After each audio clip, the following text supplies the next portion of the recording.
If you're listening, you're a member of the Road Gang because this is Road Gang Radio. Saddle up. We're wasting sun. It's Jimmy Mack. It's Lindsay Lawler. It's New Orleans. It's Nashville. A show about making a living. A show about making a life. It's the biggest... Is that a fat joke? And the best collection of voices in trucking, transportation, and travel. Not only in this world, but beyond. We're looking at you, Zebulon 5. Let's turn this sucker over. I think that's your cue, Phone Master Dre.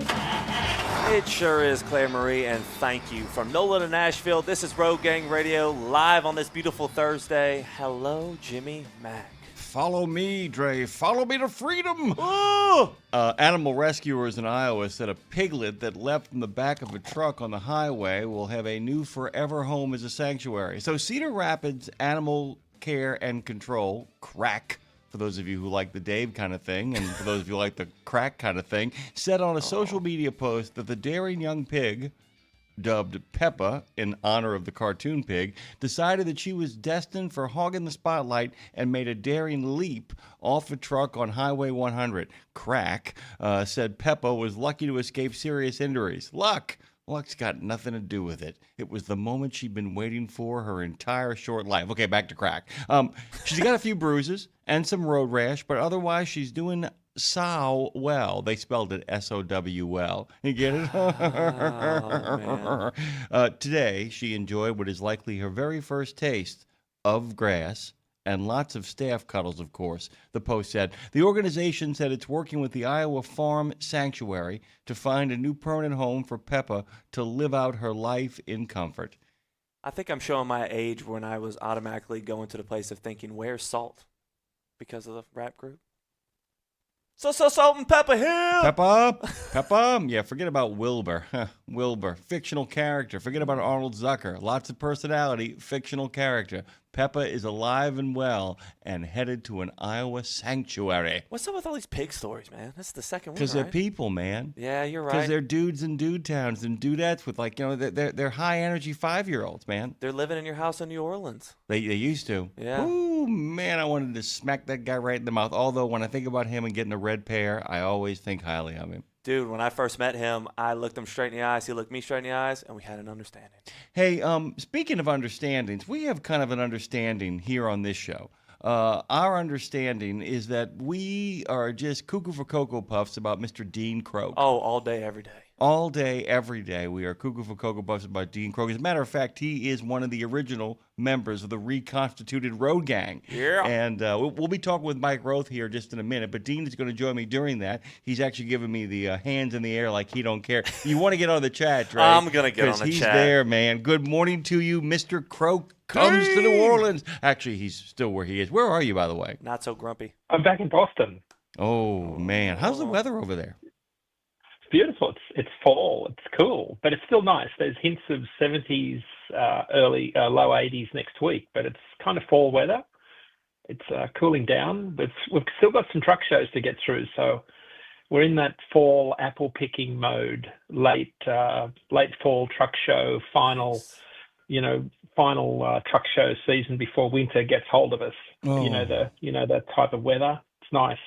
We are going to actually begin with Boston today and end with Salem. We're actually having the Salem Witch Museum as our last guest of the morning. They're going to be joining us at the end of the show. So this is kind of like perfectly timed. It's like fall. We are bracketed by fall in all directions. Let me just take care of this, what I call the bureaucracy here real quick, and we will jump into this thing that we try to call a show. We're never really successful about that. Hey, Dre, you might want to cut that. Yeah, there you go, buddy. Leave your heart at iHeart. Have the audacity to listen on Odyssey. Yak it up on the TubeU. And by the way, our friend Jody is actually talking to us from Detroit as we speak. Make some FaceTime on Facebook. Live your best life on Live 365, or be a free floating radical at RadioNemo.com. Finally, you can ponder the possibilities of all of it afterwards on your favorite podcast platform, because this is Road Gang Radio, and this is the greatest trucking show in the known universe, and you can be a part of the action. You can mix it up in the thick with Dean, Phone Master Dre, and myself at 615-292-6366. 615-292-NEMO. I have one question considering Nemo. You think Dean always wears that hat or just wore it for the I think chat? he wore it for this, but I think he wears it as much as he possibly can. I think he, as a member of the reconstituted road gang, understands you got to represent. By the way, the last few pins are arriving. We got one more we got to get to our friend Huck. But Dean, I think after a lot of hard work and tracking people down, we've almost given away all 500 of the pins. Yeah. Oh, wow. And by the way, guys, we might make a second edition, but it will not look the same as the first edition. What would you do to it? I would probably make it bronze. Or like silver. I would do either silver or bronze. All of this, by the way, is broadcast and recorded at a studio that Dean Croak helped set up, the Fastport Studios at the historic Edgar Degas House, only moments away from the birthplace of trucking radio, another place Dean has been down to. And just a quick reminder, by the way, guys, Fastport's out there solving America's toughest recruiting and workforce challenges through research, tech, and people, and they are located in the city of Boston. From registered apprenticeships to veteran readiness, learn more at fastport.com or nationalapprenticeship.org. And as always, we want to give special congratulations to those three finalists, Charles Jones Jr., Macy Matiste, Mark Scriven, the Scriv himself. Big thanks to all of them for being a part of the show. Tara has assembled a really lovely compilation of all three interviews. You can listen to them together on the tube of you. Go ahead, Drake. Can I give one quick shout out since we're about to go into the good old Pledge of National Anthem. The girls are on the road to school, Jimmy. I want to give a good old, I was going to say Jimmy Mac, but I'm going to give old Quinn, Cece, and Chelsea a good old have a fantastic day. Come on without, come on within. You've not seen nothing like the mighty Quinn, except for Dean Croak, who is here. Dean, before we actually take this break, what are we going to be touching on today? What are some of the topics on the table? A couple of things that I think worth talking about today. We had some manufacturing news come out that I think everybody should be talking about. The ISM PMI come out. That's a data set that everybody can get hold of. There's some pretty good news there. Well, not so good news. It's probably more of the same. I think the topic that's on everyone's lips that I'm sure you're talking about is the news that came out of Oklahoma about some of those non-domicile CDL drivers. Yeah. That's kind of got a bit of a burr under my saddle, considering what I've got to go through to get my CDL every year. Like, I'm pretty angry about that. Like, I guess everybody is too. So I think that's something that is probably worth talking about. Rates are still kind of moving sideways, but I think there's some regional news that carriers will be happy about. And the other thing is, I think it's really worth talking about is the good news. A lot of discussion about AI, and if you've been following the news, you would have seen some of our industry leaders meeting in Washington recently talking about AI and these large, language learning models that do, this word AI, when you break it down, it requires a lot of computing powers. And a lot of our truckers that listen to the show have been hauling loads, over-dimensional loads, sometimes in gauge loads, sometimes in dry vans. A lot of them are on flatbeds and drop decks and RGNs to buildings that are essentially what they're called data centers. And these data centers are in the middle of nowhere, and these data centers are massive, and these are what are going to power the future. And they have been the backbone of the freight market for the last few years, Jimmy Mac, and they are going to be the future of the trucking industry for the next few years. And I think that's going to be one of the highlights of the trucking industry, and I think the extension of that's going to be the power side of it, because AI is going to require an enormous amount of power. Electricity on its own won't do it, and I think nuclear power is going to be the next big thing. So nuclear power is going to require a lot of truckloads of freight. So, when you think AI, those truckers out there listening, think, freight, gravel, machines, things to dig holes, concrete, prefab construction, cabling, wire, cooling towers, cables, computers, all of that stuff, construction. There's going to be a massive amount of freight that comes with this AI boom that we're all part of right now. It's going to be unprecedented. So I think there's some really good news that we all need to be aware of. I think that's good news, even though we're in the midst of a freight recession that's dragging on.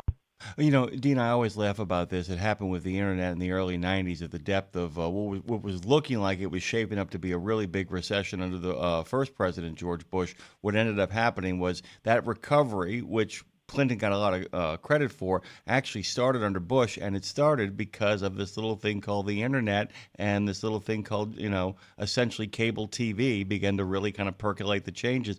We have this bad habit in this country of somehow tripping into success. Somehow, some way, we managed to wake our way to the other side. I'm going to turn to my friend Phone Master Dre here really quickly. We're going to take a bit of a breather here for a pledge, a national anthem, a bracing cup of Java. Then you and I are going to get a chance to talk to Mike Roth of NACFE about that messy middle, find out what's going on over there, give him a chance to get that 6 or 7 minutes in that he was. We had some technical problems the other day, and we're getting Mike back on, give him a chance to get his action in here. We'll take a deep breath, turn to our friend Phone Master Dre and say, hey, my brother, break us away.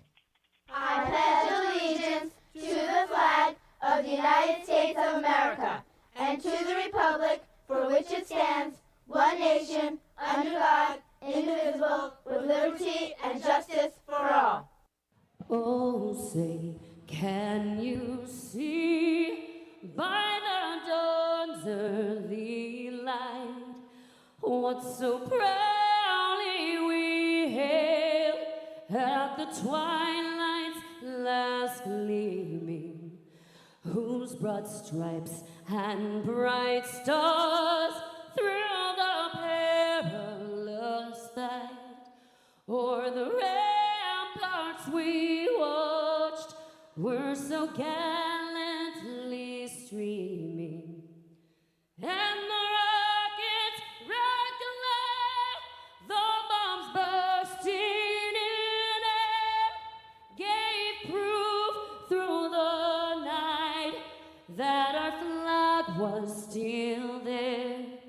Oh, say, does that star-spangled banner yet wave o'er the land of the free and the home of the brave?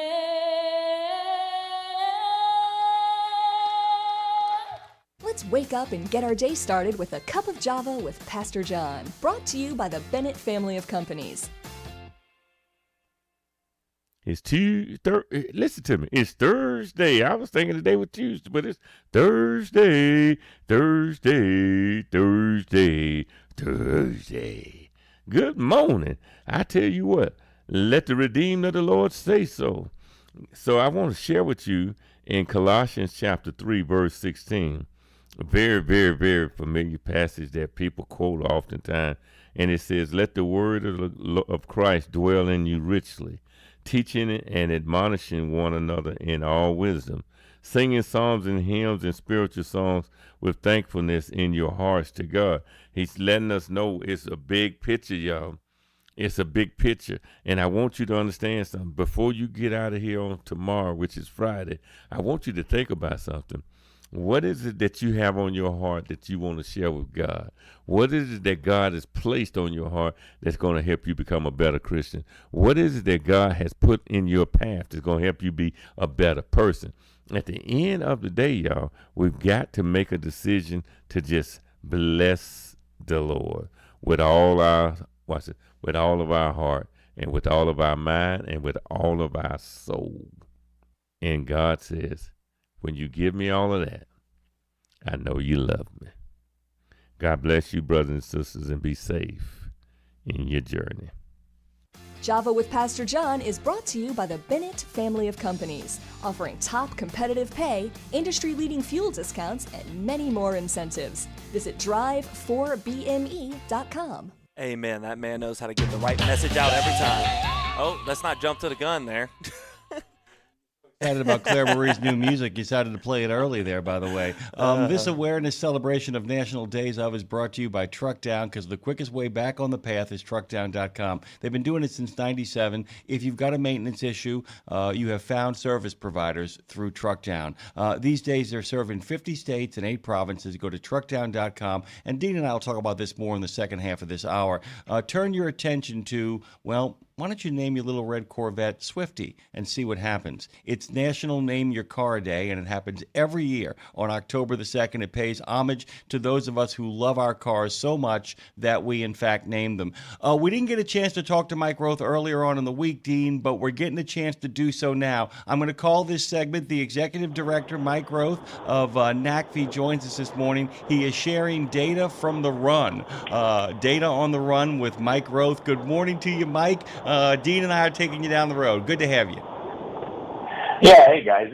I think I'm just up the road. I'm in Baton Rouge this morning, so fantastic. Not too far away, I think. You know, actually, not far away at all. As a matter of fact, with a lack of traffic, that's a 47-minute drive from where we're at right now. So you are in the hood, brother. Welcome. Yeah, I'm with a great group. So it's Louisiana Clean Fuels, run by a rock star woman called Ann Vale, and she's gathered. I don't know how many times they've done this event, but she's gathered, key players in the area with respect to exactly what we're going to talk about, and that is cleaner fuels running, as well as efficient trucks running our highways delivering goods. So yeah, we finished Run on Less, 18 days, ended a week ago on Thursday. And oh my God, I mean, just so many amazing metrics. It will take us 6 to 8 months to weed through all of what we saw. But yeah, I got some of my favorites I can share with you this morning. Well, I'd like to, given the fact that I'm telling this to Dean right now, we basically covered them every week. We talked sometimes twice a week talking about the 13 different fleets, the 13 different owner-operators they looked at, worked with, looking at all kinds of ways to make it to the messy middle, the future of fuel in America. And I have to ask you, over the time of the run, what really has struck you? I know you got some favorites you're cooking up. Well, I tell you, so we looked at basically all the technologies that are in play right now to help trucking be cleaner and greener, and we could call it decarbonization or bunch of fancy words, but it's about saving fuel, saving money, saving emissions. And so what we found was that we haven't been able to rule out any of the technologies we brought into this, so they're all getting better and better, which in some ways, guys, it makes it messier because we've got more things to consider. It's like that 6-page menu at a restaurant where you're not sure if you want to get barbecue or fish or pasta. I mean, it's kind of, that's where we're headed. But let me give you some big ones. First of all, it doesn't take electric trucks and hydrogen and all that stuff to do this. You can do it by burning less fuel. So we have two tractors in the run, one at Mesilla Valley Transport, driven by just an amazing driver, and the other is Henry Albert. And those two guys in those trucks did 22,000 miles over 18 days. Now think about that. It's like 1,200 miles a day, for the two of them. So each of them, went long distances. And Mesilla Valley had a team, so they were driving 800-900 miles. Henry's driving like 500 miles a day. They together averaged 11.6 mile per gallon. And that's no BS, guys. I mean, we track and look, and we show the weight they hauled, and we show the route they went. And that's real. And so, one of the ways they get it done is if you're, burning less diesel, you have to stop less to fuel. So we noticed that they went much longer distances between fueling stops. And that helps because that gets you more miles per day because you're not stopping and fueling.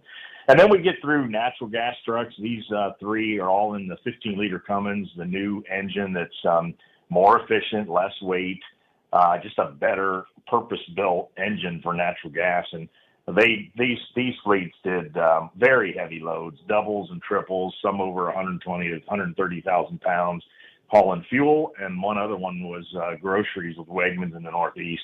And then we get into the really new technologies that also hit it out of the park. I'm using a baseball analogy in the playoffs, but one battery electric truck went 465 miles in LTL with Saya, did the same route every day performed, and was able to get 465 miles done on a single charge. So those that, and they could charge it back up in around an hour and a half, but most of that charging was done in the first 45 minutes. So guys, they're coming fast and doing well. Another battery electric truck was in 5 states and charged solely on public charging. And so they hit 1 or 2 truck charging hubs that are emerging, but also charged at a lot of Walmarts in the middle of the night with Electrify America, basically car chargers. But some of those chargers are really fast charging at 350 kilowatt, and that'll charge a semi truck in 2 or 3 hours. So the future's coming fast with battery electric, and actually we had 2 hydrogen trucks do extremely well on the run as well. So I can't tell you how I'm excited about all this. They're keeping the messiness going, to use our term. And that's good, though. It's good to have choices. It's good to have options. And now we hope our data and the reporting we'll do over the next number of months will help fleets figure out what to do, and everybody supporting them as well. I really quickly, and I'm sure Dean has a question or two for you as well here, is the fact that it isn't part of it as well, not just figuring out if the stuff works, but also figuring out where it works best, because a lot of what you're talking about is trying to match up the electric routes not only with a regular run, but to also allow some of the electric routes to have like opportunities to charge at places where you might not think about. The idea is to put them under a stress test, not just give them the best opportunity to succeed, but see where the limits of their run capabilities are. Is that fair? You're exactly right. And some of that won't end here early on. That'll go on for years and decades. So we used to dump, 100, 200 gallons of diesel fuel and go trucking, and we could do, we could go 1, 2, or 3 days with these fuel economy trucks that we've got, today. So we didn't think a whole lot about where and when and how we were going to fuel and what we were doing. That changes now. But, guys, I've been saying this a lot. We were built for this. We now have telematics. We have the data. We can figure out, and that's what we're seeing with these trucks in this run, is they figured out how to manage their freight. So what are their customers? Where do they need the freight to go? Where are the chargers, or where are the fueling places?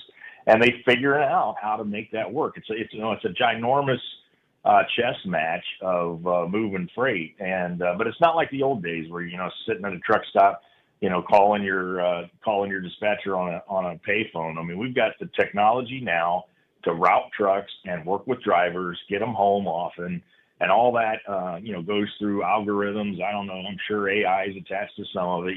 Guys, that all of that. We have that technology and those tools now to make these vehicles work and make these different technologies work. And I believe the industry will do well with that. Go ahead, Dean. Yeah. Hey, Mike. Dean Croak here. It's been about 5 years since you and I met in Chattanooga when I was at Freightways. I think you were in a motorhome back then, if you remember the conversation. I do, Dean. You remember? Yeah. I was in Australia recently, and I saw some guys. And this is sort of a fast charging question. They developed this technology that was essentially a forkliftable battery pack that they swapped in and out of the truck from the side. So rather than a fast charge, it was a battery pack they swapped in and out. And it was like a 20-minute swap out. Is that something that you think has potential here? I'm glad you brought it up. I mean, I'm glad you brought that up. That's, we see that in, Norway has the most electric cars anywhere in the world. And there is a couple of car companies that do that exactly. I mean, you pull into a service station type place, and basically it swaps batteries in 15, 20 minutes. China's electric trucking industry is taking off. I mean, I can't remember the number, something like 70 or 80,000 heavy duty battery electric trucks are running the roads of China, and about half or more of those are battery swapping. A couple of the disadvantages is that, you need to have sort of a common system across different truck OEMs to be able to, efficiently get the battery in and out. And also you lose some battery size maybe because, it's hard to integrate. You can integrate the battery in the truck and keep it there forever and charge it. But it's a good concept. We're working with RMI, Rocky Mountain Institute out of Colorado, who's studying this right now in China in a run on less type of mode. So they're comparing fast charging trucks with battery swapping trucks. So we'll dig into that data from around, we'll see if that's a possibility in the United States. I think there's pluses and minuses, but stay tuned. Let's talk about that in a few months. I think it works. Where I saw it working was in this regional 600-kilometer range where a lot of freight moved in a particular radius. Here, I don't think it has particular application because the radius of operation here, I think, is far greater. And consistent.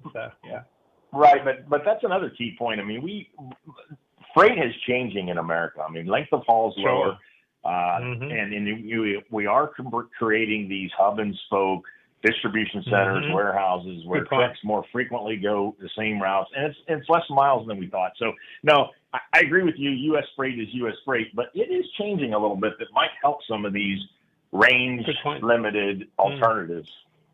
The other thing I wanted to kind of throw in there, too, is this is more of kind of a gung-ho kind of approach that we're almost out of time here with Mike. This goes by so fast, is the fact that if there is a better laboratory to experiment with the future of freight worldwide, it's the United States. The freedom of the road, the change in geography, the change in regional realities, and the change in political realities. And I don't mean that in any sort of partisan way, but the idea that so many places have so many different regs, rules, approaches, and all that, it gives you a real opportunity to see a whole bunch of options in a way that, some place like Norway wouldn't have that, because it really is homogeneous. I mean, we really are talking about one size does fit all in Denmark, and that's the absolute truth. In America, you put your big boy pants on and you figure it out mile by mile. Mike, we're out of time. I want to give you the final thought. Oh, no, I just go to runonless.com. If you're at all interested in this, we've got everything from a 60-second video to a 200-page report. I mean, we understand how people get information, so videos, pictures, there's a lot of good stuff there. I would say anybody listening will see something. So get a minute with a coffee in the morning or something before bed to have a look at runonless.com. I'm sure you'll see something. Mike, one more time, tell me the people you're working with right now in Baton Rouge. Who are these folks? So this is the EPA Clean Cities group. So they've been at it 30 or 40 years, and there's different organizations like this all over the country. So this is Louisiana Clean Fuels, and this is called the Clean Fuel Summit here yesterday and today here in Baton Rouge. And who's this groovy lady you're talking about here? Who's this rock star? Ann Vale. Have her on your show sometime. She is, you got her right. Thank you so much, Mike. It's great to talk to you. Have the best of days, and keep running towards that messy middle. Yeah, I hope to get through it. It sounds like you're doing okay, guys. Go to nacfe.org and find out all the information you need. Thank you, sir. Have the best of days. Thank you, too. Bye. All right. By the way, our friend Gene Martin says, "Good morning, Jimmy. I'm an ex-over-the-road driver at Crete for 20 years. I'm now in retirement working with Donnie Tulk at Tulsa Tech. Dean and I will be back with all the freight news fit to print and speak. Hold on tight."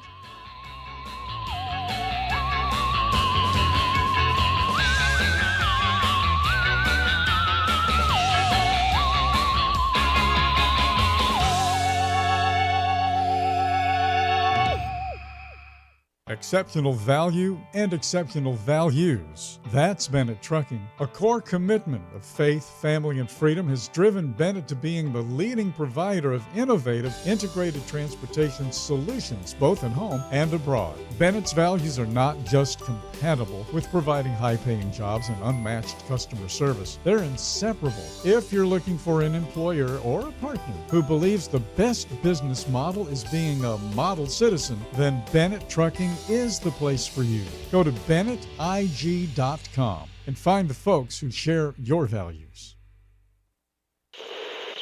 There was an era when truckers were out there, alone. Long rides, dark nights, miles from home. As part of the road gang, though, Dave Nemo helped change all of that. As a voice in the darkness, Dave kept drivers going with music, jokes, and of course, friendship. And if you miss those days, Radio Nemo's got something for you. Nemo's Night Beat puts the gang back together with an hour of trucking tunes and road songs, classic comedy, and those fun factoids that you came to expect. Nemo's Night Beat is Dave at his very best every Monday night at 7 in the Center on iHeart, Odyssey, and Live 365, as well as Tuesday night at 9 on Reese Across America Radio. So head on over to RadioNemo.com and join the gang on the beat. Nemo's Night Beat. You know Sap Brothers will beat any competitor's advertised price on tires, so hold on to that fifth wheel, because when you buy 4 Salem S624 EFTs, the perfect line haul trailer tire, mounted at Sap Brothers, your price is an amazing $199.99, originally priced at $299.99, and prices are good through June 30, 2025 while supplies last. Save on 4 or more at Sap Brothers, and nobody's going to beat that price. Salem Tires, advanced compound technology for maximum mileage and rolling resistance without compromise. When you think tires, think Sap Brothers. Welcome back to Road Gang Radio. Join Jimmy Mack and Lindsay Lawler's Gang of the Airwaves by subscribing to RadioNemo on YouTube. We celebrate all kinds. Make it official. After all, if you're listening, you're already in the gang. The Road Gang. Really quickly, by the way, our good friend Trucker Bosun on the chat, since this is National Name Your Car Day, said, I named my 60 Plymouth Fury Audrey. Well done. Tara says that my car, the turtle, the touchdown turtle herself, says, my car's name is Fiona the Ford Fiesta and Alexis the Lexus. Nicely done, by the way. It is National Name Your Car. Have you ever named a car, Dean? I know you named a truck. Yeah, I mean, you got a truck name. I have a 2007 Jeep Wrangler that's called the Grumpy Jeep. On brand. Oh man. No, why the Grumpy Pete? Why do you call things grumpy, dude? You're like a breath of sunshine, even up in Boston when it gets bitter, dude. What's going on? Maybe it's your alter ego. Maybe it's your Dr. Jekyll, Mr. Hyde kind of reality. Fair. Oh, yeah. Well, it's just my boy said it's a grumpy looking Peterbilt and it's stuck. So yeah, it's kind of like opposite day. Opposite year, opposite world. The opposite. By the way, our good friend Trucker Bosun is over in Chile, St. Henry, Ohio. Earl and Joe Noble say good morning to their family, which of course is us, and ask us to have a blessed day. Thank you. We will try our best.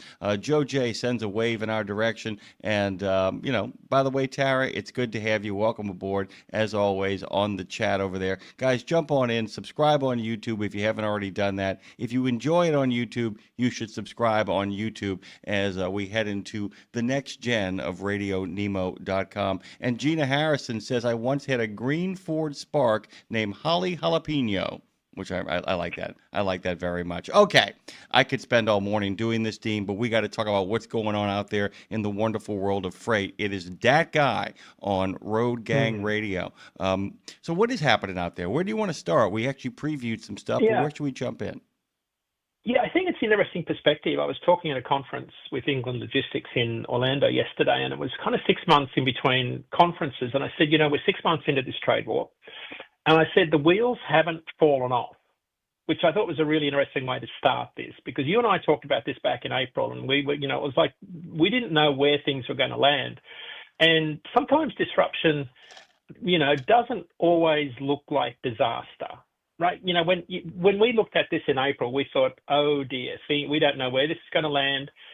Sometimes it's a gradual shift towards, where we're going to land. We've just seen supply chains adjust in real time. Globalization isn't dead; it's just evolving. Supply chains are adjusting in real time. It means opportunity. Tariffs look like being a slow burn rather than a sudden shock. Disruption, I think this hasn't been the massive shock that we thought it would be. And I think what we're seeing is a new, this is taking a lot longer for us to adjust. And I think what I'm seeing is a much slower adjustment period. And this is for those listening in the truck world. This is going to take another 12 to 18 months for us to adjust. Now, this freight recession that we've been experiencing for at least 12 to 18 months, maybe 3 years that carriers have been talking about, is going to take another 12 to 18 months to work its way through. Now, this is my opinion, but if you don't believe me, listen to what truckload carriers were saying at a recent conference, and I'll give you some direct quotes. The FTR Intelligence Conference here 3 weeks ago, big carriers were saying it's going to be another bumpy 12 to 18 months. Some carriers were saying we expect rates to be flat for the next 12 to 18 months. Costs will go up. Our costs have risen 5%. Our customers remain challenged. A real turnaround. So there's one quote from a very large carrier. We don't expect a turnaround until 2027. Now, those words haven't been uttered by anybody in the market for a long time. I don't think ever. I hadn't heard anybody in the truckload market talk about 2027, Jimmy Mac, ever. Because you and I had been talking about maybe 2026 as being a year that when we thought the truckload market had been turning around. I hadn't heard anybody talk about next year being a whiff in terms of a turnaround in the truckload market. But that's what it's kind of shaping up as. And when I ran our long-term dry van rate forecast for the next year, it's exactly where rates are today and where they are forecast to be in 12 months' time is exactly the same, dead flat. So where the forecasts land in 12 months' time is pretty much where they are now. So there's no great joy in terms of rates increasing between now and where they are next year. And the consensus from this large truckload carrier conference, large carriers are expecting to downsize their fleet operations. Carriers in the 200 to 700 tractor range are especially vulnerable. A lot of them are agreeing that, the general consensus is they're one lost contract or a major accident away from going out of business. And consolidation is a major strategy that a lot of them are going to have to pursue. A lot of their operations have been cut to the bone already. So when you think about that side of it, I know carriers that have already cut their fleet counts and have been laying off people already. We've been seeing it in the DAT world on the smaller side of the industry where fleet sizes are being cut back. So that's been one strategy that we've been seeing is fleets have been cutting back the size of their trucks on the road just to keep their costs down. We even had one carrier the other day tell us that in lieu of a rate increase, their customers were asking them to take 180-day credit terms, 6 months to get paid for loads. So when you have, so you go back a little bit further and say, well, what's happening with rates? Well, so we looked at new rates coming in based on recent rate negotiations. They're still coming in negative. So that means carriers, so here we are in peak shipping season, new rates based on recent RFPs, requests for proposals or bids for new rates, carriers are still decreasing their dry van rates to hold on to volume in peak season Q3, when rates should normally be going up. So this trade war that we've going on and this freight recession that's still dragging on, the market is still oversupplied with capacity. Shippers have still got a lot of uncertainty in the market. They still don't know where things are going to land in terms of the economy. They are still got this wait and see attitude, and it means that we're still not seeing any increase in demand for the things that get in the back of our trailers or on the back of our flatbeds. That's why we're seeing rates continue to remain soft and no certainty in when demand is going to increase. And that's why I think we're going to see a very flat freight market for the foreseeable future. And again, cost control has always been the name of the game, but never more so than now into next year. I'm going to actually not pivot because it's actually directly related to what you're saying, but going to give people my contrarian hot take. We often, you and I can't think of two people who I think more level-headedly support the trucking industry in regards to, we're very honest about it, but we are deeply, deeply in love with the men and women who drive the trucks across this country. I need a lot of people out there to understand what it is the American consumer is doing to prevent this from becoming something far worse than it already is. It seems, Dean, right now that there are people who are buying simply because they feel like it's their patriotic duty. Because right now, what is happening is that a lot of people, we love to say, anything you buy got there on a truck. Anything you own got there on a truck. And I just want to remind our friends out there that any rate you get is because there's somebody out there demanding that thing be brought.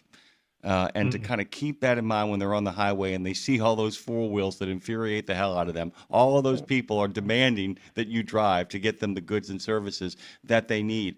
The question is, in regards to this I guess, this shadowlands that we are in, this twixt and tween, this hurry up and wait gas station that we're stuck in the middle of, is that my worry is at some point the American consumer simply exhausts themselves. And if that happens, then we got a problem. And I'm wondering if the the 27 crowd, the crowd who says there's no recovery until 27, is anticipating a final collapse. But that goes back to the thing you were talking about. The demand for AI, like I said, something always seems to save us, doesn't it? And the demand for AI is increasing. Can you kind of talk about that? Am I making sense?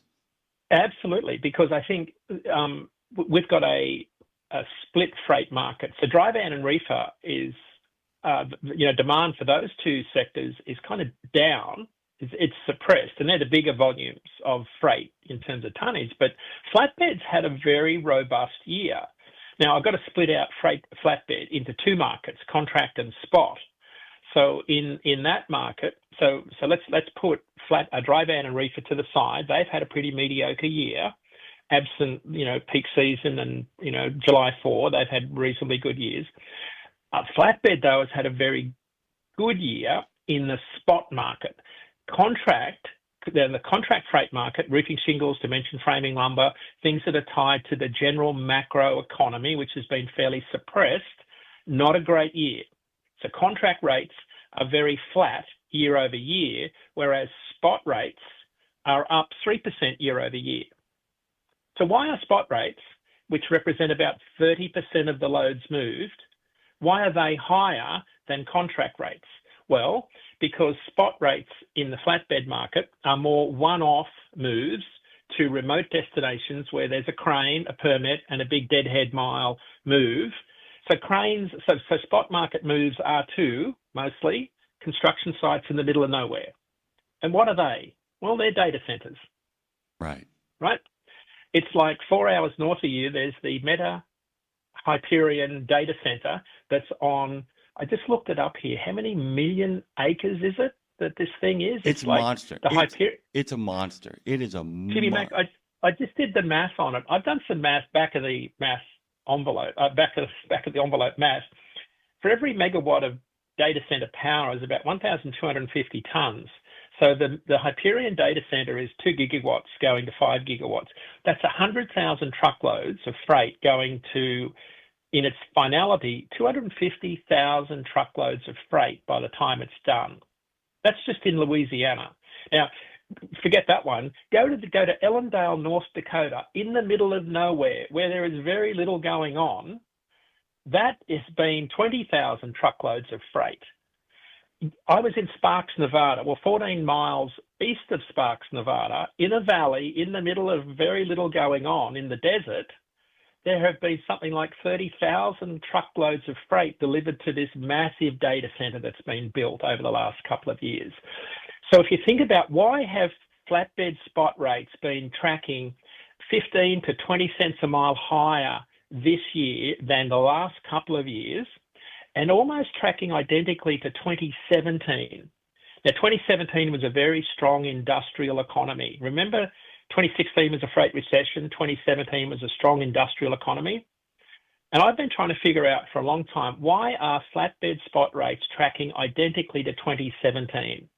And I'm thinking it has to be a coincidence, because the 2017 economy is nothing like 2025's economy. It has to be a coincidence why flatbed rates this year are the same as 2017. Well, no, actually, when you think about what drove spot rates in both years, they're actually very similar because of the AI boom and the movement of spot loads to construction, data centers, nuclear power, anything to do with building in remote areas. And I think that, you think about drop decks, RGN, extendable loads. I think construction, data centers, nuclear power, infrastructure, solar power, wind, I think that's going to be the thing that's going to sustain the open deck market and, dry vans with all of the other stuff that goes with construction for the foreseeable future. So that's the one bright spot, I think, that's going to sustain the trucking industry for probably the next decade, Jimmy Mac, because nuclear power, I think, is going to be the one thing that's going to be what requires the AI boom, assuming this, it has legs, because I don't think we can make enough electricity to power this next wave of technology. Yeah, and that's really what it kind of comes down to, is that it's almost the thing we're talking about demand. In order to kind of get all the power we need, it's just not coming from any place else. I think given the rapid rise of AI. By the way, one of the fears of AI was exactly what's happening. I mean, there's a lot of excitement. The excitement is part of the fear, is that it grows so fast, the technology race is ahead of us. And so I've been thinking about something too, because I love talking about everything old being new again. The future was yesterday, Dave's great adage, is the fact that, you and I have talked the last couple of years have resembled, stagflation politics. Both in the previous administration and now this one, where both people are talking about whip inflation now, the famous thing from the Ford administration, WIM. What's interesting is the question now, given the growth of AI, is are we in 1975 or are we in 1995? Are we 50 years ago or are we 30 years ago? Because 50 years ago, literally, we were talking about a very extended 5-year period of brutal growing stagflation. 30 years ago, we were coming out of we were in the same sort of recession, the same sort of could go either way, and things just kind of took off because, because the federal government at the time made a commitment to the bond market, made a commitment to balanced budgets, made a commitment to kind of scaling things back and allowing the private sector to take over. So it's going to be really interesting, I think, in the next year or so to see what echo chamber we're playing. And of course, given the fact we just talked to my growth, I'm guessing it might be something of a messy middle as well, too, because the one thing that you mentioned, and like I said, this is where my father always calls me a libertarian Marxist. And I go, what the hell are you talking about? He goes, I don't know which place you stand on anymore. And I said, I don't know either, because part of me says, if we in fact are sending all these flatbeds out to AI data centers, if in fact we would make, like I said, I'm a big fan of drill baby drill. I'm also a big fan of solar farms. I'm also a big fan of wind farms and all that stuff. If we had a portfolio of not only AI data centers, but all sorts of places you're talking about in the middle of nowhere, you're talking about a lot of economic opportunity coming up in the in the I guess we would call the mid-northwest of the country. Those wide open spaces. And that's interesting too, because if that happens, I'm being a real futurist here. If in fact we make a commitment to those places, then places like Omaha and places like Laramie and places like Boise, all of those places become really attractive places to live and to also start a business, because that's where the action is. How am I doing? Yeah. You're doing great, because they're not places that you can develop a contract rate for, because they're not repetitive lanes. Right. You can't do a contract bid for them because there's so much uncertainty. There's a lot of deadhead miles afterwards. And so they become a spot market opportunity for an owner operator or a small fleet or someone that's highly specialized with an RGN and a big old headache rack behind their big old W900 with a lift axle, and who knows what they're doing, because these sorts of loads require really specialized, skilled operators. And I think they're the backbone of this country. And I think the remoteness of these operations are where the opportunity is. And I know there's a lot of people listening that are nodding their head thinking, yep, I know exactly what you're talking about, because I just spent the last couple of weeks out there in Truckee and on the West Coast, and I was watching a lot of these carriers roll up and down over Donna Pass, and I'm thinking, yep, this is the future, because it's the remoteness of these data centers where there's space, because the data centers require proximity. So the future of AI is the latency between the computers. So it's the speed. You need these computers to be really close to each other, so you don't have any delay between the computers talking to each other. So they've got to be really close to each other in the buildings. So it's the compactness of the data centers. So not only are they massive, but you've got to have them really close to each other. So that's why they're so big. You can't have them spread apart across multiple buildings in a city. They've got to be a massive building in one area, and that's why they're in these remote areas. So I think that's the thing that struck me is the Biden's infrastructure bill is what really started this. When you think about all of the infrastructure that we were hauling to the solar power farms out in the Midwest, that energy boom that we've seen in the northwest part of this country, that's still going on. All of those sorts of things have really bolstered the flatbed industry, I think, that started early last year. It's continued on to this year. I think that's going to be the future, is the thing that'll keep this industry rolling.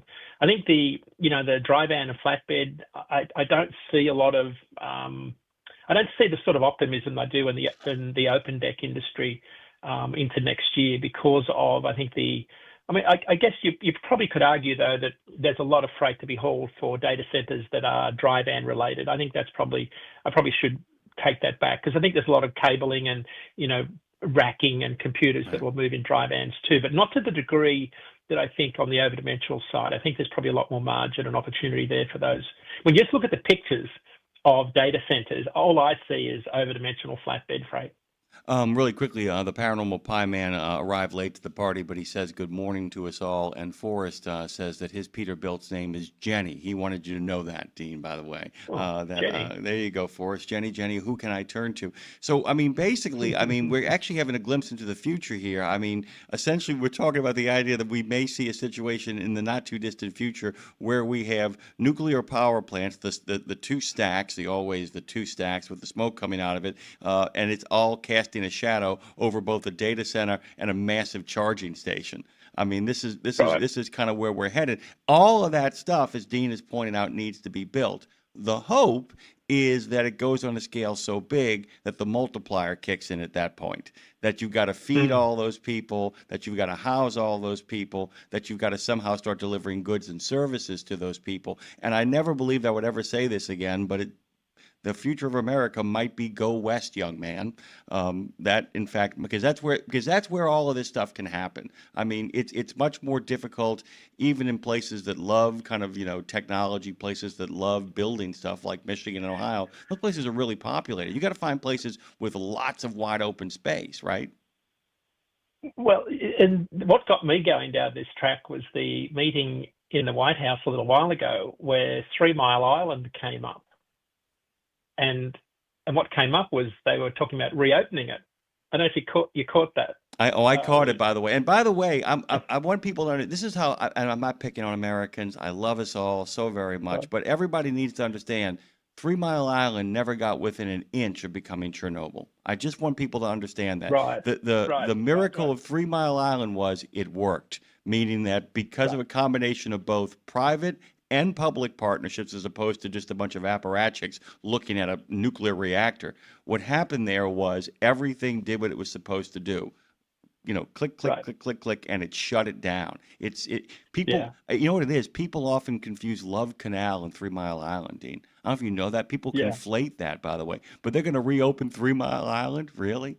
Well, so this gets to AI, right? Because I'm watching this meeting in the White House and I'm thinking, what are these guys up to? And I thought it wasn't about AI, it's about who's going to control the power, because it's the power that drives AI. And it was about nuclear power. And of course, Meta have signed a 20-year deal to control the 3 Mile Island nuclear power. And I thought, okay, this is really interesting, because I'd been thinking about the state of New York are building a nuclear power plant on the shores of Lake Michigan up near Rochester. And all I'm thinking about, how many truckloads of freight are going to take to build that nuclear power plant? Of course you do. Because all I think about is how many truckloads of freight am I going to get involved in here, and what are the rates going to be? And because all I see is truckloads of freight, what are the rates going to be? And I'm thinking this is great for truckers, because all I see is opportunity for more freight to get moved. So I just think the future's great if you think about opportunity and how you're going to adapt. And I think that's where I see, drop deck extendable trailers without riggers and lightweight trailers and all sorts of things that you might adapt to accommodate this new emerging freight task that, if not, it's not already here, will be coming in the future for these new types of materials that are going to be used for, who knows what sort of trailers we're going to need to be built for handling nuclear waste. Like, I don't know how we're going to handle this, Jimmy Mack, but there has to be something that's got to be built to handle this new type of modular nuclear power units, because I suspect we're going to end up with small, mobile, portable nuclear power units, like in 20-foot shipping containers that are modular, that we move around to power data centers. And by the way, we've seen that in a movie. By the way, we've seen that. There's a movie that suggested where we're going, we don't need roads, and we watch him, dropping in garbage bits in order to make it. But that's really kind of funny that he drops in garbage in Back to the Future, because you bring up a really good point. We always make the joke, the Rodney Dangerfield back to school joke of, oh, you left out a lot of things. As long as people produce garbage, there are going to be jobs. just ask Republic Services how it's doing. And by the way, Dean, right now in the city of New Strike Orleans, over. in the city Yeah. of New Orleans, the biggest fight right now in the mayor's race is there's a really nasty contention over who gets to pick up the garbage in the city of New Orleans. A lot of bad feelings are going on right now about that because the local boys don't want anybody from out of town in any part of the action. But that's, I mean, there's a reason why the mob always gravitated in big urban centers towards garbage.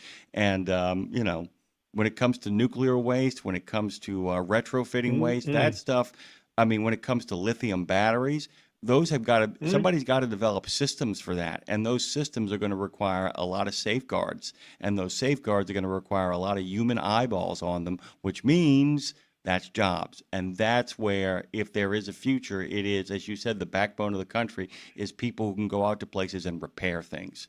And that's the thing that we haven't really talked about. That's the economy that you and I kind of celebrate, the people who fix shit, as it were. You know what I'm saying? Yeah. I mean, that's it. Yeah, maybe Elon's onto something, you know, taking stuff to another galaxy. Maybe that's what he's thinking. Oh, my God. The idea of the moon as a giant dumpster is just kind of both heartbreaking and kind of thrilling, because if you got to build a moon dumpster, then you got to build the plant facilities next to it, which means people got to live there as well. And then suddenly Ray Bradbury's coming back. The other thing is that's really interesting here is that every political movement then begets another political movement. And one of the things that I'm interested in, we'll talk about this next time, is the fact that I think maybe the country needs a little bit of Teddy Roosevelt these days, because there's a lot, both on the streaming entertainment side, but also in the energy sector, there is a lot of consolidation going on, which means we got to start breaking that stuff up so people have opportunities. What are you doing this week? Where are you headed? Where are you going? I'm home for a few days, then I'm off to Phoenix next week for a conference. Shout out to Chowder. Disappointed I couldn't connect with him when I was in Las Vegas last week. I missed him by a day. Oh, man. So, yeah, that's a great connection, by the way. That's because he's actually from from your neck of the woods where you're at right now, and living out west at the same time. So you guys have a transplants. I was there thinking, he's at the Speedway, and then he says, I'm out at Henderson. I thought, what are you doing in Henderson? You're just at the Speedway, and I'm thinking he's there for the motocross nationals.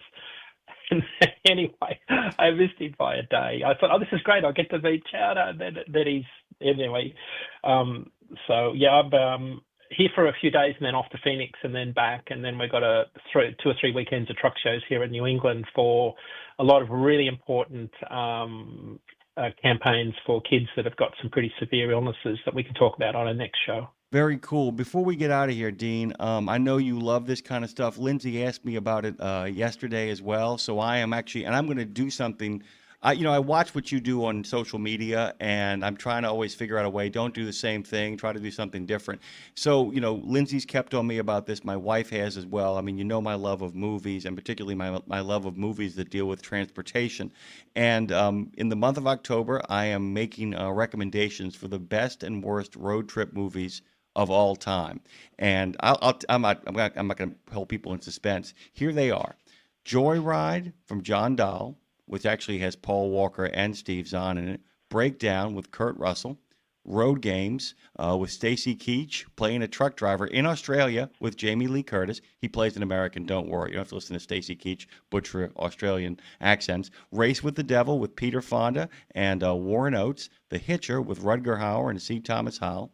Jeepers Creepers, which is as terrifying the first 45 minutes as you'll ever see. No Country for Old Men. Everybody always forgets the Academy Award winner is actually almost a pure road movie. It never really stops moving. And the other cool thing about it, Dean, if you get a chance to rewatch it, Carter Burwell, the great composer, chose not to actually make a score for it. Instead, he supervised the sound design, so all of the road sounds you can hear, he uses it to score the movie. Duel with Dennis Weaver, Steven Spielberg's first movie. Wolf Creek, which I do not recommend to people unless you really want to be horrified. And 1977's Wes Craven's first movie ever, The Hills Have Eyes. There you have it, Dean. Go have the best of mornings, okay, my friend? Thank you. Good to be with you guys.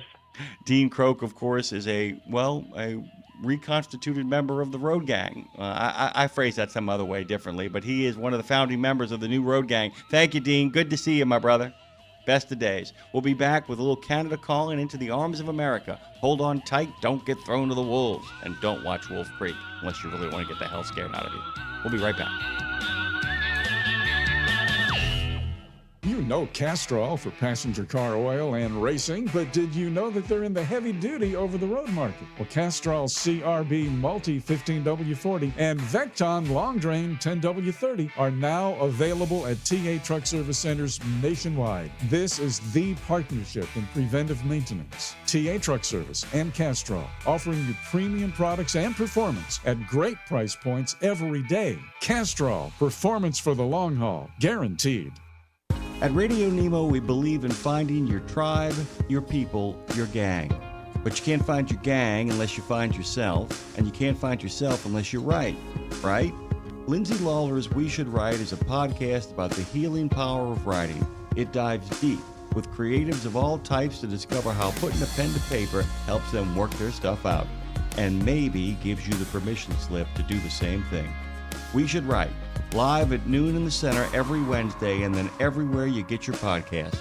Go to RadioNemo.com and learn how to write yourself to healing, creativity, and clarity. Right?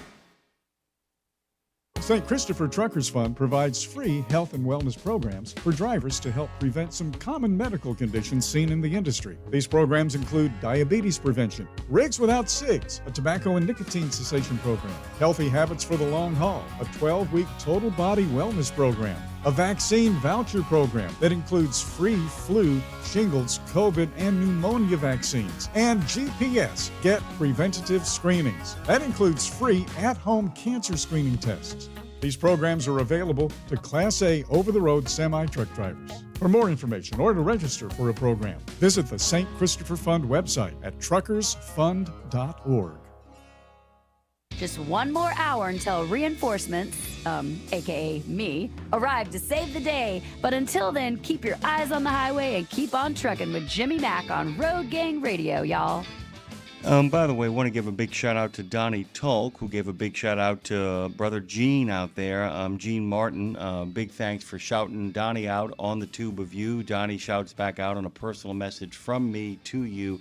Guys, don't forget, you are the frontline ambassadors for this experiment, this adventure, this great journey that we're calling Road Gang Radio, that we call Nemo Nation, that we call We Should Write. Speaking of We Should Write, please, if you get a chance, the next couple of days, head on over to Spotify, iTunes, or any place else you get your podcast, and just download that episode. Lindsay gets a chance in her new, brand spanking new studio over in Franklin, Tennessee, to interview Larry Gatlin Jr. Of the Gatlin brothers, of course. He is so funny, so erudite, so on top of stuff, and so charming. It is must-listen to podcasting. As always, Lindsay manages to get people to talk about things they never talk about, and to do it so in a self-effacing, charming way. It really was wonderful. I can't recommend it enough. Check out We Should Write, Episode 11, Larry Gatlin Jr., and check out all of them if you haven't. By the way, I almost envy you if you haven't heard all of Lindsay's We Should Write yet. If you can go back to the beginning, two things happen. First of all, they're good from the get-go. More importantly, not only are they good from the get-go, they get better at each passing episode. And that has nothing to do with the quality of its hostess or the quality of the people that she's hosting. It's just great radio, just great podcasting. We Should Write, and of course it happens every Wednesday at noon in the center on Road Gang Radio, RadioNemo.com, Nemo Nation, all of the above. If you've got the audacity to be here on Odyssey, welcome aboard. All of our friends are yakking it up on YouTube. And speaking of friends, happy October. As we head into the spooky season, our good friends from Canada have come a-calling in the form of Joanne Ritchie and Jim Park into the arms of America, obac.ca. Good morning to you both. Good morning. Good morning to you. Good morning, Joanne. You there, Jim? Do I got a Park in the house? Did we lose Jim? I think we lost Jim. But we'll start with you, by the way. We will start with you because we got to get a little shout out going on here, Joanne. Take us away. Yeah. I like to always give a shout out when I can. This one is to Mario Belasco. He's been named National Driver of the Year by the Canadian Trucking Alliance and Fossil Trucks Canada. So this award is considered to be the highest honor a professional truck driver can receive in Canada. So it's a pretty big deal. Mario's a livestock hauler from Steinbach, Manitoba. Works for High Life. They're a big pork producer. And he's got a couple of decades of experience in the pork industry. And the past 10 of those years, he's been behind the wheel, collision-free, I might add. He's got a Bachelor of Science degree in agriculture with a major in animal science. So he brings a little bit of additional expertise to his responsibilities out on the road. And according to his company, he has an unwavering commitment to safety and a dedication to animal welfare. So he's very active in his company. He's on their heads up their driver's advisory board and represents the company at career fairs and truck shows. And he's also a passionate mentor for new drivers and dedicated to building community on the road. So congratulations to Mario. It's a big high five from us, that's for sure.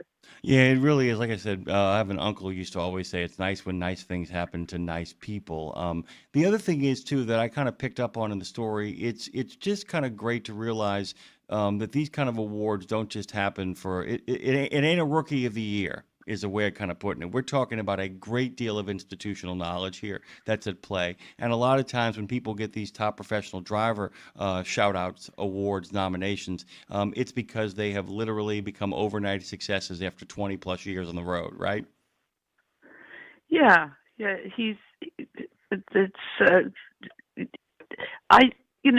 we talk about these awards and some people kind of roll their eyes at them. But because obviously there's there are companies and the others involved, the sponsors and things like that, and some people see that as a kind of a remove from the drivers. But a lot of attention and consideration and thoughtfulness goes into looking at the people that are getting these awards, and I think it's I think it's a pretty big deal. I do, and I think all of those drivers deserve what the award is, the best, the national driver, the highest honor, those kinds of things, and they deserve a shout out from us. But by the way, and the other reason I like the shout out too is I really want our listeners, because look, and I'm the first person to kind of fall prey to this. There's something that happens in all forms of industry and all forms of achievement and all that stuff, where people start going, yeah, that's a lot of hooey. That sense of always poo-pooing because your name is never called. A lot of people won't admit it, but a lot of people often have that kind of sense of seething resentment or think it's a lot of nonsense because they've never been a part of it. One of the things I have always found that when you start giving people shout outs, you'll be surprised at how many people start noticing you and giving you shout outs.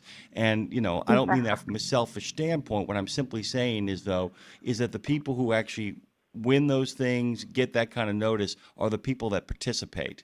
And while I don't believe in participation trophies, I do believe in participation acknowledgement, and sometimes simply being excited for the success of other people calls attention to yourself in a positive way. What the One More Truck Stop doesn't need is a bunch of guys and gals sitting around complaining about people who actually are doing well. I mean, that's my least favorite thing to do, is to sit at a diner. What are we complaining about? Success. It just makes me nuts. It's just the worst. The other thing too, along those lines, in some of the remarks that the company made, and this was on the company did their own kind of little in their news feed, and they were very excited, but they did mention that he's very much a part of a team, and that they value all their drivers. That they have that sense of community and appreciation of their drivers. So he's a bit of a team leader, but they did acknowledge the rest of their drivers. So I thought that was pretty cool as well. Yeah, and there is a lesson from sports, by the way. I love when they call over the quarterback or the big defensive star on a football team after a game wins, and the best of them all. Nobody ever says, "Yeah, I really did it today. Man, I really won that game for us. Man, I was the guy who really made it happen." I mean, maybe Aaron Rodgers, but not even him, man.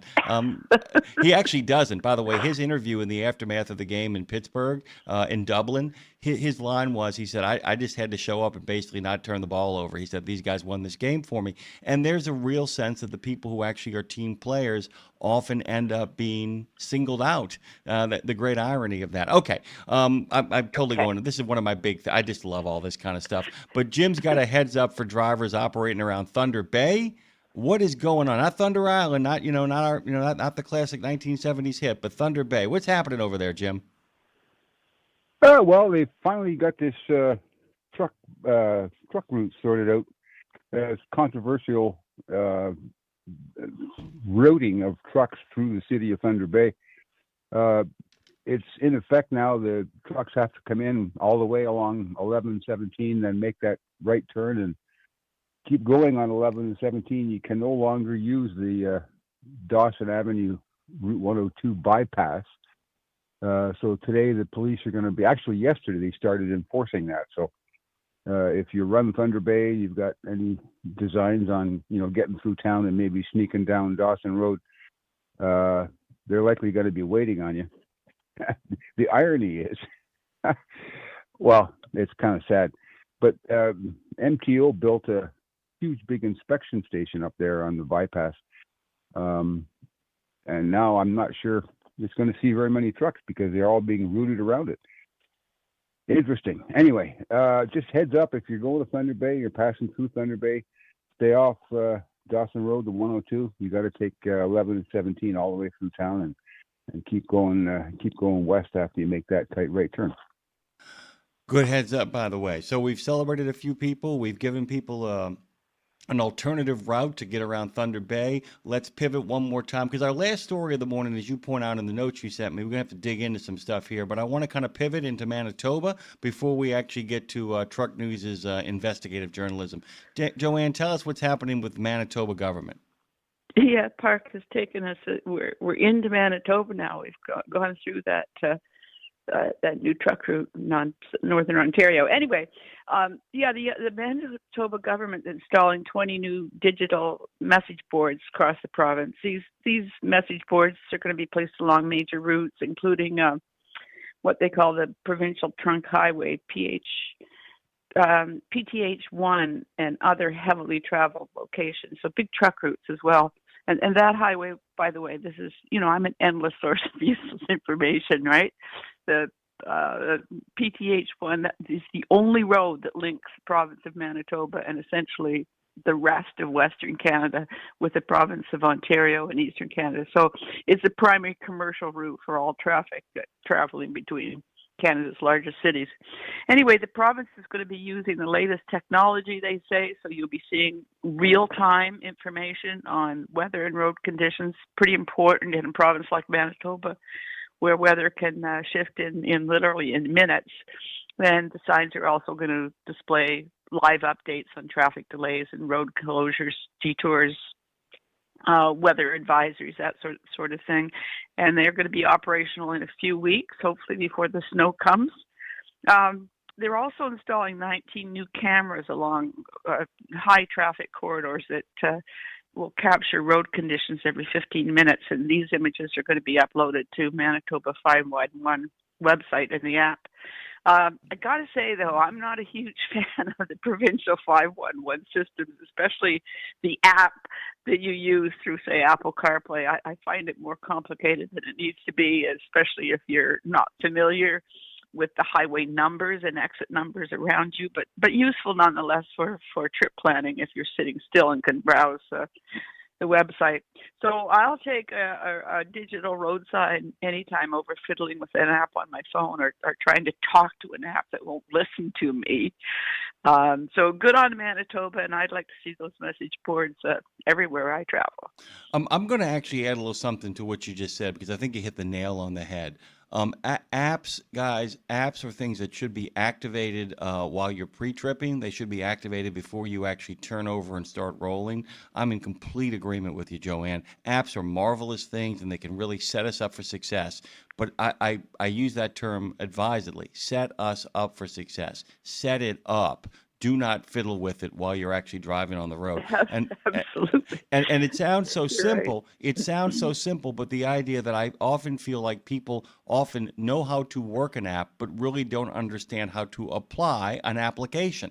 That's what Yeah. that's what makes me so nuts about it, is that there are people who are like, "Oh, I'm going to reach over and grab my phone and hit my app," and it's like, dude, you're rolling. It's over. If you haven't taken care of what the app has to offer by the time you're rolling, you might not be doing it right. That's kind of my take. Do that first. Yeah. Yeah, and if you try to talk to them, you can talk. You can use a voice, like Apple CarPlay or something like that. But what frustrates me is they won't listen to me. That app doesn't listen to me when I want to do something and I tell it to do something. It does something. Anyway, I get really frustrated. So I love the idea of signs. Yeah. I love them. Nothing wrong with a couple of really clear, well-written signs, digital signs that do turnovers, all that kind of stuff is just fantastic, especially if I can look up and see it. It's really funny. The science, by the way, so I drive into work every day, and I think Dre takes a different exit, but the exit I come in on has a 5-way light. And it is the most complex thing you've ever seen, but it isn't, because it is so well thought out in regards to how people go and move and all that kind of stuff. And on the early mornings, I'll sit there, Joanne, and I'll watch the whole thing play out. And it's a masterpiece of design because the lights are high enough. None of them, and they'll have lights where the one behind the green is red, or the one, you have a green light down the road but a red light in front of you. They've positioned it so well. All of that is from planning, though. And people got to remember that, too. If you're going to be screwing around with apps, make sure you're doing it in the diner or on the couch or behind the desk. Don't be messing around with them in the car, by the way. Sorry, once again, you're talking about some of my pet peeves here, so into the weeds we go. We actually have saved a lot of time here for a real conversation. And so Truck News has engaged in a bit of investigative journalism, and I kind of want to unpack that because there's lots to talk about here. Who would care to do the honors? Park's going to take that away. I'll take care of this one. All right, Jim, go ahead. So this is a interesting story in that Truck News doesn't usually engage in investigative journalism. We, go digging for stuff if we find it and, learn something new about what's going on. But this one was, or will probably turn into a criminal investigation at some point. It involves the use of fraudulently obtained FMCSA or FMCSA annual inspection stickers. You all know you've got to get those renewed once a year and get the truck into a shop and get it inspected to get your sticker. Well, same thing goes on up here in Ontario and everywhere else in Canada for that matter. But recently, Ontario, this is over the past couple of years, Ontario has been overhauling its vehicle inspection requirements for the shops that do them, and tightening down on the possibility of fraud and basically misrepresented inspections by creating a system where all the data had to be filed through ministry computers and basically verified before the garage or the shop would be allowed to issue that sticker. So it was getting difficult here in Ontario to just check the boxes on a sheet of paper and hand the customer a sticker, which, was happening a lot because, let's face it, there's a lot of trucks that are in pretty poor shape. They need that sticker. So pay a bit of money and get a sticker and go down the road happy camper. So with the program tightening up in Ontario, it became harder and harder to do that. So there was a garage owner who had a decent stream of business. He was doing a number of inspections for regular customers. And then, according to the story, one day they just stopped showing up. He wasn't getting trucks from those fleets anymore, and was kind of curious, why not? Like, what happened to my business? Where did it all go?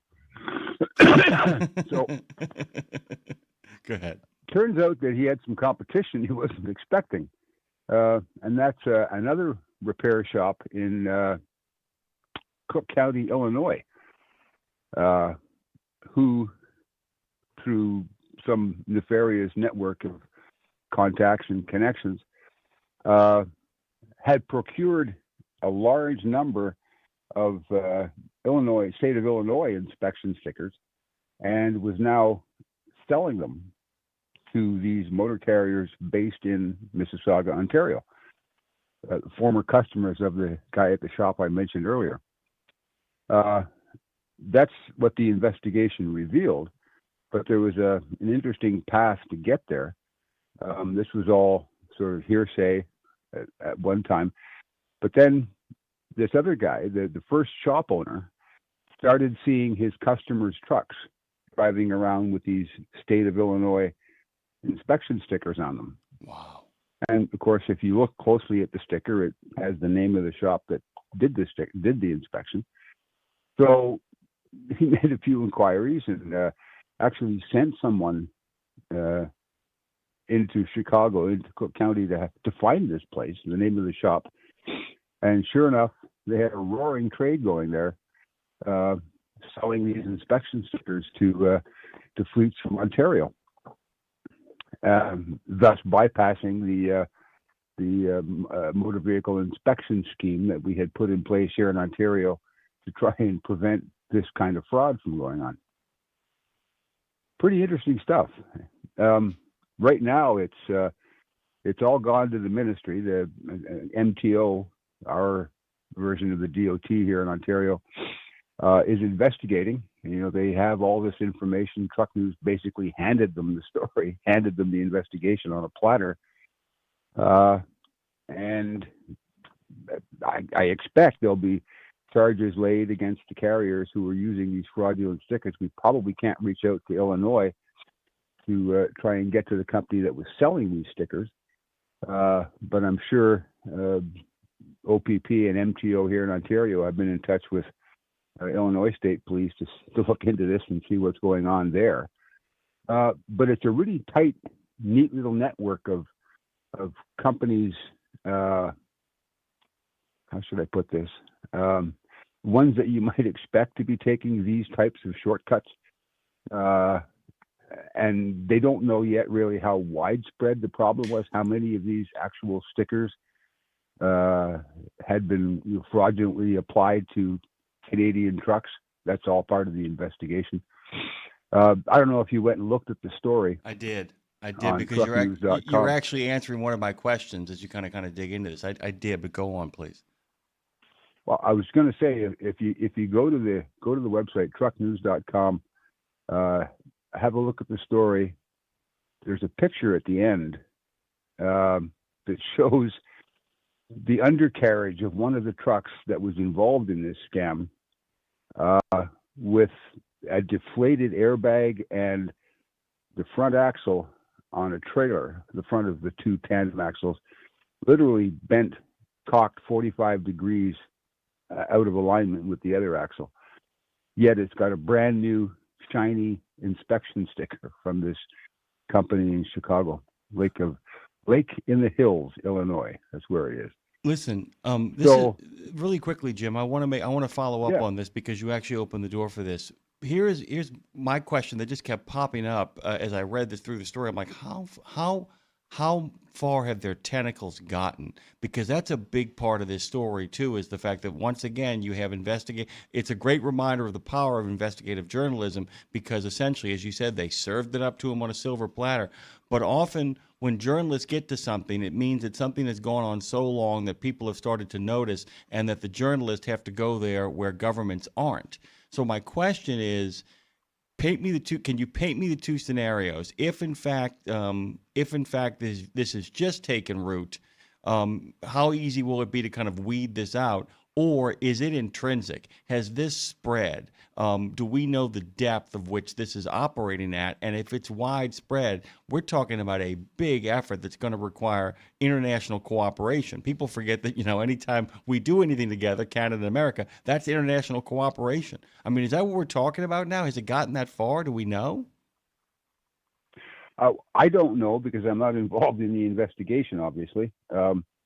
But when I was speaking with someone on background yesterday at MTO about this, and they were thrilled when this story popped out, because literally Truck News handed them the investigation on a platter.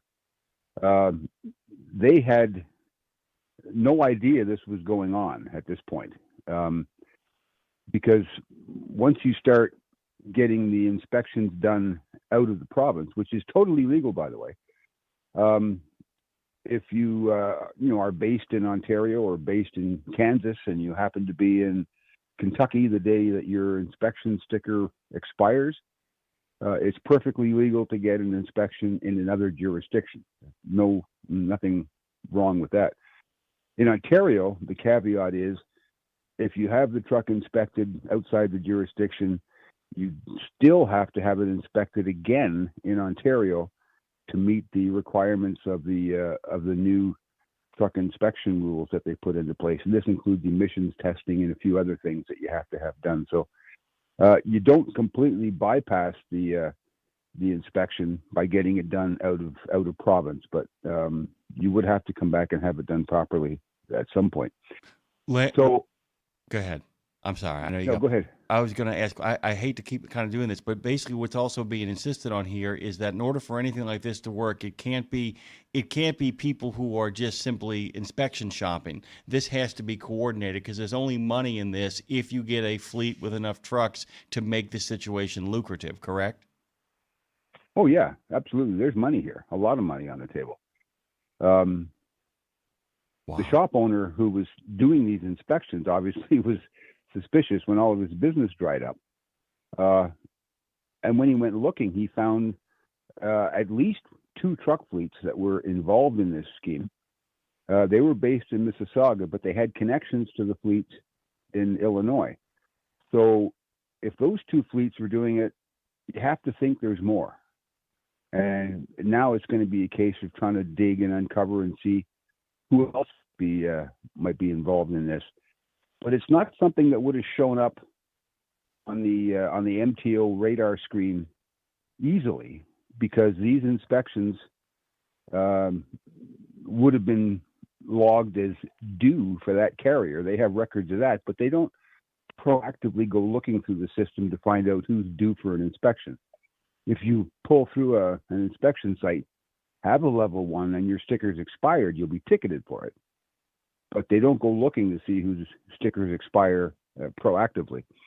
So this could have been going on for quite some time, and really it might have been quite some time again until this scheme had been discovered, and probably would have been discovered by an inspector doing an inspection on a truck and finding it to be a piece of junk, and yet having a brand new inspection sticker on it. That would have raised a few eyebrows. Yeah, this is, and by the way, our good friend Marshall Platter says, good morning, Road Gang Radio, but also points out that it sounds an awful lot like the Russian mafia out of Illinois and Chicago as well. We don't know where it's coming from, but I got to tell you, who's ever doing this has the infrastructure. And like I said, the problem with this kind of corruption and this kind of criminality is that it requires organization. So in and of itself, it's a product of organized crime. What that is in particular, neither Jim nor I know. That's not, we're not going to speculate beyond Marshall's speculation. He knows that world a little bit better than we do. Thank you, by the way, Jim, Joanne. It's good to have you both. You got nice weekend plans or anything coming up, you, Joanne? I think I'm going to be getting some of my winter clothes out. Our weather's starting to turn here, so that's what I'm planning. Yeah, Dean, gonna have to put socks on. Yeah, Dean Croak had a bit of a nip in the air. And what about yourself, Jim? What you got going on? Usual fall stuff. Kind of be doing some yard work, I guess, raking leaves and getting ready for the onslaught. It's not threatening yet, but like Joanne, it's getting cooler here at night, so maybe it's time to dig out the comforter. I tell you what, good night's sleep and not freeze. I tell you what, you ship a little bit of that down here to us, and I won't put a tariff on it, and I will make a point of sending in your direction a little bit warmer bumps as you get to the deep part of winter. Agreed? That's a perfect Agreed. arrangement. Yeah, I'm in. Agreed. There we go. Free zone. Everybody out there on the roads, make a commitment to bring some better weather wherever you go. Jim and Joanne always bring sunshine to Canada Calling. Thank you both. Thank you. Catch you in a couple of weeks. Talk to you soon. See ya. Bye now. Always goes by so fast. Speaking of fast, it's another time, another chance to talk to another member of the reconstituted road gang, Colin Long. Coming up here on Washington Trucking Week, wade through the swamp in your hip boots. Colin will get you to the other shore. We'll be right back at the Potomac. St. Christopher Truckers Fund provides free health and wellness programs for drivers to help prevent some common medical conditions seen in the industry. These programs include diabetes prevention, Rigs Without Cigs, a tobacco and nicotine cessation program, Healthy Habits for the Long Haul, a 12-week total body wellness program, a vaccine voucher program that includes free flu, shingles, COVID, and pneumonia vaccines, and GPS, Get Preventative Screenings. That includes free at-home cancer screening tests. These programs are available to Class A over-the-road semi-truck drivers. For more information or to register for a program, visit the St. Christopher Fund website at truckersfund.org. The Joshua Chamberlain Society is unlike any other veterans organization. It's truly a family, and I know that firsthand from working with them myself. Their mission is to make wounded veterans and families of deceased veterans feel the support and appreciation of their community for life. Our veterans' injuries are permanent, and so is the JCS support. From monetary assistance like paying utility bills or college funds to helping our heroes find purpose, JCS is a family that surrounds and supports the heroes who have sacrificed so much. Learn more and make your donation at chamberlainsociety.org. That's chamberlainsociety.org. In a video game, if you get enough experience, you level up. And when you level up, you gain more skill. And with enough skill, you beat the boss and win the game. Sounds a lot like trucking, doesn't it? Except in trucking, you don't beat the boss, you become the boss. And if you want to be the boss, you gotta meet the boss. And that boss? Carrier's Edge boss, Jane Jezraoui. Want your drivers to level up? Carrier's Edge has the training, comprehensive safety, compliance, and best practices on one website. It's a simple subscription with no contract and no commitment. Learn more. Try it out. Level up. CarriersEdge.com. Hey, come on! We're starting the game! All right, I'm coming. Wait for me. CarriersEdge.com. Back to Road Gang Radio with Jimmy Mack, Lindsay Lawler. Give me a minute, y'all. I'm coming. And you, because if you're listening, you're in the gang. Take it away, founding member Phone Master Dre. You are in the gang, and it is a fantastic Thursday. I couldn't say better myself. Jimmy Mack, hello. Hello to you, by the way. A couple of great comments, by the way, based on different things being said. I made mention of the fact that Marshall Platter thinks that there might be some Russian mob activities in Chicago. Wouldn't be surprised either. There's some organized crime in that situation. It ain't just crime that's going on. Yeah, there's a lot of vodka over there. All right. All right. By the way, our good friend Trucker Bosun points out that in my top 10 bad road trip list, he would like honorable mentions for Tourist Trap in California with a K, by the way, with Brad Pitt. Not honorable mentions. Let's just put them in the list. And we'll also get Badlands, Terrence Malick's debut film with Martin Sheen and Sissy Spacek is really, really good. You make a case that Natural Born Killers, which springs out of that, is also a big road movie as well, too. They're taking a road trip, folks. It's just in America you shouldn't be a part of. Yeah. Going to say that straight up, by the way. Our good friends at OIDA contribute so much to what we do over here at Road Gang Radio. And before we actually talk to Colin Long on another edition of Washington Trucking Week, I want to let you guys know that coming up immediately after this show, when the Commercial Vehicle Safety Alliance holds its conferences, Louis Pugh and Doug Morris of OOIDA are usually outnumbered amongst a sea of law enforcement officers, reps from the mega carriers, and other folks. But it's why they go, to make sure the voices of small business truckers are heard. Louis and Doug are going to be telling Scott and Ashley about the most recent meeting along with their thoughts on the 2025 Guilty by Association Truck Show. And then Dan Lindsay is going to explain how a lack of communication led him to launch the Broker Carrier Summit, which takes place later this month over in Florida. All of that is part of Trucking with OIDA, coming up immediately after Road Gang Radio at RadioNemo.com and everywhere you listen to us, whether it's live 365 or at RadioNemo.com. And now we pivot. Give me one, Dre. Pivot! We now pivot to our good friend Colin Long. It is Washington Trucking Week, and as always, we're thrilled to have him here. How you been, brother? Overall, pretty good, but I haven't eaten or had coffee yet today, so I'm a little on edge. Come on, man. You got to take care of that, man. You got to take care of that. We actually have been giving I know. I got delayed on my walk to work and didn't have enough time to pick up something to eat and something to drink. So, well, at least you're walking, and that's important, by the way. I don't know if you know this, but Dave and I have both taken the Project 61 pledge, and my mom and I are also doing a sugar crash out this month, and that sugar crash out will end on October 30th when we start buying all the stuff for all the kids that we're just going to have to sample to make sure that nobody did anything bad to that stuff. Yep. That's important. Naturally. That's important. How are things going over there in the swamp, by the way? How is the Potomac treating you? Fine. I mean, things are still moving forward over at the Department of Transportation despite this government shutdown because if you recall, truckers, contribute a lot of tax money into the Highway Trust Fund.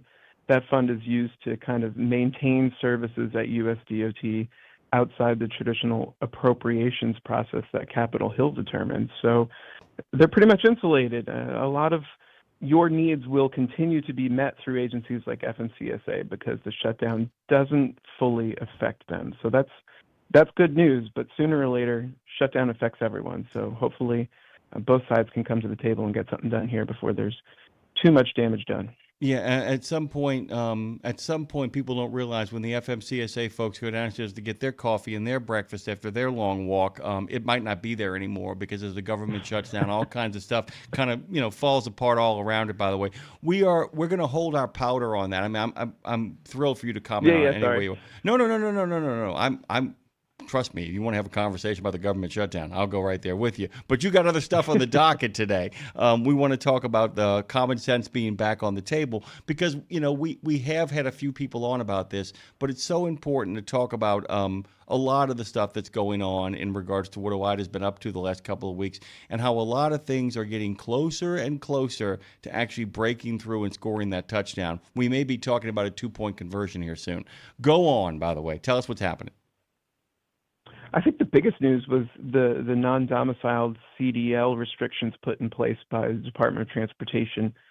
I'm getting my days confused. I think it was last Friday. Yeah, it was last Friday. It was just on the verge of GBATs, so they had a lot of good news to provide at GBATs last weekend. And I say it all the time. I feel like every couple months I come on, or every month at this point, and say, good on the U.S. Department of Transportation for listening to truckers and addressing a big safety concern. And that's how we view this non-domiciled CDL issuance problem, which is happening across the country. I try to be very clear about this. This is not a red problem. It's not a blue problem. It's not a geographical problem. It's happening everywhere. And we were pleased to see USDOT come out and say, all right, let's clamp down on this because they've been running an audit since I believe it was June. They announced they would be running it to check in on states and see what's going on with the issuance of non-domiciled CDLs. And they apparently came to the same conclusion we came to, that there's a lot of lack of compliance and a lot of question marks about who's receiving these and how they're receiving these CDLs and what they're doing on the roads once they're given the green light to drive. So DOT came out and said, you know what, OOIDA, I think you're right, and that's me paraphrasing. I think they came out and said, you're right. There are a lot of concerns about this. Non-domiciled CDL holders should go through the same type of vetting process that domestic drivers go through, and they discovered that's not the case. So they clamped down on it, and I think we'll see a lot of states move in the opposite direction they've been going the last several years. I mean, we reached out to some states to find out how many non-domiciled CDLs they've been issuing over the last few years, and it really blew up right around 2019, 2020, and I think we'll start to see a chilling effect now that USDOT has made it clear they don't want to see a lot of these licenses being issued. And by the way, I'll kind of give a little background history and the reason why we take it back to 2019, 2020, and this is one of those things where and I'm actually speculating here, so you can tell me if I get this right.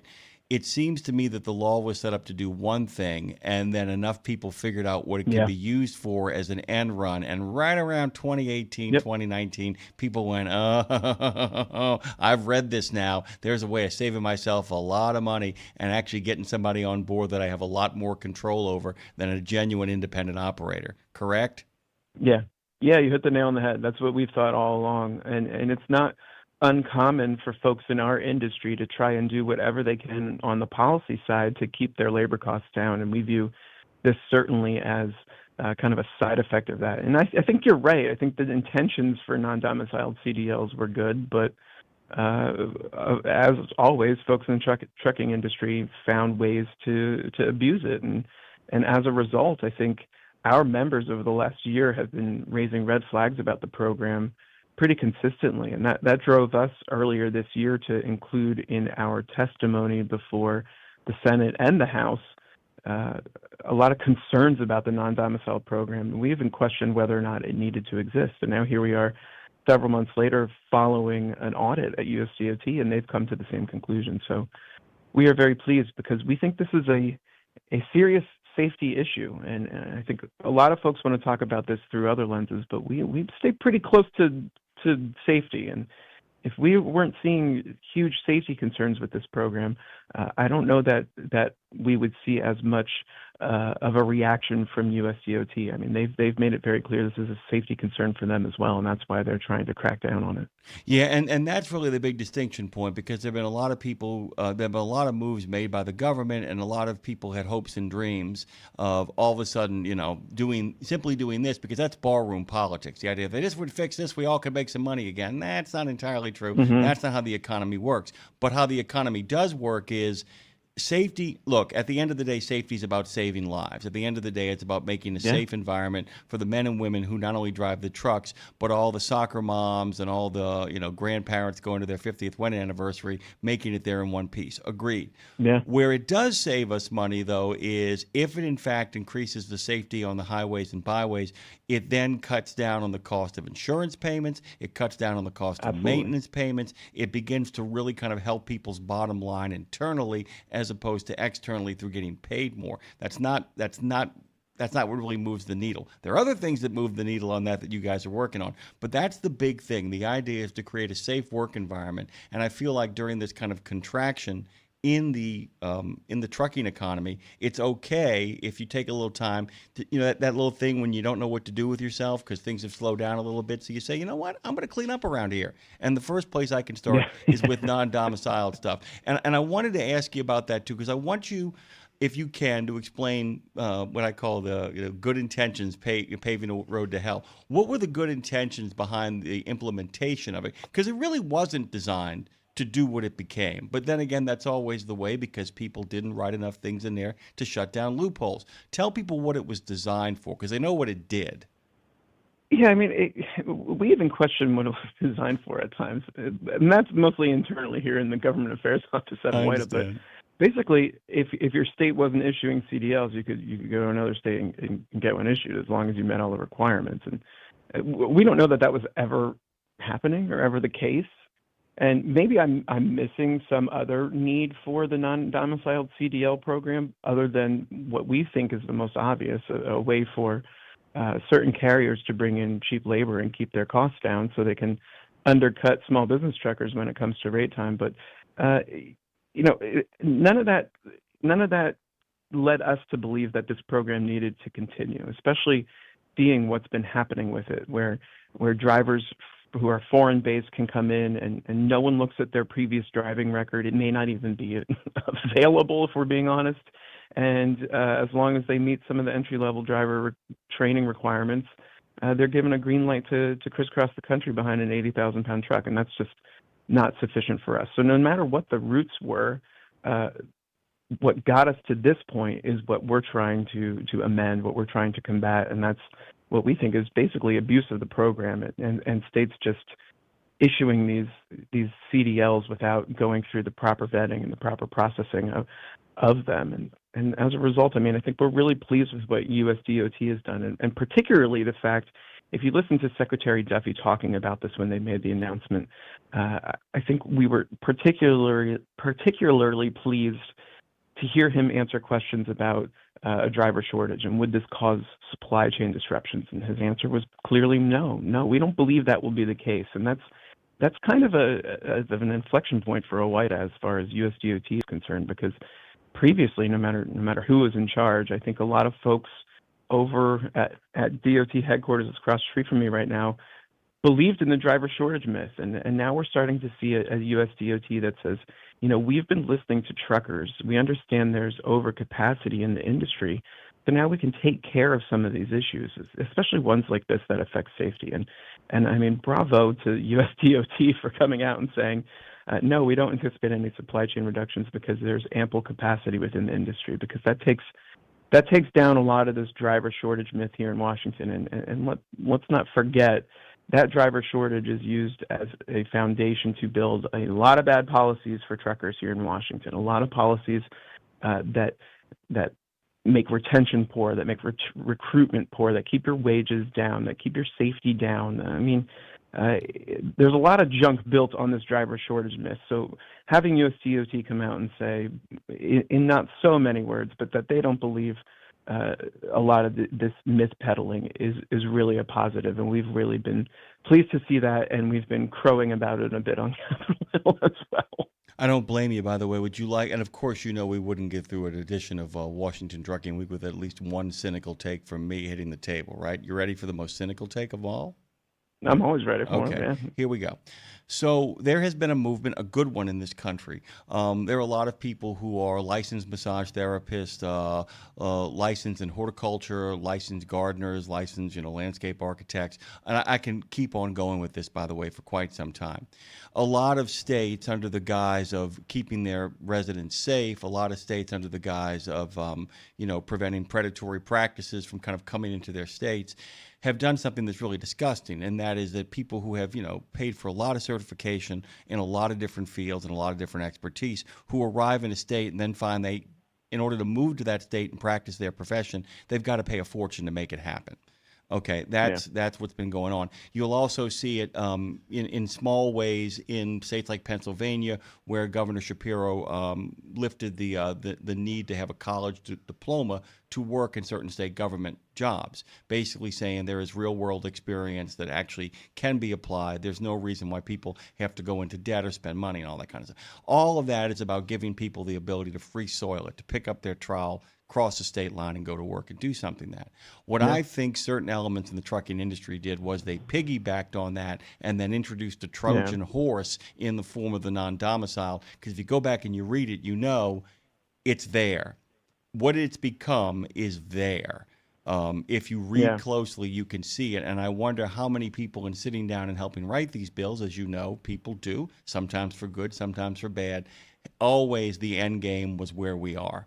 And this has been a long con to get to the point where they could start bringing in very, very cheap and very, very exploitative labor. That's the most cynical take I can make on the whole situation.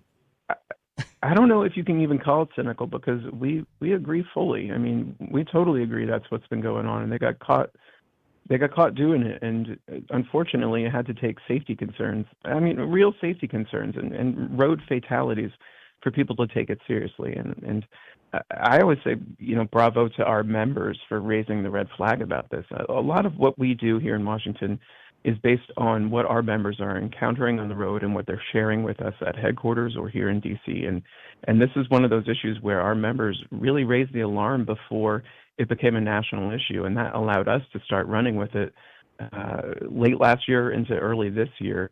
And thankfully, we had an administration that was prioritizing truckers and treating truckers like the highway safety experts they are. And as a result, this issue got prioritized. And as a result, they took these concerns seriously, learned more about them, and now have reversed course on it. And I think it's great for safety, but to your point, I think it's also great for the career of trucking, because anything we can do to better professionalize trucking is a step in the right direction for truckers, no matter who you are. If you're a small business trucker, an owner-operator, if you're leased on, if you're an employee driver, anything to enhance the professionalism of the industry is a positive step for you. And I think to be honest, I think a lot of truckers miss that point sometimes. And this one is one where they didn't. They understood what was going on. They raised red flags. The safety issues, unfortunately, I think were a tipping point. But here we are with DOT, following through on another initiative that was really sparked by driver feedback. So, way to go. And by the way, and this is it's grim, but to say this, that it also ensures that 3 people did not die in vain in Florida. And like I said, that's the kind of stuff, like I said, you need, if terrible things happen, the only meaning things have is the meaning we give them. And in fact, a number of the accidents, some really terrible things that have happened over the last 2 years or so, it means those people did not die in vain. It means that those people's memories will be served by a safer highway for everybody, and that makes such a big difference. The other thing that makes me really angry about all of this is, and you actually alluded to it, about the professionalism of driving. there are portions of the transportation industry that suggest, it's a noble profession. It's a high-skilled profession. It is a profession that requires the utmost of abilities. That's why we need to make it really simple, easy, and slapdash to get people into it. And you go, wait a minute, that's a contradiction. That's where the contradiction lies. And like you said, too, I think that a lot of people, those who are listening right now to this show, those who are making comments, it diminishes a noble profession to actually make it easier to get behind the wheel of a truck. It shouldn't be. I mean, we're talking about the livelihoods and lives of millions of Americans beyond just those who drive trucks. And if it really is the profession that the people who in this industry claim it is, then they should welcome any attempt to make sure only the highest quality citizens get behind the wheel of these trucks. Right? That's it. Yeah, absolutely. But you know what? There's a pivot coming from folks in our industry now that this resource has dried up. I think they're going to intensify their efforts to bring in teenage drivers, and that's a big concern for OOIDA. Not because we don't believe those teen drivers can one day become safe, experienced drivers, but to just set them free to crisscross the country from Seattle to Miami is not the way to do it. And that's what a lot of folks here in Washington want to see in the next highway bill. And it's the same objective as the non-domiciled CDL program. It's to bring in the cheapest labor with safety. I mean, they're gonna pretend that safety is of the utmost importance, but if that was truly the case, they wouldn't be bringing 18-year-olds into the industry, because we know, I mean, having been an 18-year-old dude, I wouldn't have trusted myself behind the wheel of an 80,000-pound truck, having only recently learned how to drive an automobile. So, and Todd Spencer, our president, says this all the time. If you want to improve safety, you increase the driving age. Now, we're not lobbying for that in Washington, don't get me wrong, but we're also not supportive of folks who want to take it in the opposite direction and bring in 18-year-olds. So keep an eye on that in the highway bill, because there are folks who will intensify their efforts to drop that age now because they see other pipelines for cheap labor drying up.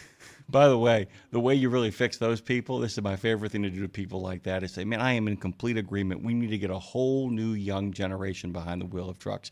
I could not agree more. I think it's so important that we should invest some more money. I think we should create a law that actually gets these 18-year-olds behind the wheel with a guaranteed driver sitting next to them with at least 10 years of experience, being paid the same rate as the kid behind the wheel. I'm totally behind that. What do you say? Let's do that.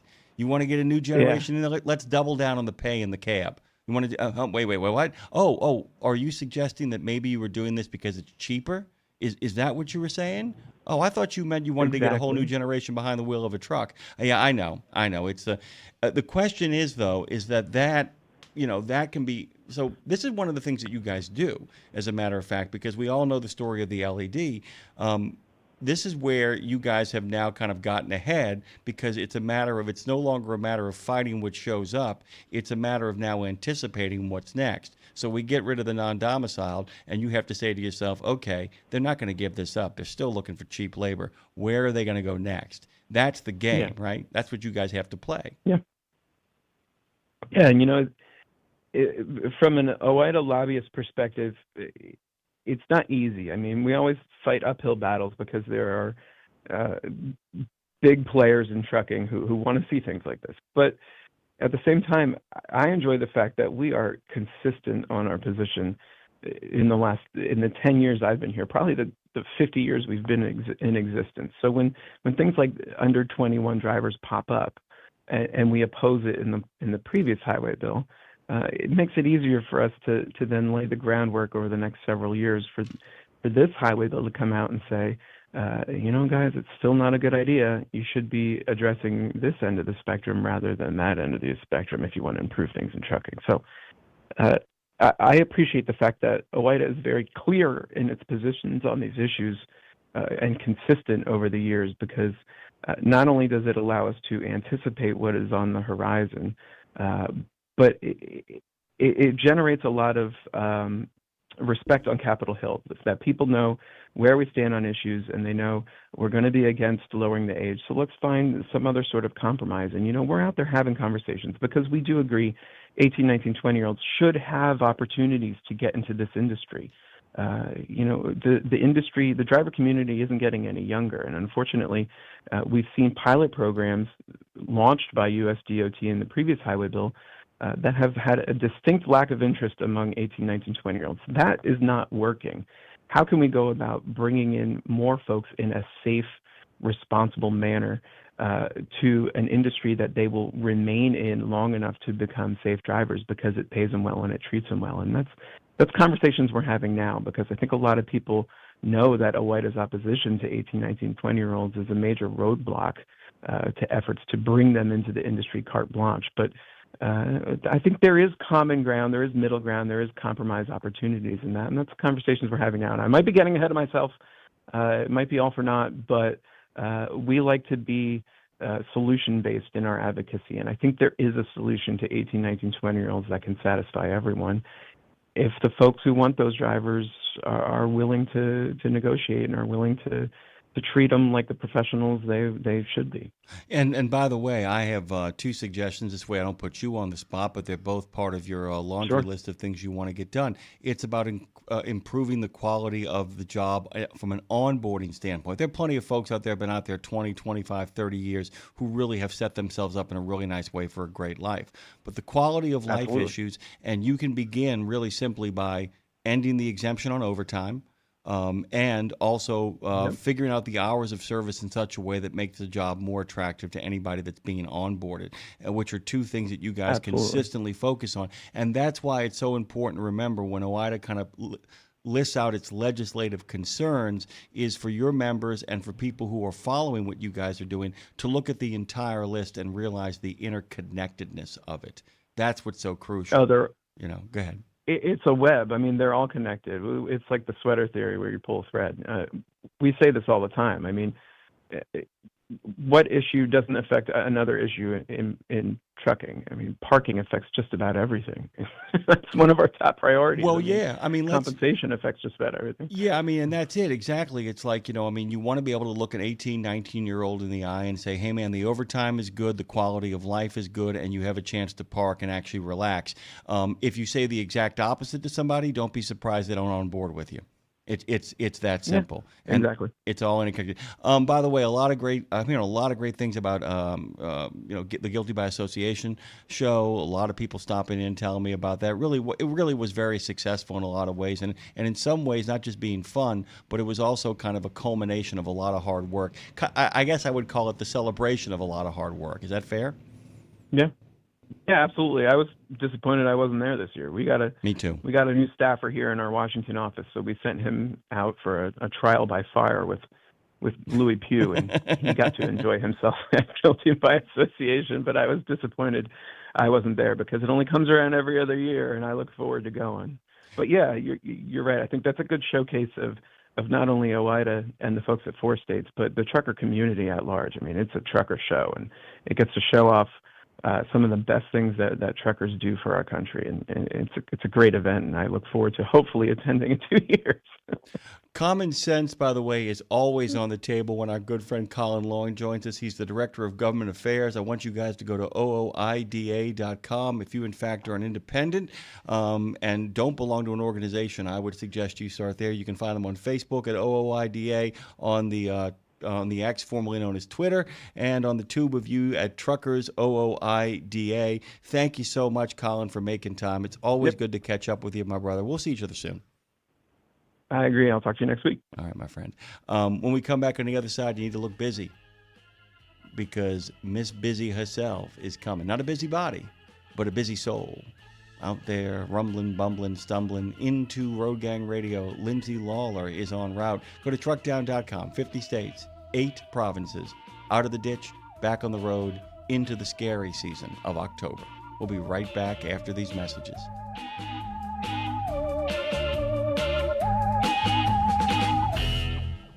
The mission of Wreaths Across America is unwavering, remembering our fallen heroes, honoring those who are currently serving, along with their families, and most importantly, teaching the next generation about the value of freedom. And you can join our mission with a $17 donation that sponsors a fresh Maine Balsam Remembrance Wreath. Each wreath will be laid in honor of a veteran who gave the ultimate sacrifice for our nation. To sponsor your wreath, please visit wreathsacrossamerica.org. That's wreathsacrossamerica.org. From the wee small hours of the morning to the crack of dawn, Radio Nemo has been there with you. Whether you've got the overnight or you're the first wheels on the road, Radio Nemo's been where you need us to be. Providing the laughs, giving the facts, playing the tunes, and keeping it rolling. We've been your light in the darkness, your first cup of coffee, and a voice of sanity. Semi-sanity, actually. We're all a little crazy here. Crazy for the men and women who keep this country going and moving and doing. Crazy for trucking, crazy for truckers of all shapes and sizes. Is that a fat joke? Not if we can help it. Because it isn't just about the rules and regs, it isn't just about the day-to-day, it's about your health, your homes, and your hearts. So we wanted to say thank you. Thank you. Thank you. Thank you from everyone at Radio Nemo for sticking with us, standing by us, and keeping the traditions rolling into the future. 17 Sapp Brothers Travel Centers are known for great food, hospitality, and mom-approved showers and restrooms. But don't forget the service centers. Sapp Brothers ASC certified technicians can repair nearly any issue in shop or roadside, including axle repair. Dig into your free steak dinner with your oil change. That's a Sapp Brothers tradition to thank you for your business. Tires? Sapp Brothers will beat any competitor's advertised price on tires. And download the Sapp Brothers app for exclusive promotions in the shop, restaurant, and store. Your spot under the coffee pot is waiting for you at Sapp Brothers.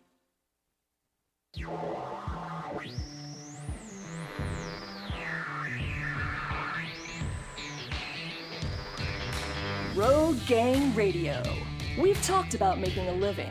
Now let's get a life. It's Jimmy Mack and Lindsay Lawler with the best stories, the ultimate road trip, the concert of a lifetime, and a home when you're not at home.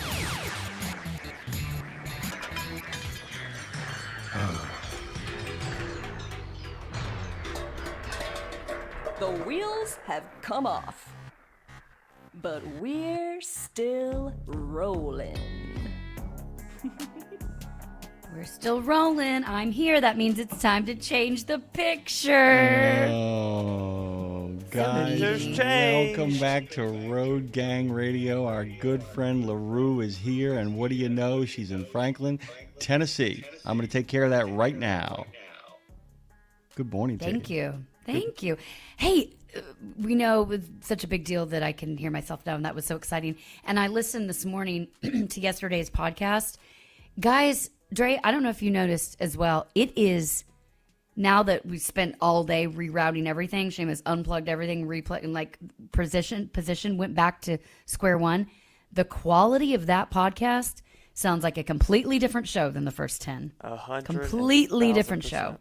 Right? Yes, ma'am. Right. It was like, oh, that's what we've been trying to get to. Very exciting. So point being, go check out the new episode that came out at midnight last night with Larry Gatlin. Such a fun show. Which really, We Should Write, by the way. So. Yeah, and by the way, we talked about that at length this morning about the quality of the show and of course the quality of the broadcast, and it really kind of plays out almost. I mean, what's really cool about what's happening over there, and what's really cool what's happening with We Should Write, is that it's following the pattern of, Nick and I talked to you about this at the beginning. I know Laura talked to you about it at the beginning as well. It really is following the pattern of a successful podcast in regards to how they get started. It essentially has done everything it's supposed to do. It got through its first 5 episodes being better than it was supposed to be in regards to technical stuff, and then slowly began to pick up speed. I keep thinking about the number of podcasts I have listened to. Our friends with Strange Studies of Strange Stories, I've always said, guys, go back and listen to episodes 1 through about 15 from them, and then listen after the 15th, and then listen after the 100th. But the idea is you show up, you give people quality content on a regular basis, tweaking, futzing with, kind of tinkering around with stuff, and then finally at some point it really begins to hook in and lock in, and you get a full sense of what it could be. It's happening in every direction over here at RadioNemo.com. But yeah, it was night and day. It was night and day. I listened to the whole thing yesterday here in the reels, and then kind of listened to the first 15 minutes before I shuffled off to work over here to go pick up the glasses that I had left someplace else. But that was the first thought that hit me as well, Lindsay. Like, wow. I just went, wow. Yeah. I mean, it must have been just like It sounded like Larry was in the room with me, because he was. But prior to that, the past episodes when people were in the room with me, it didn't necessarily sound like that. So anyway, point being, I didn't mean to bust in just talking about We Should Write, but I was so excited listening to this morning because I was like, oh my God, it sounds so good. And thank you, Dre, for sitting in and sticking in and staying late, and Nick and Seamus and the boys getting techie. So anyway, check out We Should Write. It's available now. Head on over to radionemo.com/We Should Write, or you can go to weshouldwrite.com too, because that directs you right back to Radio Nemo. Check it out. Jem, real quickly, because I know you have something you want to dive into, and I'm anxious to hear about it. The next week's episode is with Sandy Knox, and she's a amazing songwriter. But she wrote "Does He Love You" for Reba. She thinks his name is John. Why Haven't I Heard From You? I mean, she wrote so many of Reba's hits, and she's got out it's a book kind of about a musical. She's kind of writing a musical. Anyway, it's an interesting taken out. She's doing called Weighting, WEIGHTING, losing music as a woman in the music, losing weight as a woman in the music business. But there's way more to it, so that'll be a cool episode. Okay, Jim, yesterday you said there's something you wanted to unpack today in this first half of the show. Okay, so for people who don't know, Gothic country is a subgenre of alternative country. And what it does is it blends, the traditional country music, and it really does. Its roots are actually in country music, the kind of stuff that you talk about back in the day music. And then it kind of layers in. It's not too far of a reach. Dark, atmospheric, depressive elements of Gothic rock, post-punk, dark wave, all that kind of stuff. There's a lot of subgenres, essentially, Lindsay, that are essentially would not be able to exist did other subgenres not exist. Do you follow me? Is that what ends up happening is that this stuff, ironically, is the result of a lot of different subgenres of music, and in doing so actually ends up bringing itself back almost to the old days of what a lot of country and blues music of the 1950s were. The genre I'm talking about, Gothic country, Gothic bluegrass, which is, you said gothgrass? Gothgrass originated in the 1990s and gained popularity over here, particularly in Southwest states. It really has its origins, which I was surprised about in doing more research, that it really begins there. I thought it would begin, of all places, in Appalachia country. What Gothic country's doing is that it's using, the traditional instruments of guitar, banjo, mandolin, fiddle, but it does actually add in occasional electronic and industrial elements. Not so much electronic and industrial instruments, but elements. There's a lot of distortion and static and feedback that play through it. And of course, there tend to be two kinds of subgenres of lyrics for the genre of Gothic country, gothgrass, as we're calling it here. Either it is really morbid humor, real gallows humor, dark tongue-in-cheek kind of stuff, or it goes really dark in regards to death, loss, love, and one thing that really separates it, it often has a lot of conversations with the devil, a lot of conversations about demons, and a lot of conversations about the supernatural and hauntings by ghosts, which, I'm just going to say it right now, as you probably know, country more than anything else lends itself to this. That's kind of it. And gothgrass is considered, running parallel to it. And diving into it, Lindsay, I was just... I just kept thinking to myself, where have you been all my life? And I should have known this stuff existed. I just didn't realize how much you could find on Spotify. I mean, there are lists dedicated both to Gothic bluegrass and Gothic country and Western stuff, and I didn't realize the depth of it. Of course, there are people who are considered mainstream who, how do I put this? People considered mainstream who are considered founding fathers of it. The first Hank Williams, Johnny Cash, of course. It's funny because there is a strain of country and Western music that was already there before the genre existed, if that makes any sense. I mean, Phantom 309 actually, to some degree, falls into this category. But it existed usually as kind of either a novelty song or a one-off. These people are embracing it inherently. Had you heard of any of this before? Sure. I figured you had. I just loved it. Like I said, I got a chance to kind of dig into it, and the combination of storytelling, the spooky, and the fact that I am a bluegrass fan just made it something that I went down a rabbit hole for an entire weekend. There was a lot of stuff I was supposed to work on that I didn't because I was so busy writing stuff down and trying to keep up with stuff as it kind of rolled along. I just think it's a really groovy thing, and anybody that like wants to find something a little bit different for the Halloween season, if you have a Halloween party or something like that. And there's some really upbeat, funny kind of gallows humor stuff. Like Amigo the Devil comes to mind. 16 Horsepower, Sons of Perdition, Those Poor Bastards, The Builders and the Butchers. You're getting a sense of what these people are like, murder by death. Johnny Cash falls into it. Yeah, absolutely. And Johnny Cash, particularly the later Johnny Cash, the one that he and Rick Rubin invented, because let's be honest, that Johnny Cash is an invention of both Johnny Cash and Rick Rubin. The idea of when the man comes around and his cover of I See a Darkness, all of that stuff is really just... You can hear it. Oh, by the way, there's another one that I ended up checking out that I really thought was funny called Oh Death, which, of course, takes its name from the Oh Brother, Where Art Thou song that became famous because of Oh Brother, Where Art Thou.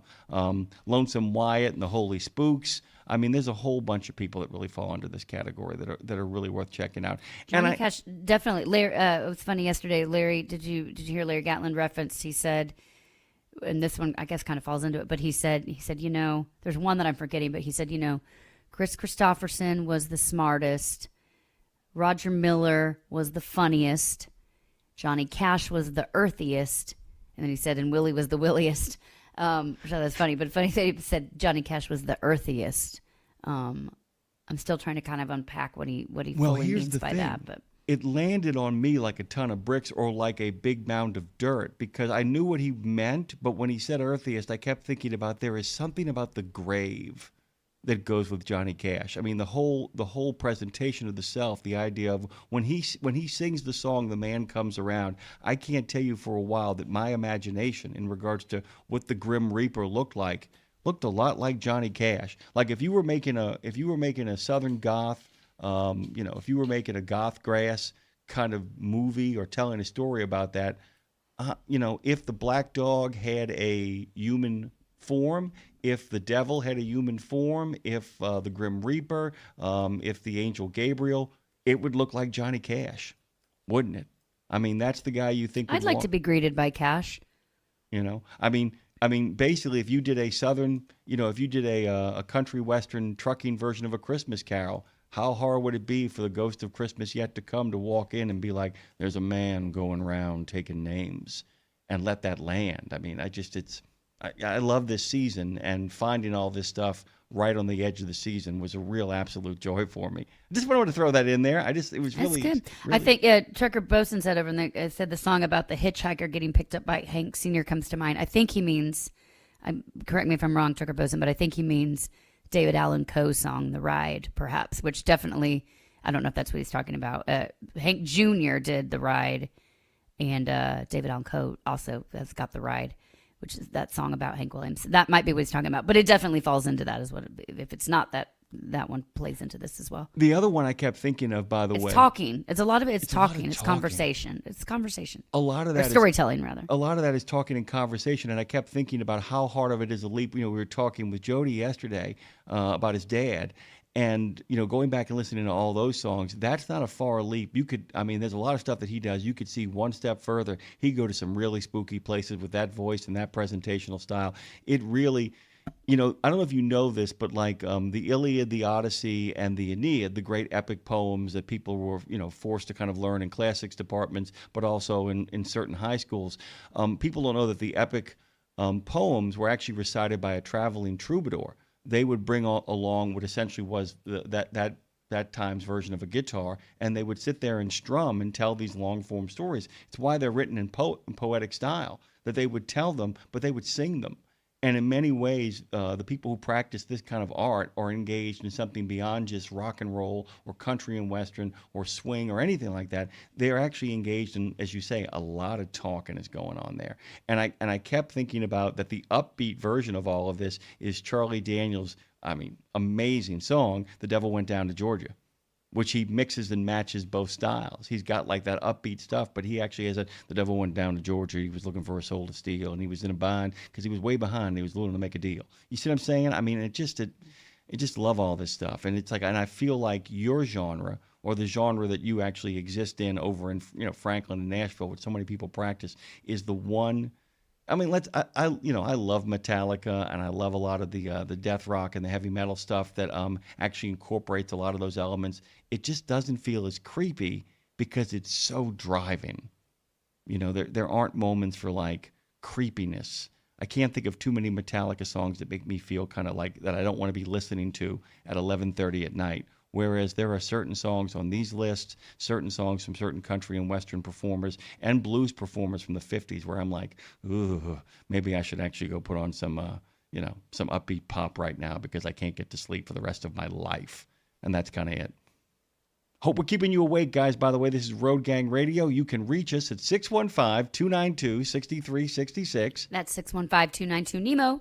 And like I said, jump into the conversation, have a call with us. We'd love to have you on. Don't forget, Trucking with Awida is immediately after this. We have a great lineup today, Lindsay, and one that I'm actually really excited about. Returning guests and some folks that we're just getting a chance to meet for the first time. As I told Dean, we started with Dean on the air the moment we began. We began in Boston, and we're going to end in Salem. I don't know which one I'm more excited about. I'm really stoked about both of our guests today. It's really cool stuff. You remember the found footage guys, right? No, I didn't. I haven't talked to these guys. You weren't here for that? I swear to God, my life with you is a blur at these days, by the way. I want to tell people about the Found Footage Festival, which is going to be joining us. They've got a new tour. They've got a weekly YouTube show called the VCR Party Live. Joe Pickett and Nick Brewer's credits include The Onion, The Letterman Show, The Colbert Report. In 2004, they founded the Found Footage Festival, a national touring comedy show featuring VHS tapes they've discovered at thrift stores and garage sales across North America. They also directed an award-winning documentary, Dirty Country, about a raunchy country singer who they found on cassettes at truck stops in the 1990s. Did you get a chance to dig into any of their stuff? Well, of course I did. They're on our show today. No, I don't look at anything. But anyone coming up on our show, I wing it. I'm a winger. I'm a winger. No. Of course I did. And then the guests, they're going to be super funny. It's actually a fun idea that they're taking this out on the road. They'll be in Nashville on December 3rd, actually, which is my birthday week. So I thought that might actually be a fun thing to go see. They're going to be at City Winery there, which is a very neat spot over here in downtown Nashville. So I might go check it out. And then our guest after that is Rachel. She's the director of education from the Salem Witch Museum, and up there in Salem, obviously. And what's cool, it is spooky month, and Claire had noted this in the liner notes in the booking, but it is something to mention. We know it's spooky month, and we talk about things spooky from a fun perspective and an entertainment perspective, but it is noteworthy, but that the witch hunting stories, these are real people, real stories, real women who were burnt at the stake, and they tell these women's stories there, these people's stories there. And so we'll be equal parts on the fun side, talking about some of the artifacts they have, some of the things they've uncovered as of late, which are fascinating. A witch hunter's manual from like the 1600s they've uncovered. I can't even, how cool will that be to dig into? But then also, sharing some real life stories. So it's going to be a fun show. It is Spooktober here have we come up with a name yet? I've always just called it a Halloween spooktacular, but Halloween. Can we at least say long Halloween? Halloween. Hall, yeah, Haul. I mean, it's hard if you have to spell it for people for them to get the gag, but. Well, no, but in regards to its presentation, though, maybe we'll get a little thing going up there. Halloween. Halloween, by the way, and there, Claire, if you're listening, if you could get this noise, there you go. I'm sure she's like, we have that, by the way. We have that one. Sure, well, I would hope so. Yeah, we got it's rid of the one them. sound effect if you don't have on a trucking show. It's a problem. Although I'm sure truck drivers hate it when you make that sound, or anybody driving. I know when I'm listening to something and you hear a honking effect on the program you're listening to, that's kind of a no-no if you're on the road. You don't want to hear honking effects when it's not actual honking. Yeah, and by the way, Claire is, I'm telling you, Claire, there's a great moment in Van Morrison's song Into the Mystic. He says, when that foghorn blows, and it's a stand-up bass that makes a sound, makes a brrr. he does that throughout the whole thing. And Claire is always, when she's putting together sound designs, always looking for ways to create musical notes or goofy sounds that resemble the sounds of the road, because the one thing Claire lives in terror of is that one time she makes a design with an actual accident sound or an actual gunshot or an actual horn, and she spooks somebody behind the wheel of their truck. So she's obsessed with getting that right, by the way. And really quickly about witches, just to kind of let you guys know to set the spooky mood, our friend Julian Simpson in the second season of the Lovecraft Investigations has a great episode about witch hunting that's really fun. And a guest we've got coming up next week, Jeremy Dauber, wrote the book American Scary about the history of horror in America. And he actually begins with the Salem witch trials and all of the literature that popped up around that. And he does it from the same place that the Salem, the Salem Museum does. He begins from a place of incredible sympathy, if that makes sense. He's not like being like, they were real riches and they deserve to be burned. There's none of that kind of nonsense that goes on. It's a pretty awful time. And Arthur Miller's play, The Crucible, deals with it to the point where the witch hunting got so bad in early America that people who would normally have been all in favor of witch hunting actually called for it to stop, because it turned into a way to murder people and either steal their medical practice or steal their land. And I'm sure she's going to talk about all that kind of stuff when she shows up on the show. Can't wait to talk to her. Can't wait to do it. Okay, so we got to talk a little bit about what's kind of going on in the next couple of weeks over here on the show. It's a lot of bureaucracy here too. I don't know what it is, Lindsay, but I feel like since you got this thing fixed, there's this kind of ease that has settled over things.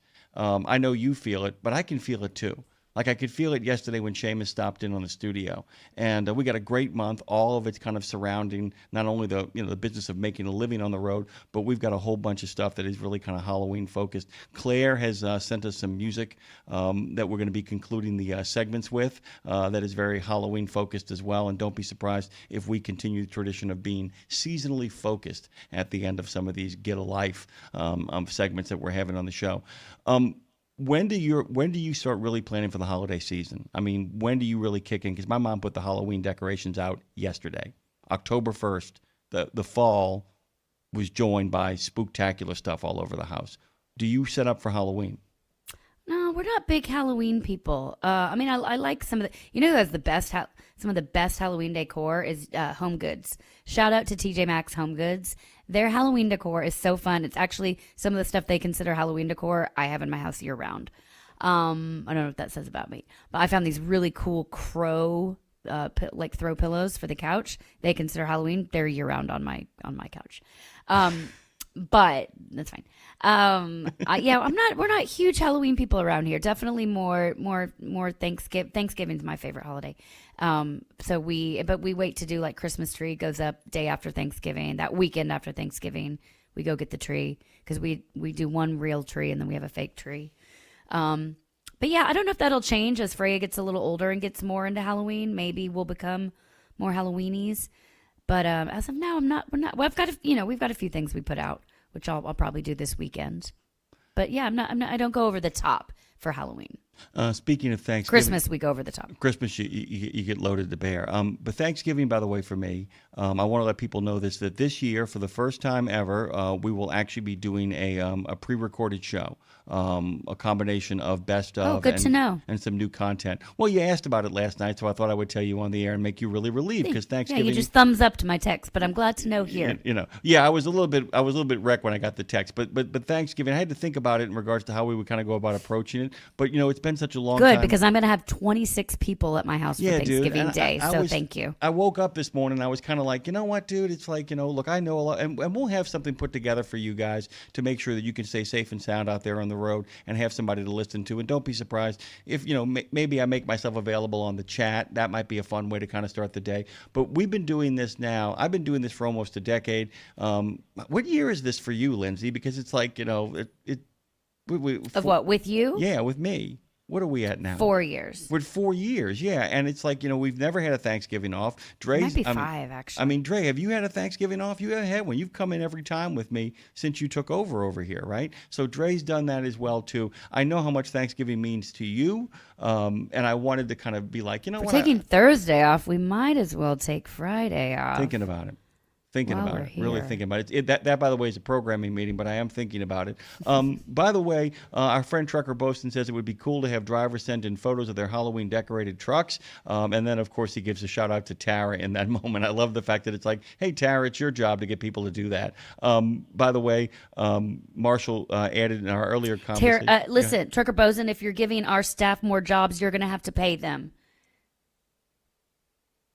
I'm just kidding. I'm going to let that. No, I like that. I kind of let that land. By the way, our staff will do anything you ask if you pay them yourself. Not anything. No feed pics. I hope Tara's listening right now. Yeah. By the way, Marshall talked about Johnny Cash's Sunday Morning Coming Down. That version is actually really good. And Ghost Riders in the Sky are both part of that creepy vein. And of course, the conversation. I think we got it straightened out. I think it is David Allan Coe. Yes. Although Kevin, Marshall does say, Joel the ride. Marshall does say, Kevin, you're right. Hank Sr. is the driver and turns around and heads back to Montgomery, Alabama. Yeah. The song is done by David Allan Coe, but it's about Hank Williams Jr. And for no reason whatsoever, Paranormal Pie Man, big fan of him, just says, I just want ice cream. Okay. We can make that happen. By the way, just make sure you pay Tara if she's going to take care of that for you. That's what's really important to kind of go on here. What are your plans for today, by the way? What do you got going on today in your busy schedule? What's happening?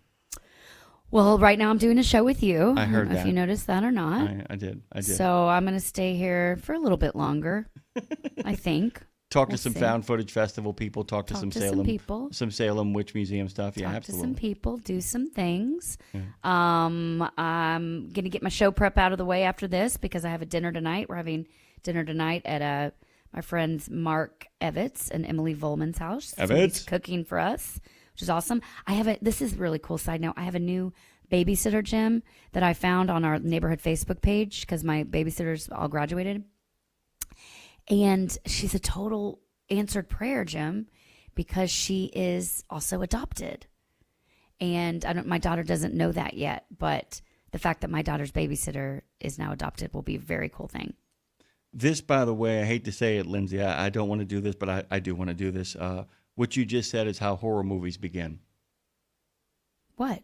Why would you say that? I found the perfect babysitter. She's perfect. Why would you say that? What is wrong with you? And I live in the woods. What is wrong with you? Well, you're the one that just pointed out you live in the woods, by the way. You went right there with me. I appreciate you, by the way. Don't tell. The call is coming from inside the house. The call is coming from inside the house. Oh, my God. By the way, have you ever seen the movie that set all that up? Yes. Oh, my God.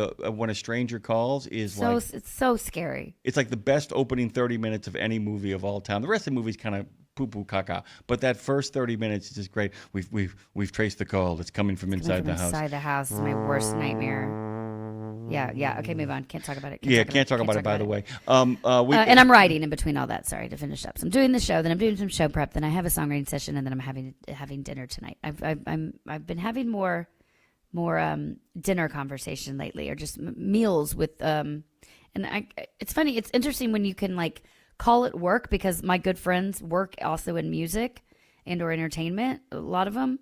So I feel like when we're always brainstorming, so I feel like I can always kind of write those conversations and get-togethers off. I mean, I don't, not literally write them off, but I'm like, oh, this is. I feel like I'm getting equal parts friend catch up and also dreaming and scheming of projects we're going to work on. So I always love that. It's interesting, too, by the way, Lindsay, that you bring that up, because a lot of people, I think, struggle with that, the idea that it's hard to remind people in the arts, but also in trucking. I'll get to that in really one quick second, that doing that is actually working. And I think a lot of people forget that is work. And I think a lot of people often don't do their pre-trip because they're like, well, I got other things to do. But it's like, dude, you got to do that kind of stuff. And simply sitting around talking about ideas in and of itself is the work, is the pre-trip you have to do before you actually sit down and write some songs. By the way, what are you working on song-wise right now? What's in your brain? You follow my question there? I don't want to know what the exact song is, but what's been of concern to you in regards to themes or anything, or feeling? Well,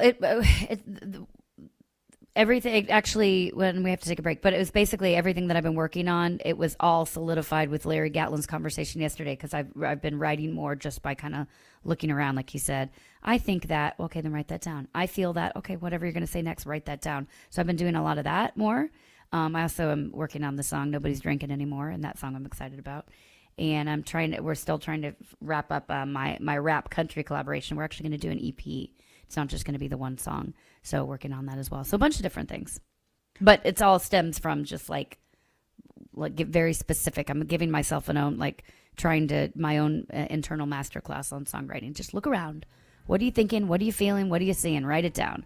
Write it down. It's spooky. But also, it's a lot of fun. We're about to talk about the Found Footage Festival. We're talking VHS revival. It's a revival around here, y'all. I've been reviving some of my old VHSs since my parents moved here. And let the revival come. Let the seance continue, Jimmy Mack. Yeah, and go to truckdown.com and get out of the ditch.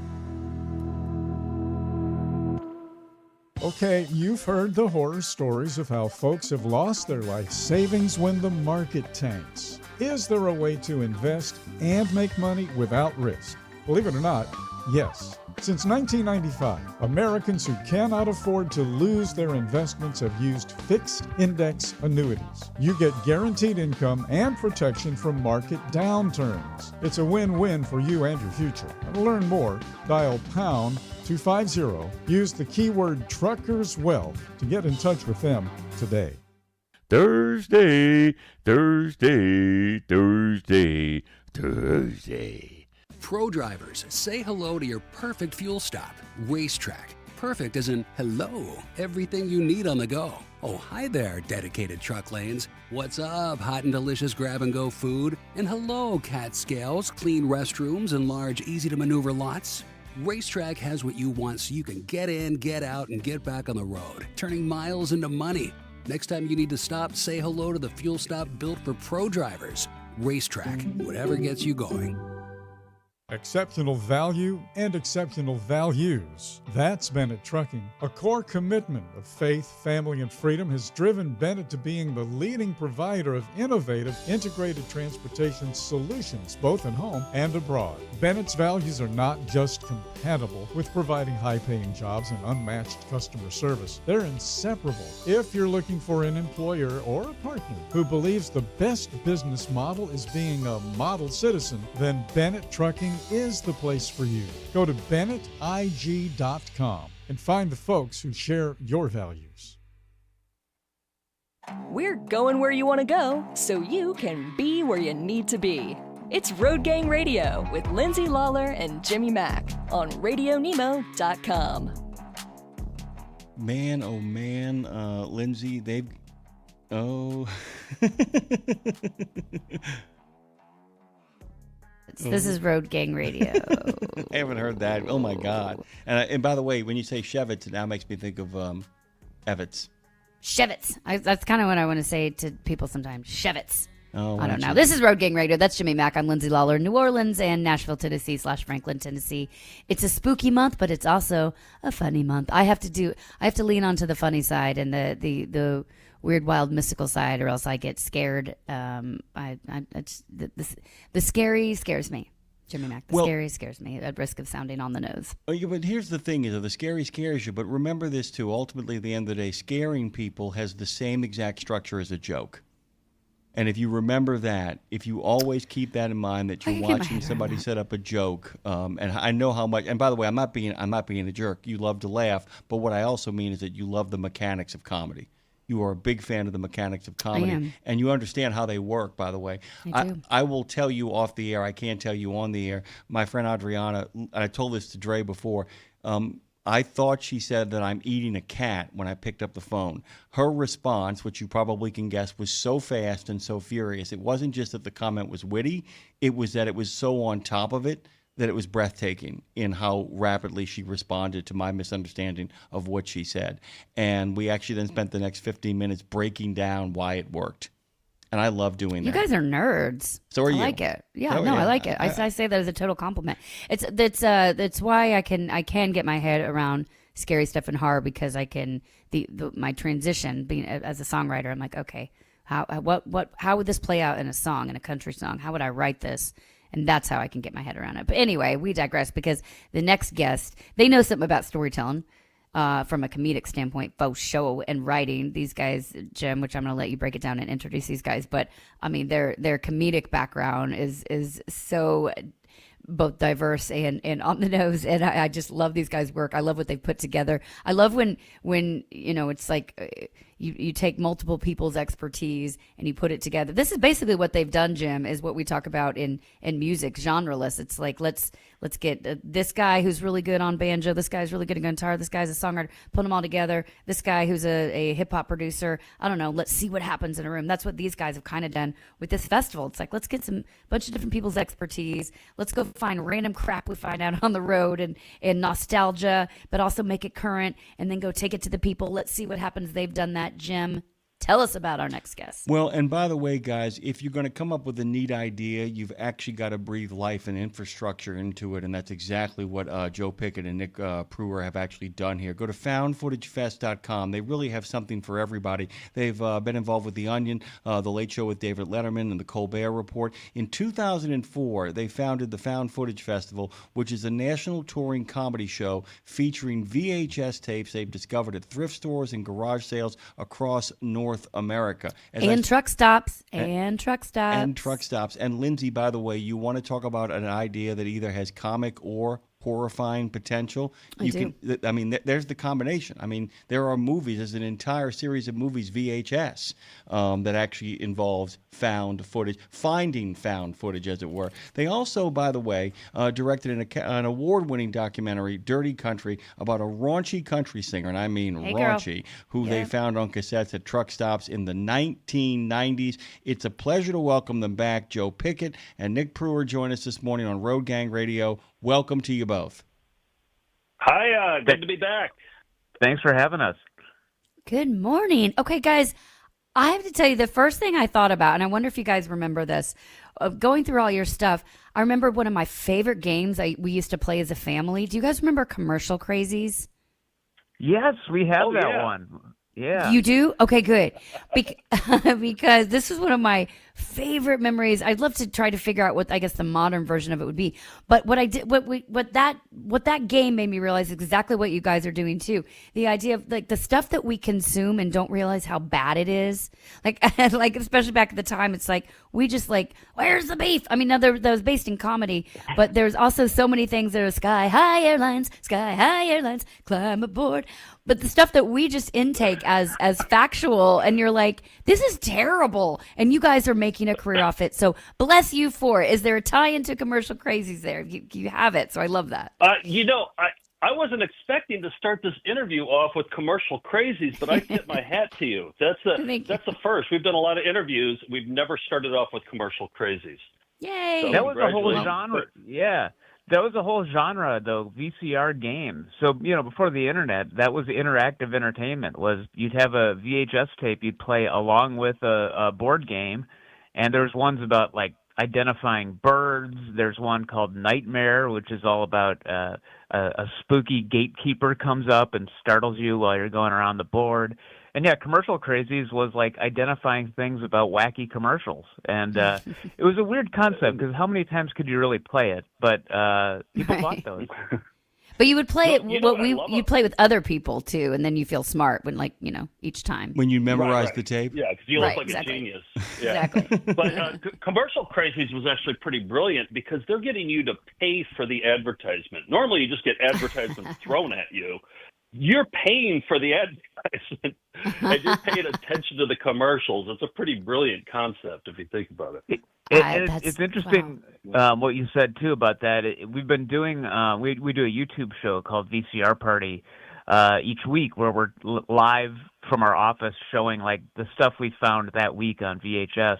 And one project we've been doing for a couple of years now is trying to name the official commercial jingle of each state.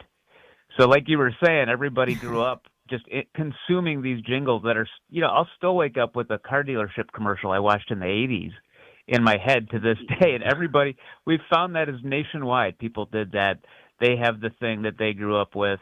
And so we, bring on people from those states and we play like candidates, 10, 12 of the best jingles that people remember, and we try to decide what should the official jingle of each state be. Oh, how funny! How fun! So, what have you come up? What's California? What you got? I think California. California. It's that car. I think it's Cal Worthington, the car dealer there, who would always have like an animal or something. think that was the winner there. Yeah. He'd always end with the dog. He had the cowboy hat on, and I think Cal won it for that. So I had a guest on recently, guys, a fellow New Orleanian, and we actually had gone to the same high school just a few years apart. And somehow, rather than talking about veterans issues, we got into the weeds talking about old New Orleans television commercials. And just recently, a man named Al Scramuzza passed away. He was like 97 years old, but there was a lot of grieving around town for this man who hadn't been in the public eye for like almost 30 to 40 years because he created these commercials. He actually had a place called Seafood City. And we ended up, both of us well into our 50s. Terrible name for a restaurant. But it wasn't a restaurant. It's actually a place. It's a place where you bought. It's an actual city. It's a place where you actually bought like the stuff okay, to go home. Sorry, what bake. a terrible name, period. Yeah, there we go. But here's the thing. It's like so his name was Al Scramuzza, and the jingle was Seafood City, very pretty. Seafood City isn't very pretty. Way down deep in St. Bernard. Stay with Al Scramuzza, and you'll never be a loser. 1826 North Broad. And we actually ended up going through like 5 or 6 different commercials and just singing them aloud together on the air. And I guess what I'm kind of asking here is, do you feel like in 25 years, the next generation of human beings, when they finally become adults, and we are holding that pattern off longer and longer with each passing year, will actually have that kind of collective memory? Or do you think that's the result of what I would call late 60s, mid 70s, all the way throughout the 80s, sort of a shared sort of television imagination? Yeah, I think it was more of. Go ahead. I was just going to say, I think it's more of a monoculture back then. Now everything's so stratified. You get Taylor Swift's new album's coming out. That'll, I'm sure that tonight at 11 p.m. Tonight at 11 p.m. Tonight. By the way. Yes, sorry. But so that's going to be a big cultural zeitgeist thing that people. But there are fewer of those moments because there's just more entertainment. So yeah, I don't know that there's like one or two jingles that everybody will be singing along together. They'll actually have to deal with veterans issues. You can't you can't ignore that just to sing old commercial jingles anymore. Oh man, my childhood. But they do still make commercial jingles though. We tracked down this one guy. There's this one guy, his name is Otis. He was from Texas. He just passed away recently. But we learned that he is like the master of the jingle. Like we noticed some similarities in these jingles, and we'd be like, I called up a station one time, a TV station, said, who wrote the jingle for that? And they're like, it's this guy named Otis. And then we looked him up, and he just has this list of songs that everybody's heard before, and he's been doing it up until the day he died. So I don't know. The jingles are still out there, but we don't watch TV as much anymore. So, I don't know if, the next generation is going to be singing those songs. It'll be interesting. I'm also curious too, okay, because there's a big trend, or this has been happening for a long time. It's not new, but when people are converting their VHS tapes, and my family moved here recently. My parents moved here recently, so we were unboxing a bunch of things. I did a group with Jessica Simpson, and we did a chorus line, and so they found that, so we're transferring all this stuff over. I should share it with y'all because it's really bad. It's really bad, But what we realized, we got it onto our computer. The footage on the computer, and I'm watching the computer, and I'm like, it doesn't hit the same. I want it back on the VHS. Like, are you finding that? Like, it's something. It's the quality is the wrong word, but it's because it's on the VHS and playing on the older TV that adds to the whole package of it. Versus if you take it off that, it kind of loses its message. Have you found that?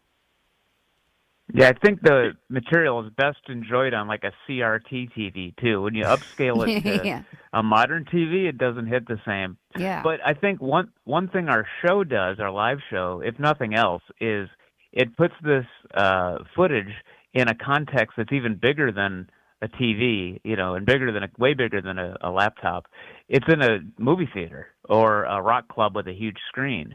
And there's something about taking this footage that was never meant to be seen that way and putting it in this big format where you're really forced to reckon with it in a different way. And it becomes this communal experience, like you were saying, where you're sitting around watching the Jessica Simpson footage as a family, on a TV rather than by yourself on a phone or something. And so, yeah, we're still kind of holding a candle for those days when that was the communal way you would watch something like that. I also think that with the VHS, the graininess and the bad tracking, how it tries to adjust itself. Yeah. I think it's like I think a big reason for the resurgence in VHS is similar to that of vinyl. A lot of the young kids these days love vinyl, and the hisses and the pops and the crackles, and just having something physical in your hand like that makes a difference. Rather than just a streaming 4K, everything looks beautiful. No, we want rough around the edges. We want something a little grainy. And by the way, that kind of sets up a whole bunch of things. I want to point out that you guys talked about actually making a follow-up calling in pursuit of jingles, and in the idea of talking about the context of something bigger. So I want people to go to foundfootagefest.com. I want them to check that out very much so. And I said at the beginning that people will have an idea, and it'll be a really clever idea, a really funny idea. Why don't we do this thing? But then it kind of dies right there. It just becomes part of one of the many things that kind of gets thrown into the air. You guys at some point have to make a commitment to this. And when you make a commitment to it, it really kind of means you're not just engaged in the act of kind of finding what is funny on, found footage, that you actually are creating, you're engaged in what gamers would call world building, whether it's a video game or whether it is in fact a board game or anything else like that. Can you talk about the idea of what it means to kind of construct this world? We were talking yesterday with another gentleman who was actually reconstructing his father's early albums and all his old music and putting it together. How do you kind of maintain, I guess, found footage discipline here to make sure that everything kind of works in this world you've created? Am I making sense, Joe? Yeah, absolutely. Yeah, no. And the weird thing is talking about like commitment to this thing. Like we started the show in 2004, and I think we did 2 shows. We had enough for 2 shows with our collection at the time. And we're like, well, I think that's it for dumb VHS tapes. Let's go look for a regular job. And but then people came out of the thank God, people came out of the woodwork and said, hey, have you seen this VHS tape? Oh, have you seen this VHS tape? Oh, I worked at a news station. Here's all of our bloopers. Yes. And it just, the content was there, that was the format of choice in the 80s. We call the late 80s the golden age of VHS because that's when it was just the Wild West. Everybody had a camcorder, commercials. Everybody was shooting on video. It was cheap. So, they just, crapped out VHS at a furious pace. So once we realized that it was a bottomless pit, we're like, okay, I think we can do this forever. And now at this point, we have over 14,000 unique VHS tapes, no doubles in that. And so, I think we're set for life. So that was really the turning point, is when we realized, this is a bottomless well of yeah, and that turning point also helped us build the show more too. Like it was very much like we presented it the same way we would for friends growing up in our small town in Wisconsin. That's how we started doing this, was finding videos at Goodwill's, and Friday night have people over, and we would set up the video. Here's what you need to look out for. Then during the video, make jokes, when appropriate, and fast forward to the funny parts. And that's kind of how our first shows were as well. But once we saw that we were kind of onto something, we built out the world a little more, and we started taking steps we hadn't thought of before. Like we would hire private investigators to help us track down people from these videos because we wanted to know more. And every little video was like a human interest story that we needed an answer to. So we started following those mysteries where they led us, and interviewing these people, flying to go meet them, and then presenting the results at the show. And over the world, we've kind of secured over the years our place as like curators and straight men to this wacky world of VHS tapes. I love, since you mentioned you had investigators to try to track people down, but then on the other side of that, has anyone ever recognized themselves in a tape you've played, like whether a show or reached out to you? Are there any legal or awkward follow-ups, might I ask? Not awkward. We had one recently, though. We were playing, I can't remember which video it was. We were in Hoboken, New Jersey, playing a show, and a woman came up and she goes, the bouncer that was in the background there, I went to high school with that guy. Just like weird stuff like that pop up.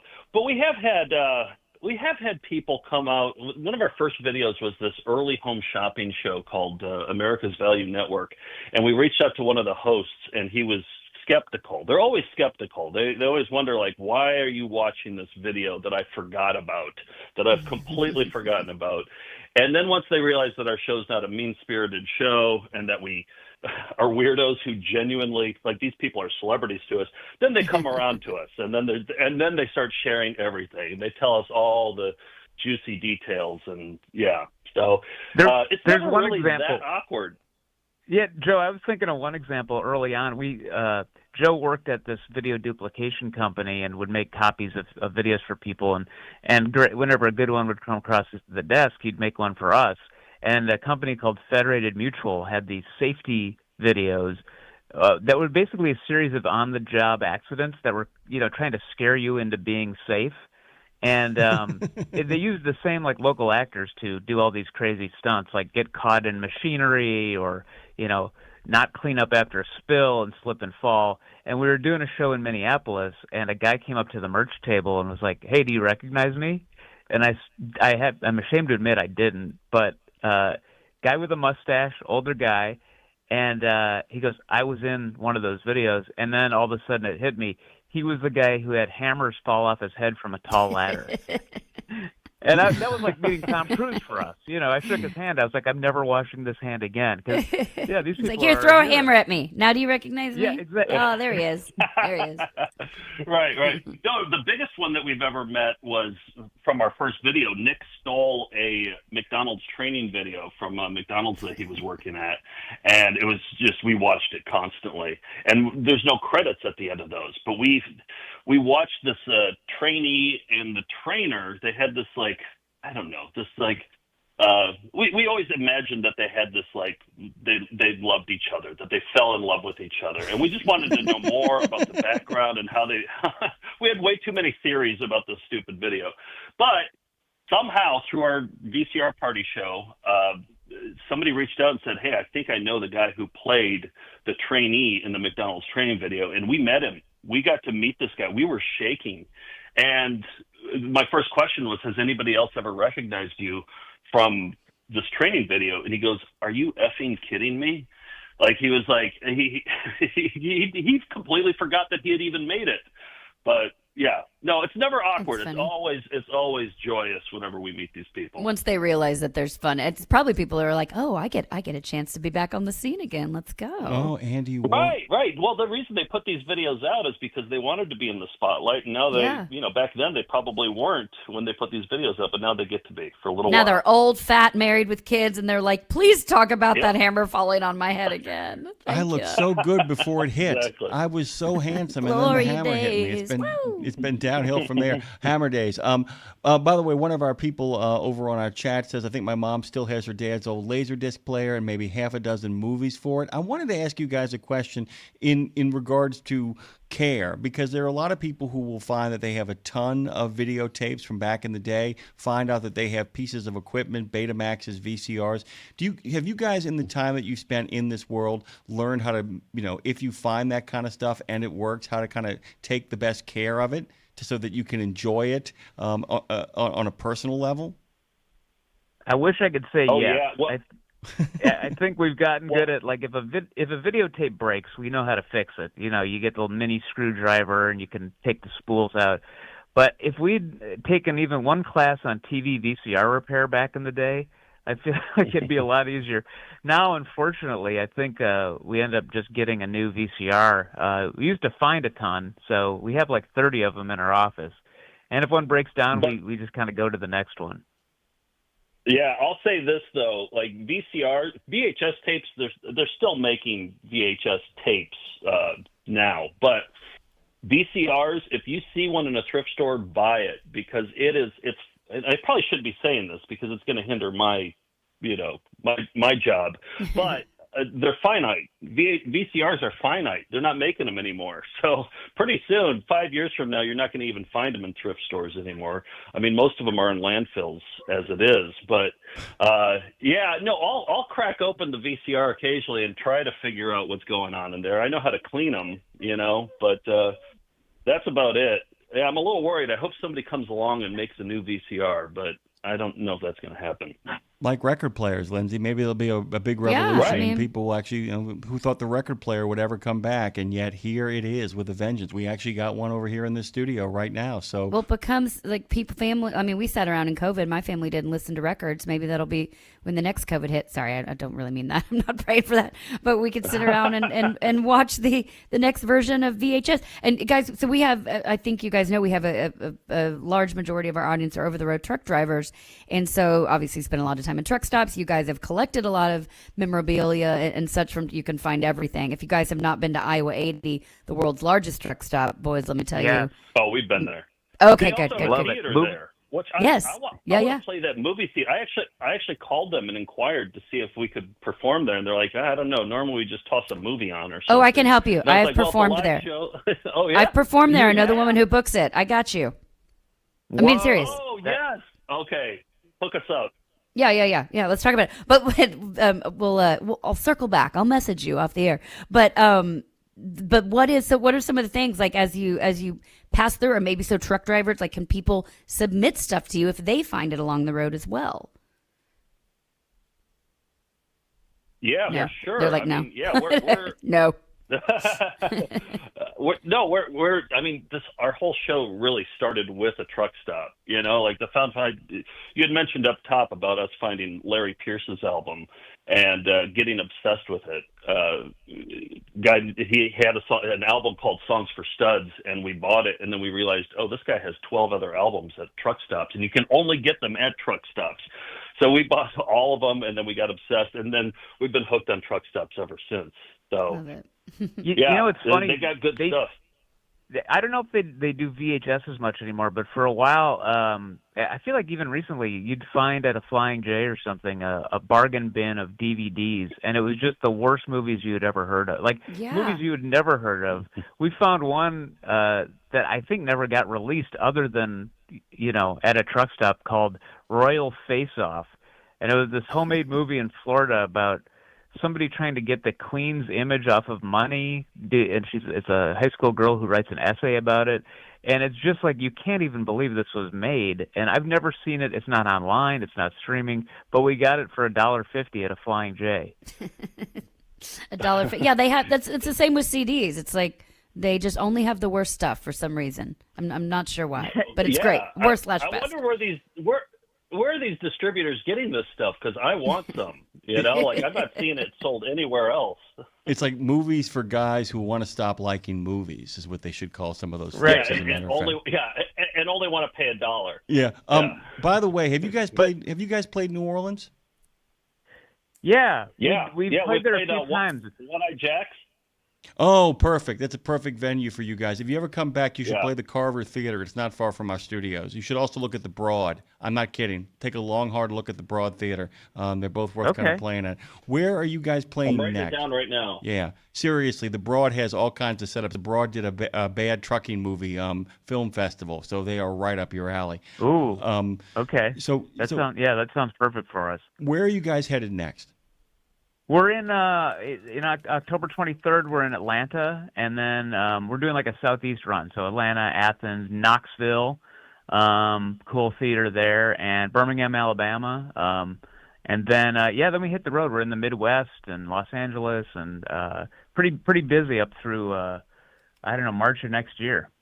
You can go to foundfootagefest.com if you're making your plans to travel. Find these guys along the way. You guys are actually going to be December 3rd here in Nashville, where I live, which is my birthday week. You're going to be at City Winery. I think I'm going to come because it's City Winery, guys, is a really cool venue.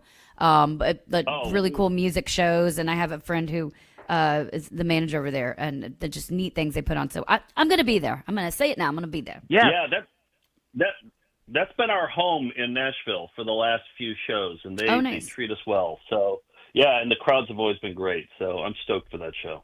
Nice. Well, we'll meet you there. FoundFootageFest.com. Jim, this is so up your alley, so up our listeners' alley, so up everyone's alley. So just keep the nostalgia and the weirdness coming, and man, it's mind blowing every day, the things that were real. Is that really? Did that happen? And on reels, Joe Pickett, Nick Pruer. Actually, it's on tape. Thank you both so much. We're looking forward to. Hope your tour goes great. And check out their weekly YouTube show, VCR Live Party Live. Thank you, guys. Thank you, guys. We'll be right back.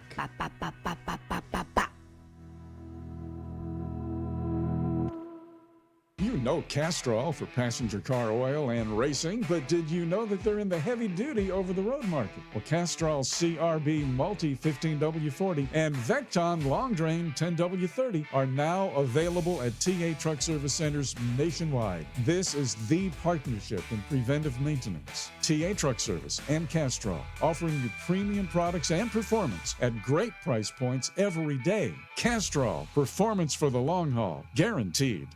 There are precious few nonprofits in the trucking industry, and even fewer that make a tangible difference in the lives of professional drivers. So thank goodness for the St. Christopher Fund. Since 2008, over 4,000 over-the-road semi-truck drivers have turned to the St. Christopher Truckers Fund when a medical issue took them out of work.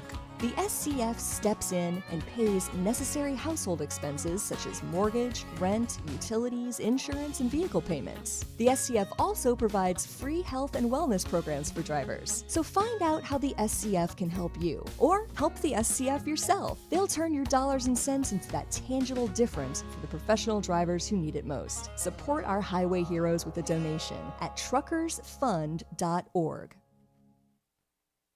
The Soup Nazi says no soup for you, but we've got plenty of alphabet soup for you on Nemo Nation every Monday. You'll know what's going on at FHWA, TCA, ATRI, CARB, NHTSA, NACFE, OVAC, NTSB, ATA, RLA, NMFTA, DOT, CVSA, TXTA, NASTC, NAPTA, and of course OOIDA and FMCSA, and more. Dave, we're gonna need a bigger bowl. It's a trucking, transportation, and lifestyle show like none other. Man, you call this a life? Road Gang Radio is back for another half hour of the best transpo show in the known universe. We come in peace. Well, actually, we're falling to pieces. Let's see if we can achieve liftoff, Phone Master Dre. We sure can. Into the final live hour of Road Gang Radio with Lindsay Lawler and Jimmy Mack live from Fastport Studios. Thank you very much, Phone Master Dre. And it is the final live hour. Don't forget, last half hour, we will be previewing once again what is coming up from our friends on Trucking with OIDA as Ashley and Scott give you the best pre-produced trucking show in the known universe. And to all of our friends over on the tube of you who are yakking it up, who have the audacity to listen on Odyssey, and of course are making FaceTime on Facebook, welcome. You can also hear a lot of this stuff later on, rebroadcast at RadioNemo.com, but you can also check out all the wonderful offerings on YouTube. And don't forget Lindsay's new edition of We Should Write, her interview with Larry Gatlin from yesterday. Extraordinary. Houston means that I'm So one good. day closer to you. So good. It is a leap forward. The quality of the show has never wavered, but in regards to the technical side of it, it is a giant leap forward. It's a remarkable show, and it is so worth checking out. If you haven't heard any of them yet anyway, I really envy you, because it means you can sit down and hear some 11 great conversations with 11 extraordinary artists and one extraordinary lady at the center, Lindsay Lawler. Good morning. Good morning, friend. Thank you for that. And thank you for everybody listening and being here. And this next guest, guys, I'm very excited about this. This is right up my alley. This is a place that I've wanted to go for a long time and have not yet, but look forward to one day doing so. We're joined by Rachel Chris Duan. She's the Director of Education at the Salem Witch Museum, and she's here to talk about some of the incredible new artifacts that they've added to their collection in recent years, including, guys, a witch hunter's manual from the 1600s. Oh, my gosh. And items from one of the actual homesteads involved in the Salem witch trials. Rachel has done extensive research and writing on the Salem trials, modern-day witch hunts, and the deeper human stories behind it all. Because, yes, as we mentioned before, it's October, and we do love spooky season, but these were real people, mostly women, and these were real tragedies. So we're going to talk about what we can learn, what can be unearthed here, and why these stories matter so much. So please make welcome to the show from the Salem Witch Museum, Rachel Chris Duan. Hello. Chris, Hi, Duone. Am I saying that right? Duone? Don't. I know. Don't. I took a tricky last name, and hyphenated it with another tricky last name. So it's really Shame on you. Yeah, I know. I've really made my life more challenging than it needed to be. I'm gonna call you Rach Dog. What's up, Rach Dog? Perfect. Okay, good. I'm gonna make it Welcome. permanent. Glad to have you here. Thank you. So you actually have done a lot of studying before you even assumed the job that you have now. You actually are an expert essentially in museum curation, and that's a fair assessment in regards to what your background is. I mean, you're a person who actually knows how to present history to people in a way that is both informative and accessible and fun. That trifecta that so many museums, so many living history institutions do. Can you talk about, just to give us a 30,000-foot view, about what an experience in Salem is like and how it kind of all rolls into your institution? Yeah, absolutely. Well, Salem, we always say, is kind of an experience like no other, because the most famous events that took place here are the Salem witch trials, which are an incredibly tragic event in American history. They result in the deaths of 20 innocent people. Hundreds of innocent people are arrested. It's a very dark chapter in American history.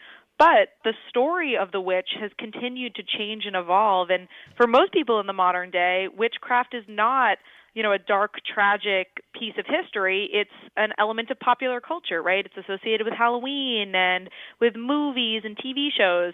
And it's really an element of history where we have a lot of moving pieces, challenges that are not standard in the field. So it's really kind of an amazing opportunity here, because people are drawn in by these popular perceptions of the witch, and then we have an opportunity to tell them this really important story in early American history. So that's the focus of our museum. We really try to walk that line between meeting people where they are and addressing all those popular interests, but also grounding our experience in this real important, and kind of enduring event in early American history. Rachel, there's so many things. I feel like there's so many things to balance out here, because there's a resurgence, I guess I'll say, and people kind of owning that, taking the word witch back and using it as a positive, powerful thing. I mean, I'm a member of several different female circles where the things we're doing and talking about back in the day would have been considered witchy, and it's really Certainly. just they're healing, it's actually just healing and healthy things. It's all positive. Right. But I'm curious how, because there's a lot of different things at play here, where there's history, there's the tragedy in it, and the evolution, of course, of it. And then there's people dressing up like witches for Halloween and having fun. And then there's people that actually are calling themselves witches. So I guess with all the evolution of it and some of, the modern day witch hunt as well, which we can get into, but how do you sort of balance out there, specifically at the history, welcoming these, because some people are probably there to poke and some people are there to embrace. That's got to be a little bit tricky, I would think. It really is. I always say it's never boring here, right? I bet. We have a lot to consider, and we try to do a very big, broad treatment of this subject, and it gives us a lot of opportunities, right? So we do many virtual programs, most of it free. We have a big social media presence. So we really we're bursting at the seams in our building because there's so much you can talk about. And we're housed in a 19th century, formerly church, a Gothic revival style church, which is wonderful. It's an incredible building, but it does mean we have some very tricky space limitations, and there's so much to talk about here. So yeah, balancing the modern practice of witchcraft is another consideration here in Salem. So we talk about what witchcraft has become to people today. It's a spiritual term. It's, for some people, even a political rallying cry, kind of drawing on a tragic history as a means of empowerment. So it's really kind of trying to touch on each subject in a way that people get at least exposure to the depth of the subject. If they even have kind of a small exposure to it walking out our doors, we feel like we've done our job. Yeah, gotcha. And, one of the really interesting things that you're able to do, and I want to get people to get a sense of you and your bona fides here, you actually have written about this from an academic perspective. I mean, really kind of digging in, to the world around you. And I'm wondering how much of your academic research then is able to inform essentially what is curation, because you're looking at artifacts, and each one of those artifacts actually is a portal, essentially, is a space at which people can enter to kind of return to the scene of the crimes. And I don't mean the witch crimes. I mean the crimes against human beings who actually warrant, technically, according to the definition, witches. So can you kind of talk about, Lindsay mentioned the balance, but that balance between we're going to have a really good time here, but we're going to get stuff absolutely right while you're enjoying yourself. Yeah, as I said, it's very difficult. But one of the really wonderful elements of our research that we do here is we really try to focus on the individuals. So, for example, we've been writing descendant resource guides for years now, which it's a packet of information we're shooting for every individual involved. So this project is going to go on for the rest of our lives. And I say us because it's myself and our assistant education director. It's a huge undertaking. But the really fascinating part of this project has been we're delving into the individual stories of the accused victims, but also the accusers, the magistrates, the ministers, the people who participated in the witch trials. And the fascinating thing is, you always go into one of those research projects thinking, I'm going to hate this person. How could you feel empathy for this person? They're the villain in the story. But by the end, you come out with a greater sense of they're a human being, and there's actually very relatable concepts running through their lives. They're a person of their time. They weren't necessarily an evil person. They're a person who made mistakes, very human mistakes, very relatable mistakes. So that's something that's really important about conducting that kind of research, is really getting an individual sense.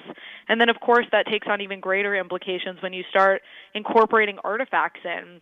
Because, as you said, that is kind of a further touchstone into those real people who were involved in these events. Well, I love that's why it's fascinating, because to your point, it's like, those people, they were acting out of fear. There was something that they didn't know, and it scared them, and they acted in their fight or flight response. And so seeing the human side, I think, is so interesting. So what now, since you mentioned the artifacts, how does this play in? Because I want to hear about some of the recent additions to the museum's collection, especially this 1600s, witch hunters manual, which, again, I'm going to ask the balance question, because when you find something like this, it must be so exciting, yay, but also like, oh, wow, it's another piece of, this dark sadness you uncover, but it's all rich. It's all the history and telling the story. So I guess, again, what's that balance of finding these things that are so dark, but also so much more of a piece that continues to tell the story and piece it all together? Yeah, very much so. And we're kind of an unusual museum because we did not start out as a collection-focused museum. So, kind of contrary to the popular image of a museum, you have to have a collection.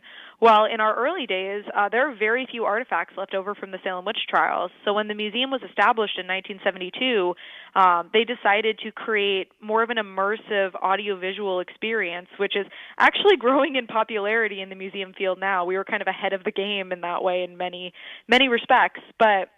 And then gradually over time, we added a second exhibit, which is Evolving Perceptions, which delves into the European witch trials, the evolving image of the witch, the endurance of scapegoating and witch hunts. And having that secondary experience, exhibit has allowed us to really expand what we can collect. So we do have a variety of objects relating to the evolving image of the witch, a first edition of The Wizard of Oz, a first edition of Wicked, things of that nature. But then we've also begun collecting artifacts from the European witch trials, of which there are many more, because those witch hunts took place for hundreds of years, and thousands of people were involved.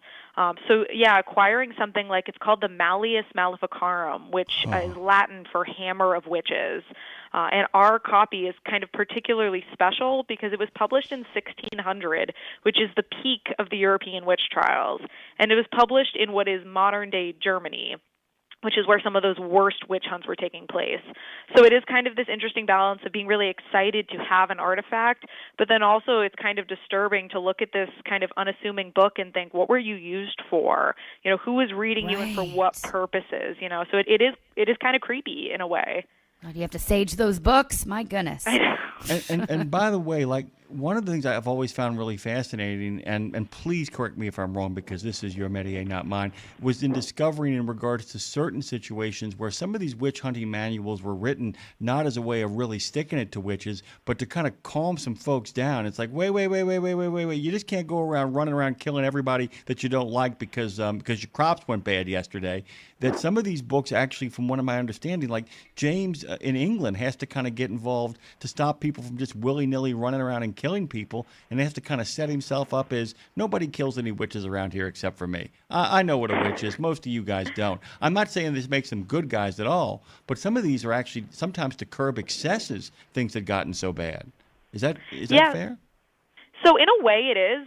So it's interesting to see there's plenty of skeptical books written during this period. In fact, we have one in our collection, one of our earliest books, which is from the 1500s. It's a book written by a man who was a physician, and he wrote about the witchcraft fears that were sweeping across, the landscape. And he said, well, wait a second. Maybe these people who are accused of being witches, they're not really witches. They're hysterical women, and they require medical treatment. So not a great argument, problematic in many ways, but he is saying that, the panic is touching innocent people, and it's getting out of control. And that's an argument that's echoed again and again. There's some really interesting skeptical books published throughout this period. So it does go to show that not everybody's swept into the panic. There are brave voices of people who go against the grain and say, this is crazy. Clearly innocent people are being hurt. Clearly the evidence being produced, that's a big theme. The evidence used in these trials is not strong enough. We have to reconsider how we're trying people accused of witchcraft. And ultimately, that's the thing that really is one of the big factors that halts witch trials. It was when they really start to consider evidence in light of the Age of Enlightenment and the scientific revolution, thinking about how can you really prove someone's a witch before a court of law. It turns out you can't. And witchcraft laws are decriminalized, in part because of that. Well, that I was just thinking, and so it's interesting you said, how can you prove it? Because do you guys there, you as the director of education at the Salem Witch Museum, do you have a definition of witch? Yes, yeah. So I always say Okay. it's a big, broad term, but if we're talking about the witch trials period specifically, it's actually a very clear definition. It's a crime. So it's a legal definition. A witch is a person who sold their soul to the devil and in return gained supernatural powers that they would use to cause all kinds of misfortunes. So kind of understandings about the particulars of that varies from place to place. Everybody's got their own stories and legends, but at its core, that's what a witch is during the period of witch hunts. So then now here we are in modern times. What do you have a definition of modern day witch? See, that's where it becomes more complicated because I always say, every different person's going to have their own definition, right? It's too big and broad now. So a witch can be many things: the pop culture figure, the religious identity, the political rallying cry. And unfortunately, in some places in the world, it is that old legal definition. There are still active witch hunts happening where people are being accused of being literal witches and being harmed as a result. So that unfortunately also remains, a phenomenon in the modern day. But does healer fall into that? Somebody out there, in a way, right? Yeah, yeah. In the like spiritual definition, people who are kind of picking up older pagan traditions, will identify as witches. It's important that we distinguish them from the people who were accused of witchcraft because there is quite a big separation, but these are people who are kind of drawing on the legacy. They're using older kind of traditions, drawing on things like tarot and herbal healing and things like that nature. And that's a very big, identity in the modern day. Yeah. This museum, by the way, and once again, a question that I'm actually adding some speculation to, from the play The Crucible. Danforth says there is no rebellion in Andover, and Paris responds and says, "I tell you what is said here, sir. Andover have thrown out the court, they say, and will have no part of witchcraft." I've always kind of had this thought that maybe part of what is so important about witchcraft and the witch trials here in America is that in Europe, you didn't throw out the witch trials, the king, the monarchy, and all that kind of stuff. So that while a lot of this was started by panic of townsfolk and started by the panic of landowners, at the end of the day, it's the beginning of somewhat the American experiment. Putting an end to this is people kind of rising up and saying, we've had enough of this, this needs to stop. Do I get my history right there? I mean, basically, were the excesses in Salem kind of ended because people had enough of this nonsense? Yes. So basically, there's criticism throughout the Salem witch trials, people saying, especially the evidence, saying you're not using reliable evidence, because they were relying on something called spectral testimony, which is basically the idea that a witch can project a ghostly version of themselves beyond their body, and that ghost can pinch people and bite them and prick them, and the only people who can see them are the victims. So people really, it was the main evidence used to arrest almost everyone during the Salem witch trials, but there's a lot of criticism of it right away because it's actually not consistent with the Puritan worldview. The Puritans believed that the devil is the great trickster. He can make illusions. So how could you be certain he's not making, an illusion of an innocent person flying around in the guise of a witch? So that criticism's there from the very beginning, and it just gets louder and louder as the trials happen. So an interesting element of the Salem witch trials is it's very clear that once what needed to happen was it needed to touch individuals. Once it touched your own life, it became clear, these people aren't witches, and you could become more and more skeptical. So unfortunately, the panic got to a point where about 170 people are arrested. That's how far it had to go for enough people to say, wait a second, I know my wife's not a witch, or my neighbor's not a witch, or that person down the road, if they're not a witch but they've been arrested, maybe other innocent people are being accused as well. So once that public realization just becomes loud enough, it's unavoidable, that's when the Salem witch trials really come to an end. Well, and I think it's fascinating, and I wonder, I keep thinking just from the storytelling perspective, because I think retelling these stories through that human lens you're talking about, these are mothers, daughters, sisters, friends, that really helps people relate differently than just, dates and names, of course. Right. And so do you see what you guys are doing? And then I want to talk about some of the most understood parts, but do you see what you're doing is sort of this curation of storytelling as well as healing and sort of not rewriting the story, because history is history, but by giving names to it, by giving faces and pictures and artifacts and telling these stories, is that helping to sort of heal the cycle so we don't go there again, I guess? I really think so, and I think because of the popular perception of the witch, Salem, again, is kind of unusual because we draw a lot of people here who are not necessarily coming because they're fascinated by colonial history, right? They're not 17th century enthusiasts. They're coming because they're drawn by the idea of the witch and what it means to them today. So we get plenty of people who come into our museum and make that joke at the beginning, I'm here with my witches, or, do I get free admission? My wife's a witch, and our staff kind of Sir, you're not going. the first one to say that. It's an original joke every time. But then you're introduced to the real people who were involved. And I think that can be kind of shocking to people because we think of this as a mythologized story that is so far away from us, centuries away, that it's just completely unrelatable. And what we hope our visitors walk away with is an understanding of this actually isn't that difficult to understand. It's not that unrelatable. In fact, it's too relatable in many ways. The human emotions that drove these events are very much alive and well today, and we are feeling them always. So it's really making that story that's buried so many centuries away and bringing it forward, kind of dusting it off and making it real, living, breathing people as opposed to caricatures of witches. All right, so let's talk about what this, you talk about the idea of people showing up and saying, hey, I'm a member of this coven, let me in for free, or, my great-great-great-great-great-great-grandmother lost some land over here.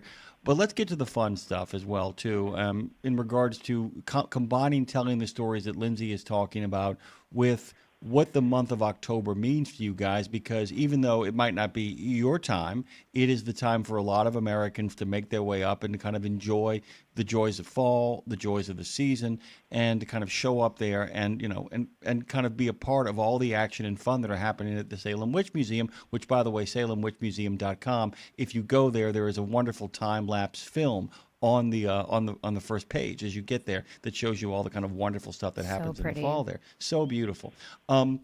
How do you kind of, what stories are important for you to tell? Stories of forgotten folk who need to be brought back up to the surface when people show up there to enjoy the cornucopia of the season? So I always say that the approach of our museum this time of year is we simply don't change what we do. Our exhibits remain exactly the same. We tell the same stories we do all year. The theme running throughout the museum is scapegoating, because that's what's driving the Salem Witch Trials, what drove the Salem Witch Trials, this tendency to project fear and blame on other people, especially people who were different or who made you uncomfortable or who you had a problem with. That's the core element of this history. So that's what we continue to teach. The only thing that changes for us in October is we dress the building up a little bit, right? So we get some fall decorations out there. The store becomes a little bit more Halloween-centric. And it's a very careful line. We'll have internal conversations about what can and can't be in the store in October, because it's a careful line we have to walk. And that's the responsibility of every organization in Salem. Some take that responsibility more serious than others, but it's the tricky subject of exploring Halloween in a place with this dark history. But of course, again, that's what the witch has become in the modern day. There's no stopping that, and there's no criticizing it, really. It is what it is. The witch has become a symbol of Halloween and a pop culture icon. Those things can exist side by side. Again, it's just on the individual organizations interpreting that history to remember to keep those real stories and the real tragic history in sight as we also, have Halloween celebrations happening around us. Well, I like that you keep it year-round. That's it, because I'm sure, October is probably, I'd venture to guess, your busiest month, question mark? It is by far. Yeah, in fact, October is no longer October. It's actually September, October, and most of November Okay. for us here in Salem. I'll leave it up. Well, so you would have to, if you don't have a hotel in Salem yet in October, you're probably not getting one, I'd guess. Is that true? Not this year's. No, if believe it or not, those hotels actually sold out last year for this year. People are making plans to come to Salem a year, 2 years, 3 years in advance. The city of Salem's a relatively small city, but we have over 1 million visitors come during the month of October alone. Wow. And it's wonderful. It's an opportunity to interact with a very broad audience of people who are so excited to be here, but it's also kind of a logistical challenge because it's just hard to facilitate that in a city that was never meant to accommodate this number of people. Jim, I want to ask you, both you and Rachel, this actually. Jim, do you have someone that comes to mind? Any historical witchy women you think deserve, say, a Netflix series the stories that haven't been told? Both Rachel and Jim, either one of you have anyone that comes to mind? Rachel, take the first crack at it. Oh, so it's a great question, and I'm going to have to pick someone from the Salem Witch Trials, of course, because there are kind of major figures from the Salem Witch Trials whose names are very familiar to us, but there's a lot of people involved in these events, as we've said, and their stories are just as fascinating. For example, Elizabeth Howe, who we now have artifacts from displayed in our museum. She's not one of the famous names from the Salem Witch Trials, not as famous as many of the other kind of bigger figures, but she's got a really interesting story. She has a blind husband who visits her twice a week for the entire duration of her imprisonment, is guided by a daughter just so he can give her some comfort. It's a heartbreaking story, and it's one of those ones that could definitely be explored in more depth. There's a guy that comes across on the Mayflower, really cryptic guy named Dean. Is his last name. It's Deen, EEN, who actually in many ways a lot of people thought was the devil incarnate who arrived. Have you heard that name before? I actually haven't. I'll send you. It's a really small figure that a friend of mine dug up, and he only pops up in a couple of books. But there's some really sinister thoughts around. I always like people that they don't have any information on. In regards to fiction, you and me both. In regards to fictional creation, because then you can just fill the vessel up. I mean, when you're talking about even Goody Howe, who you've made mention of, those folks, we know stuff about them. So making fictional stuff about them is a little less fun, because then you're worried about getting them wrong in the worst possible way. So yeah, I mean that's kind of my idea, is to take a really small minor character and expand upon them, Lindsay, if that makes any sort of sense. That's a really that totally makes sense. Really quick thing. What was it like to actually get that book? Well, I mean, did you feel like you had the Necronomicon? I hate to make a reference to a fictional work, but did you feel like you had something that was like cursed, or had what Stephen Greenblatt calls aura to it, a vibration or anything? Well, it depends on actually who you ask, because I personally didn't feel that way, but I know other people in our administration were afraid to, touch the book, when it arrived. So not that there was excessive handling, but, a little not willing to touch it or interact with it at all. But honestly, my feeling was just more extreme enthusiasm, because that was the first major acquisition we made for our collection. In some ways, it's actually the foundation of our collection. We did have other things we had been building for years, but that was the big one, the big find.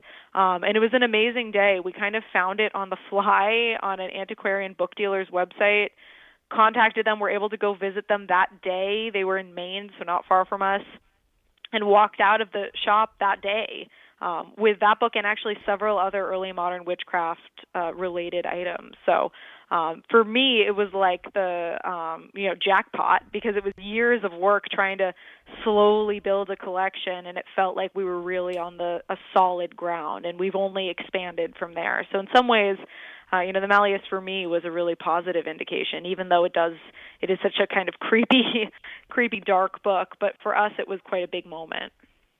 Well, you are quite a big moment. Everything you're doing is wonderful, Rachel. Amazing. Thank you for joining us, the Director of Education at the Salem Witch Museum. You can head over to salemwitchmuseum.com. They're located, of course, in Salem, Massachusetts, over there off Washington Square North. So cool. Such a thing to put on whether you're just curious, fascinated, or maybe you want to figure out, rewrite some wrongs of your own. I don't know. It's, if nothing else, if you just like history, it's something to go check out. Rachel, thanks for making the time for us, and good luck with the 1 million people there this month. Thank you, and happy Halloween to you. To you as well. So kind. We'll be back on the other side of this break. Road Gang Radio continues.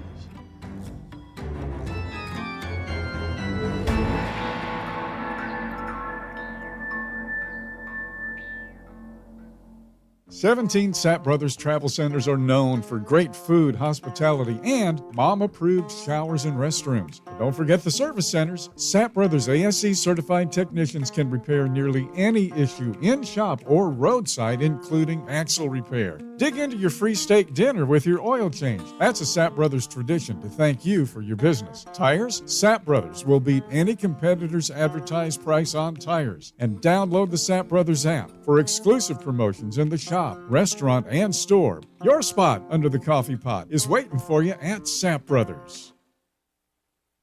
At Radio Nemo, we believe in finding your tribe, your people, your gang. But you can't find your gang unless you find yourself, and you can't find yourself unless you write, right? Lindsay Lawler's We Should Write is a podcast about the healing power of writing. It dives deep with creatives of all types to discover how putting a pen to paper helps them work their stuff out, and maybe gives you the permission slip to do the same thing. We Should Write, live at noon in the center every Wednesday, and then everywhere you get your podcast. Go to RadioNemo.com and learn how to write yourself to healing, creativity, and clarity. Right? The mission of Wreaths Across America is unwavering, remembering our fallen heroes, honoring those who are currently serving, along with their families, and most importantly, teaching the next generation about the value of freedom. And you can join our mission with a $17 donation that sponsors a fresh Maine Balsam Remembrance Wreath. Each wreath will be laid in honor of a veteran who gave the ultimate sacrifice for our nation. To sponsor your wreath, please visit wreathsacrossamerica.org. That's wreathsacrossamerica.org. If someone tells you they need to get a life, Tell them to join us here at Road Gang Radio with Lindsay Lawler and Jimmy Mack. Let's seize the day with Phone Master Dre. Well, why don't y'all get to subscribing, because that'd be nice too on Come Road on. Gang Radio, and you could do that on YouTube and all that jazz. This is the show to listen to. Jimmy Mack, Lindsay, ain't that right? All that jazz, Jimmy. I know some people, you'll notice there's commercials happening on YouTube, which we think is cool because it means, oh, we're on the radar. It's a good thing for us. I know some people are complaining, but you hit the skip and move on with your life. If it means we get to keep doing the show for you for free, just hit the skip. Yeah, trust me, it's a good thing. Yeah, remember, advertisers mean free. That's what Yes. advertisers mean. They mean free, and unlike certain social media platforms, they're not mining your data either.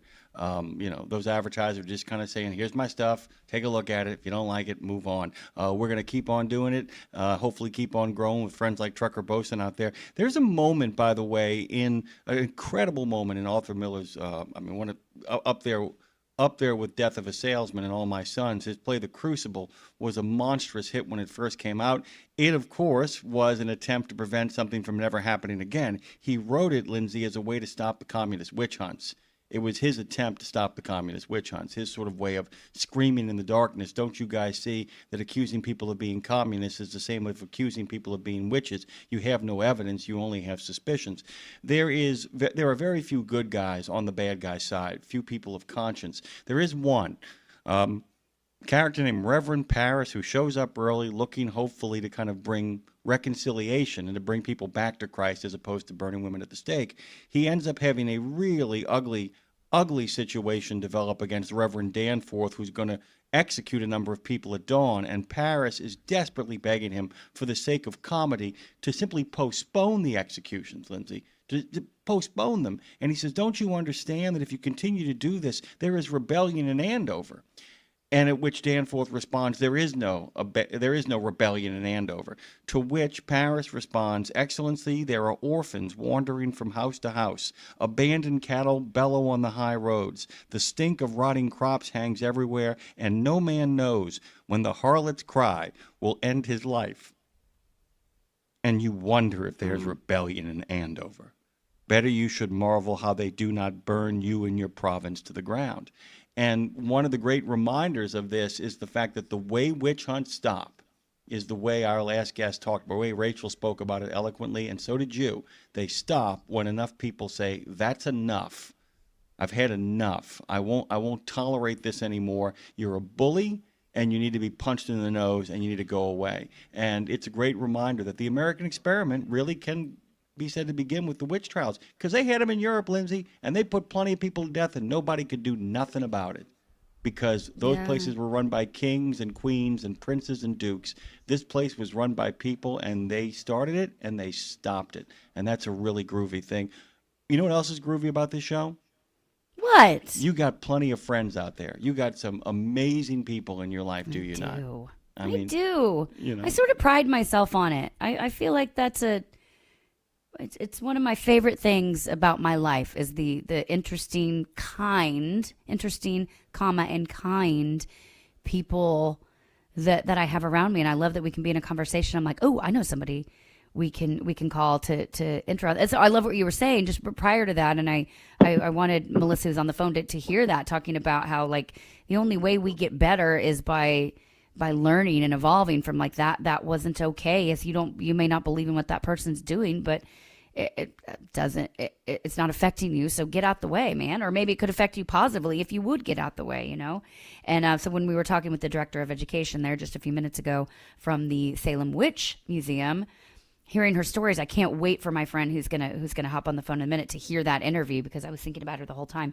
What they're doing there is so beautiful. They're telling stories and shedding light on it so that we can evolve and realize what's going on here. So we got my friend really quickly. She's in California, so she's 2 hours behind, and I'm like throwing her to the wolves here. But my friend Melissa Carter is one of my favorite humans. You can find her at mysticalmelissa.com, and she, Jim, she was for 20 years. She was in corporate and nonprofit events, and then COVID happened. She sort of shifted, but it was divine guidance for sure, because it led her to follow in the footsteps to step into the spiritual world full time, something that's been calling her forever. And I met her actually during COVID, the very beginning of COVID, Jim, when a girlfriend of mine was staying with me, and she's like, hey, I have to hop on this Zoom. And I was nosy, and I said, what's the Zoom for? And she said, well, it's a circle, a women's circle. It's a moon goddess circle. And I'm like, okay, well, I want some moon goddess. Sign me up. So I hopped into the circle, and I've been a part of it and a part of this group. And this woman's become one of my dearest friends in the world. And she calls herself a witch in the best of ways. So please make welcome to the show, my dear friend, soon to be yours, Melissa Carter, Mystical Melissa. Good morning, friend. Good morning, friend. It's such an honor to be here with you guys. Thanks for inviting me on. You know, this is my favorite topic. I know it is. And Jim, you can say hi to Jimmy Mack. Hi, Jimmy. How you doing? I'm actually Dan and Grandy, especially since I read your guiding philosophy. I'm all stoked to have this conversation now. Oh, I love that. Thank you. Thank you so much. It's a powerful statement, but it's the way I live my life. Well, Lindsay, I'll tell you this really quickly. One of the things I've always lived my life by is stop waiting for the cavalry. You are the cavalry. No one's coming to save you. And of course, her guiding philosophy is, I will not rescue you, for you are not powerless. I will not fix you, for you are not broken. I will not heal you, for I see you in your wholeness. I will walk you through the darkness as you remember your light. And I got to tell you, that's the kind of muscular practicing I just love. The idea that you got to, no, I can get you there, but you got to make the journey with me. And I love that approach to life. Welcome, by the way. Welcome to the show. Thank you. Thank you so much. I'm actually out here in Temecula, California. We're hosting our Moon Goddess Circle, our Moon Goddess Retreat this weekend. So we're getting ready to howl with the moon and make some magic and really work with women. And we're working with the goddess Hecate, who's the queen of the witches. So this is an interesting time to get have this conversation. And we're going to be working with women on how to remember how to mother themselves. Well, I totally forgot.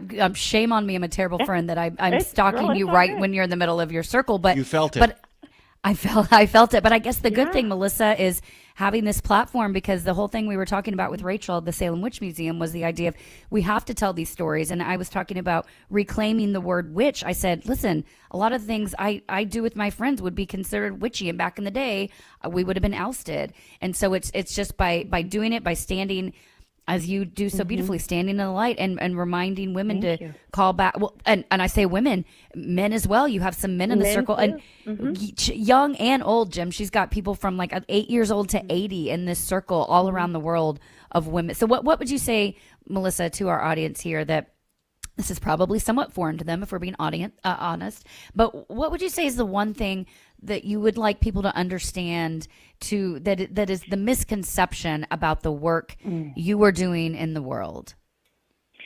So that's a really interesting question, because, it is very misunderstood. And the work that we're doing in the world is just holding the light for others to find their way. And the thing that I think I want everybody to remember is that we all have magic within us.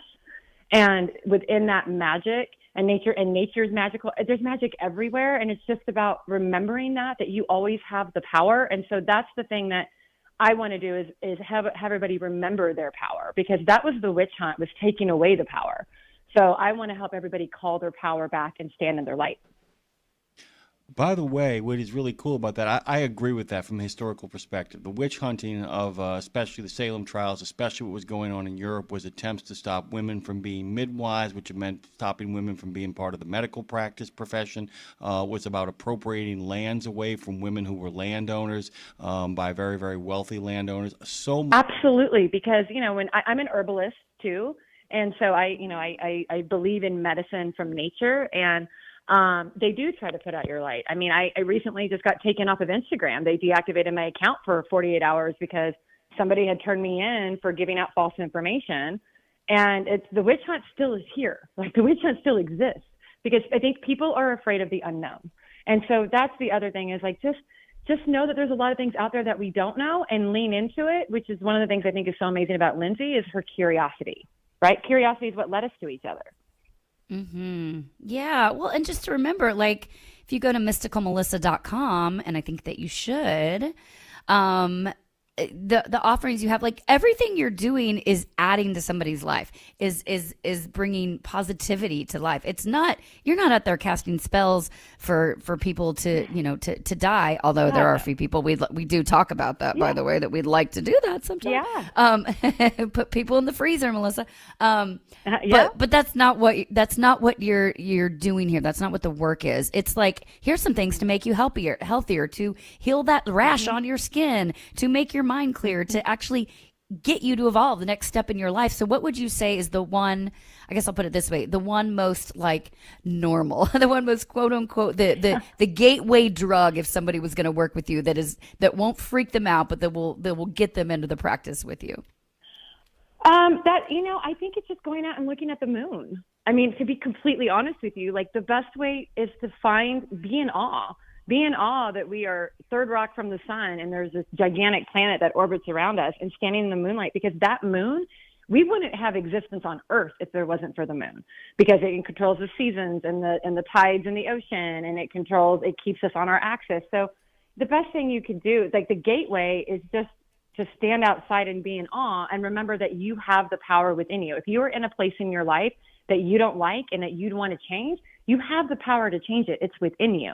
So that's like the nugget, is remembering that you have the power, stand outside, look at the moon, be in awe, and remember that everything around you, you have a lot more control over things than you realize. And that's the best way to get started, is to remember who you are in that moment and decide to step forward in that. The moon, gateway drug. I like it. I'm obsessed with the moon. So I think that's the best place to start, is just being in awe.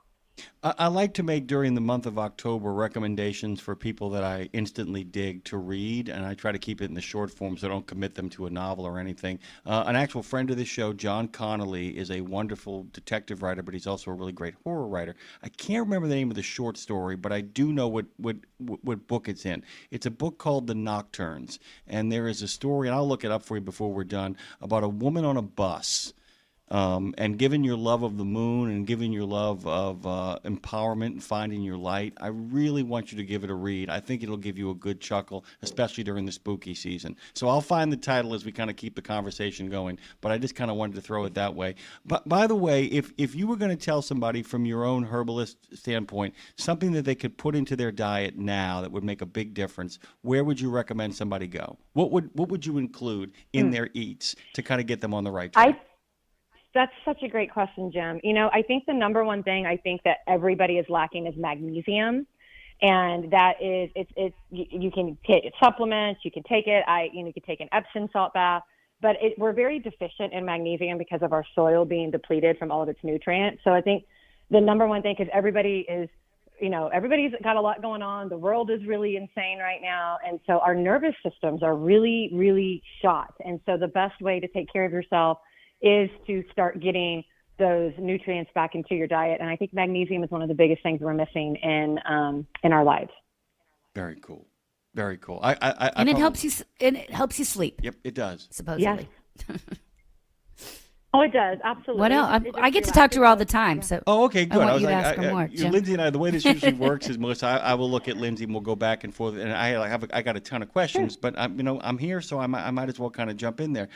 In regards to, I can text her and stalk her all the time. You can now too. And I'm a big reader. So if you were going to recommend a book to me that you feel like, in some ways, it can be fictional, it can be historical, it can be academic, doesn't make any difference, that you feel like captures you and the essence of what your mission is and what you're trying to accomplish. What's the first book that you put into that collection? My first book is Witch by Lisa Lister. That would be the very first book I would go, because that book really opened my eyes to understanding the history and what we are. So Witch, literally called Witch. I think that book is absolutely incredible and life-changing. I really love Light is the New Black by Rebecca Campbell. I think that book really gives a great opportunity of understanding that shadow work is working through the fear. And so Light is the New Black is great. And Rebecca Campbell and Lisa Lister are best friends. They're out of the UK, and they're both practicing witches and healers. And so those would be the two books that I think are absolutely imperative to anybody looking into this kind of information to start with.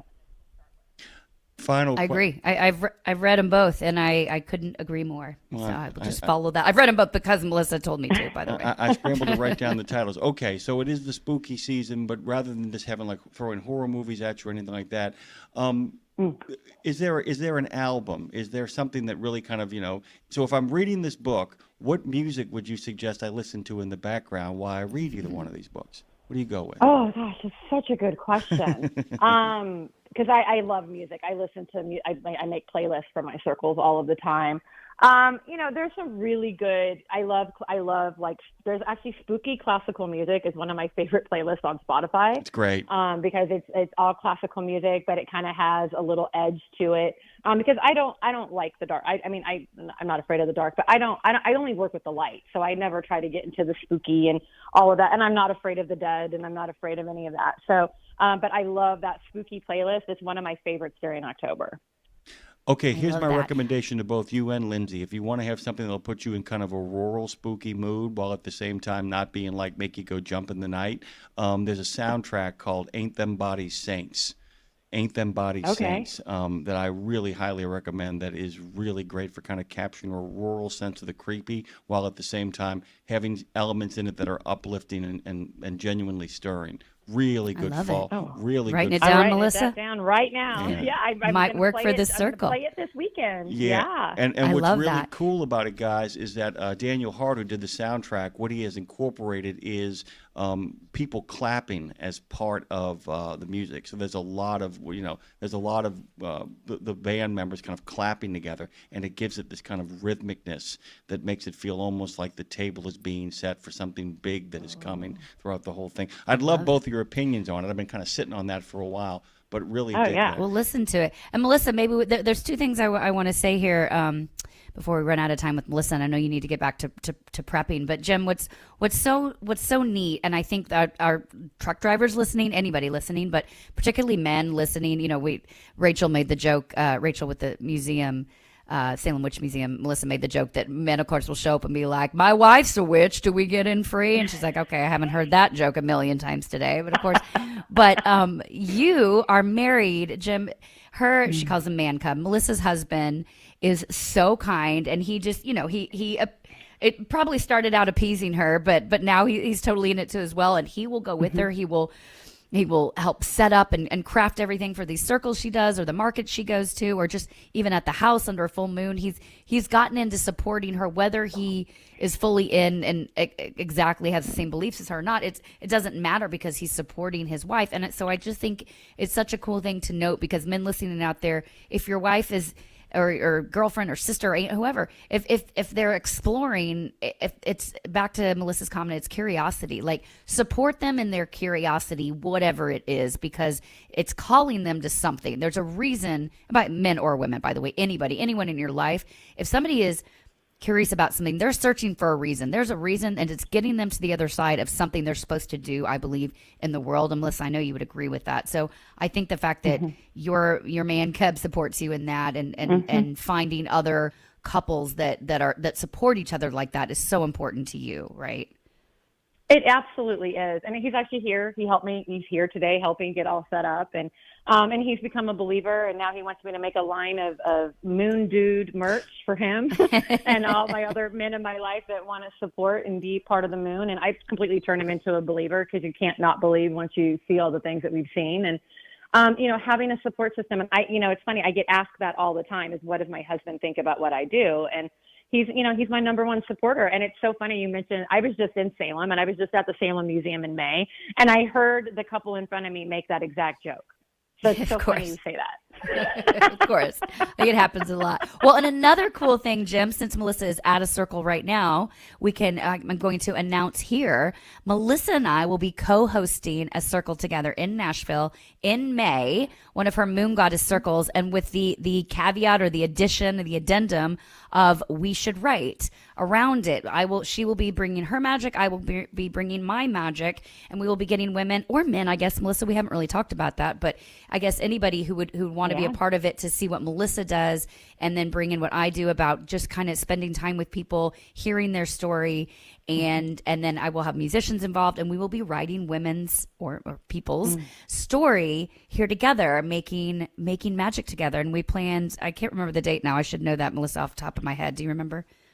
I mean, I think it's like the first weekend in May. Yeah, when we I were think talking. so. Let me double check. Yeah. So, Jim, I don't know. Maybe we broadcast from it. I don't know, but it's going to be I cool. was thinking, Jim, you should be there. I mean, for sure. And it's all about stories, and that's the thing that we're working on this weekend is like burning old stories.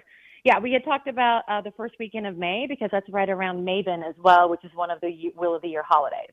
Yes, that's it. So, Jim, yeah, are you in? We should some point also have a conversation about whether one of the three great Irish saints, the one woman in the mix, Saint Bridget, was she a witch, or was she was she a saint, or was she so clever that she actually confused a lot of people into believing that she was a saint, and she may have been both a saint and a witch. There's a lot of conversation about her in particular. Can't you be both though, Jim? That's what I think so. I think so because I'm utterly convinced that Saint Columban of Combesil was an absolute wizard.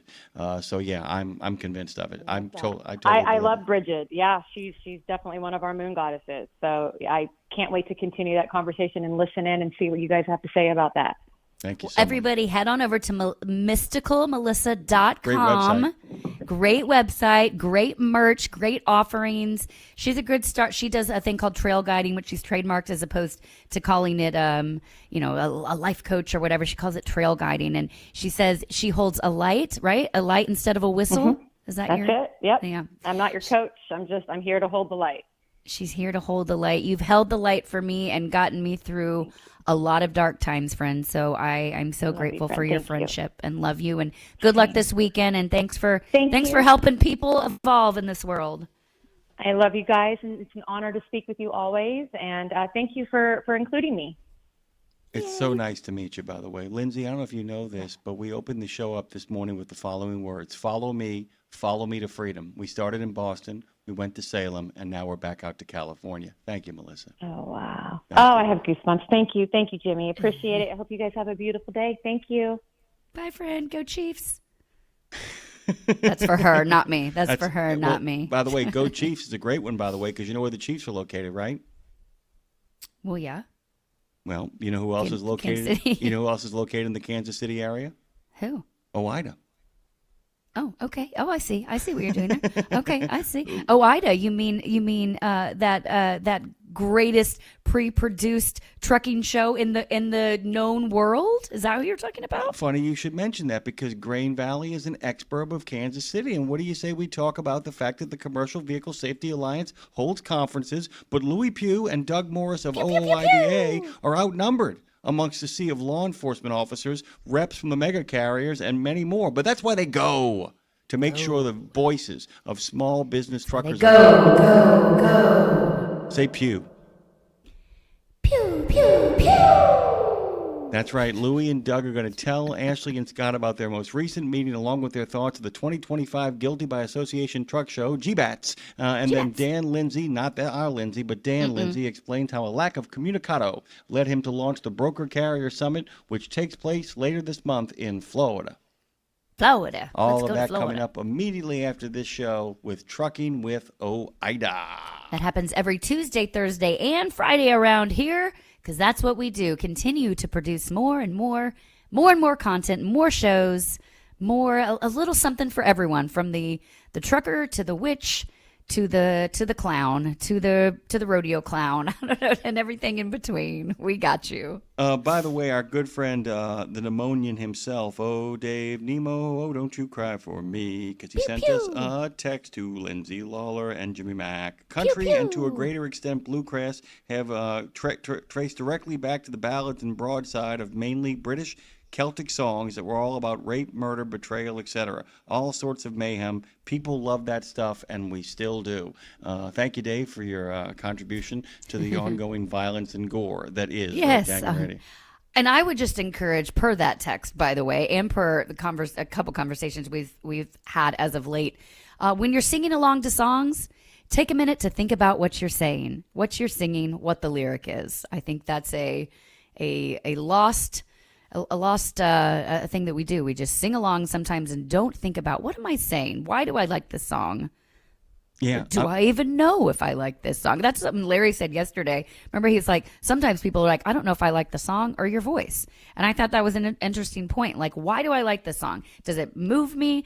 Do I identify with what he or she is saying? Or does it just make me get up and dance? Like, think about why you like things, why things move you. And I think you'll figure out a little more about yourself, quite frankly. Yeah, I always think about the Beatles song Getting Better. There's a really weird moment in that wonderful song where he goes, I used to be cruel to my woman, I beat her and kept her apart from the things that she loved. Man, I was Did you mean. hear what you just said? Yeah, he goes, man, I was mean, but I'm changing my scene and I'm doing the best that I can. And you realize what the song is about the Getting Better song is about the genuine relief that comes from having been a terrible person and trying to make amends. It's what the song is really about, as opposed to just being like, hey, man, things are getting better around here. Nope. That's not what it's about at all. It means I quit the booze, I quit the drugs, I used to do the hoochie coochie, but now I'm saved. Much different song when you look at it like that, by the way. I used to do the hoochie coochie. But now I've turned myself around. Hey! Hey, but I'm ching. That's a pretty clever way to end this show. This has been Road Gang Radio.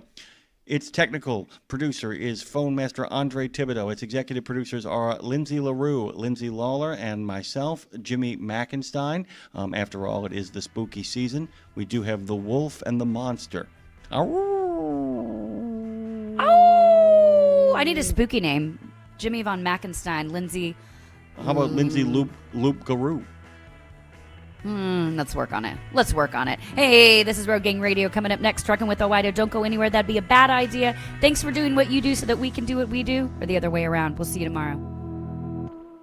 In a video game, if you get enough experience, you level up. And when you level up, you gain more skill. And with enough skill, you beat the boss and win the game. Sounds a lot like trucking, doesn't it? Except in trucking, you don't beat the boss, you become the boss. And if you want to be the boss, you gotta meet the boss. And that boss? Carrier's Edge boss, Jane Jazrawi. Want your drivers to level up? Carrier's Edge has the training, comprehensive safety, compliance, and best practices on one website. It's a simple subscription with no contract and no commitment. Learn more. Try it out. Level up. CarriersEdge.com. Hey, come on! We're starting the game! All right, I'm coming. Wait for me. CarriersEdge.com.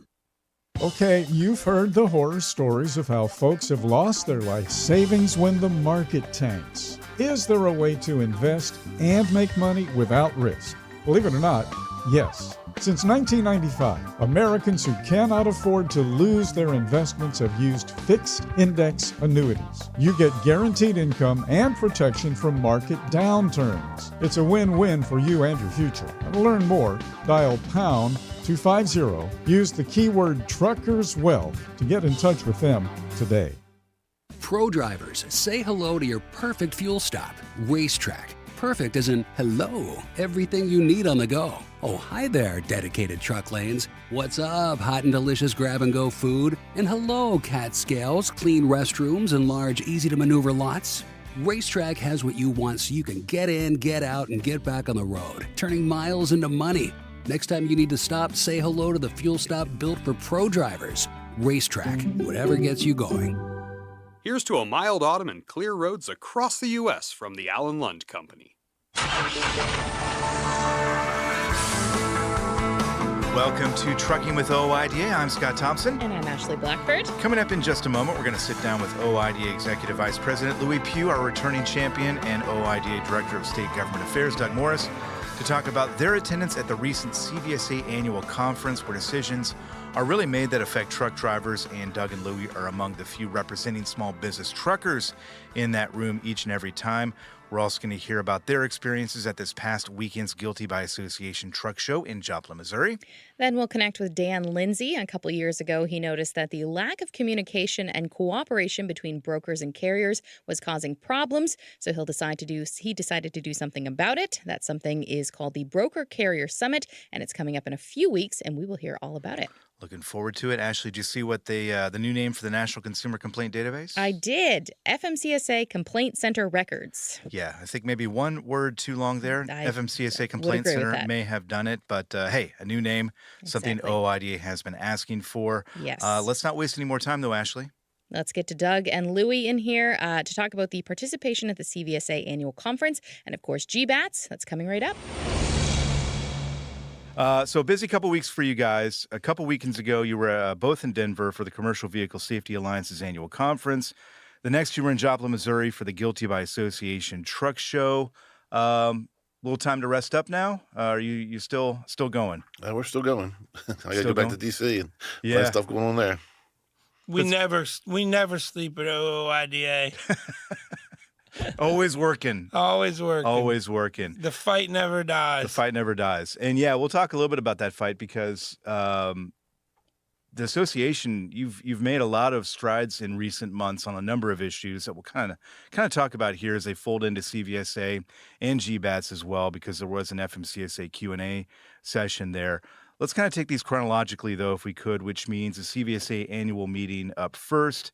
For those who don't know, and I think a lot of people, this is probably not on their radar, but the CVSA annual conference, what is it? Who goes? What's discussed? Kind of just give us the idea in a nutshell.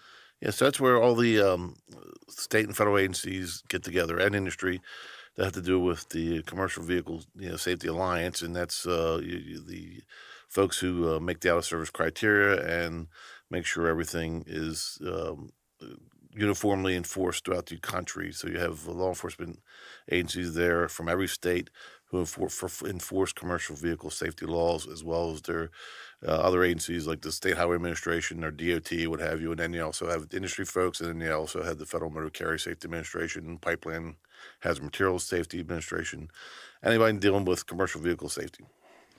And you're listing off a bunch of people who are perhaps maybe safe to say on the other side of issues sometimes from OOIDA. And your role there, OOIDA's role there, is to give the perspective of the people, the men and women who are out there working every day, and what these things might do to their livelihoods and affect them. Yeah, 100%. We're there, unfortunately, there's a lot of cost and time and everything else devoted to this, and most small business carriers and drivers can't afford or have the time to go to these things. So that's what we're there for. We're there to represent small business motor carriers, our members, and also employee drivers, and how these inspections and out of services will affect them and their business. And I like to point out that we are pretty much the only people there representing drivers, small business truckers. In fact, I don't see any other of the so-called associations out there to say that they're representing drivers or what have you. Most of the other folks from industry are either vendors or mega carriers, representatives from mega carriers. So yeah, the balance is pretty lopsided there. Yeah, 100%. Right. So to that point, I mean, it's important that you are in the room having, as part of those discussions, because if you weren't, they wouldn't be hearing, from the other side, essentially, of what they're talking about. No, you are correct. I mean, a lot of times it's me and Doug against everybody. Unfortunately, we have big mouths. You make up Well, for it's a it. good thing then. Yeah, we certainly do. Yeah. And I mean, you have had some big wins recently, and I don't know, Doug, if you're going to pat yourself on the back, but Louis can because he's sitting right next to you. But the English language proficiency issue earlier this year really came to a head pretty quickly. And I know that this was a talking point at CVSA because the president had that proclamation, and then CVSA is responsible for putting the English language proficiency requirements in their out-of-service criteria. But back in, was that April or May, I think, the conversation was kind of going the other way, right? Yeah, it was during the last CVSA conference, and we submitted a petition in March. And mind you, that we've been working on this for years. And I'll give credit where credit is due. The folks down in Arkansas, Shannon Everett and his group, actually got a bill put into Arkansas State Legislature, which got national attention. Their particular bill did not pass in Arkansas. It was another bill that passed, but that gave us, the domino that, to push the rest of the dominoes. We were involved in this many years ago, and actually we met with Shannon Everett numerous years ago in reference to the situation with non-domicile CDLs and mainly H-1B1. Non-domicile was not really the issue at the time, was H-1B1 drivers. But what happened was when that bill was dropped in Arkansas, it got national attention. We had already laid the groundwork on Capitol Hill. We'd already laid the groundwork at DOT. We had in discussions with the White House, and we just ran with it. And we just got traction. And fortunately, all the stars came together when we put the petition in. The day before, I presented the petition to CVSA at the conference itself. We had the executive order come out from the president, which even bolstered our presentation, and we got it done. It got put in out of service criteria at that time. But CVSA they were not necessarily going down that route, right? From what I understand. Oh no, they were fighting it. They told us that, hey, you need to have statistics of these so-called crashes that are happening out there, and I was like, well, how can I give you statistics? It's not on the accident report saying, driver cannot speak English, did not understand the road signs. It's not part of the accident reporting system. There's no way. And they got the light when, they got the executive order. So, this ain't a suggestion. This is a mandate. So, and obviously it passed 12-0 in the executive committee, and it got put in out of service criteria. Since then, and we've had this conference, it was a big discussion at the driver traffic committee. A lot of the mega carriers were very upset. They came out with another phase. Phase one is actually a question and answer phase from the officer is supposed to ask the driver, and then phase two is actual pictures of road signs, and if they fail either one of the phases, they're put out of service. A lot of mega carriers there were upset because one of the mega carriers there said that, I'm going to have to put 120 drivers. I'm going to have to lay them off for putting to get fired. It was like, well, why would you hire them in the first place if they didn't understand signs or understand English proficiency? It's you're just asking for failure. Yeah. Any other hot topics this year that were discussed? Not really. I mean, the biggest hot topic was enforcement, and then we're kind of going back and forth on this English proficiency on how it needs to be enforced, or if it's the officer's discretion, and there's a lot of conversation on that. And they wanted some clearer guidelines, but really it was for a CVSA conference, and I mean the committees I ran, it was pretty mundane. So it's kind of a follow-up then. I mean, because we had the English language proficiency as kind of the hot topic, I think, or maybe the hottest topic back in, again, I think it was May, maybe the CVSA meeting then. But this past one that you had, was it more about just kind of figuring out whether all the ducks are aligned with this particular issue? I mean, what were the discussions like in terms of how it's going, I guess, several months later? Well, I think the main discussions were from the mega carriers. They're sitting there trying to figure out, well, once you put my driver out of service, when can he go back into service?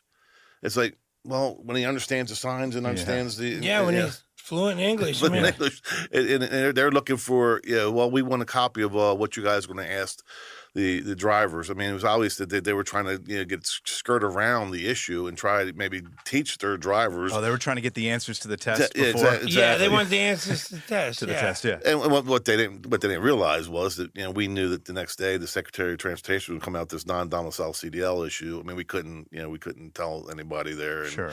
But we were sitting there in the back of our minds just kind of laughing like, you don't know what's coming out tomorrow, buddy. Yeah.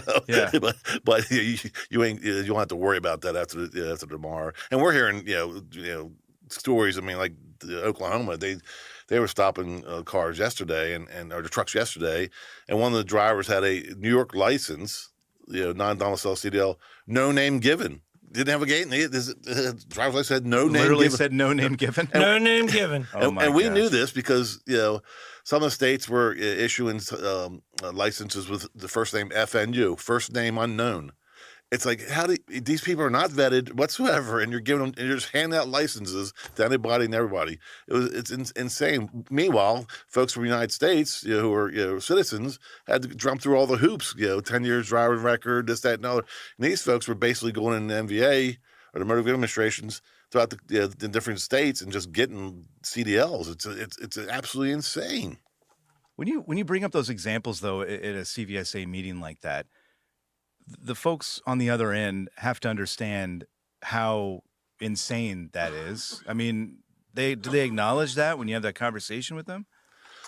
I think some states didn't realize how bad it was, and then some states did. Some officers say, because last meeting we had, several law enforcement officers came up to me and said, "Man, this is out of control." This and another, but they talked to some other states that really hadn't seen this and said, "Well, we haven't seen this."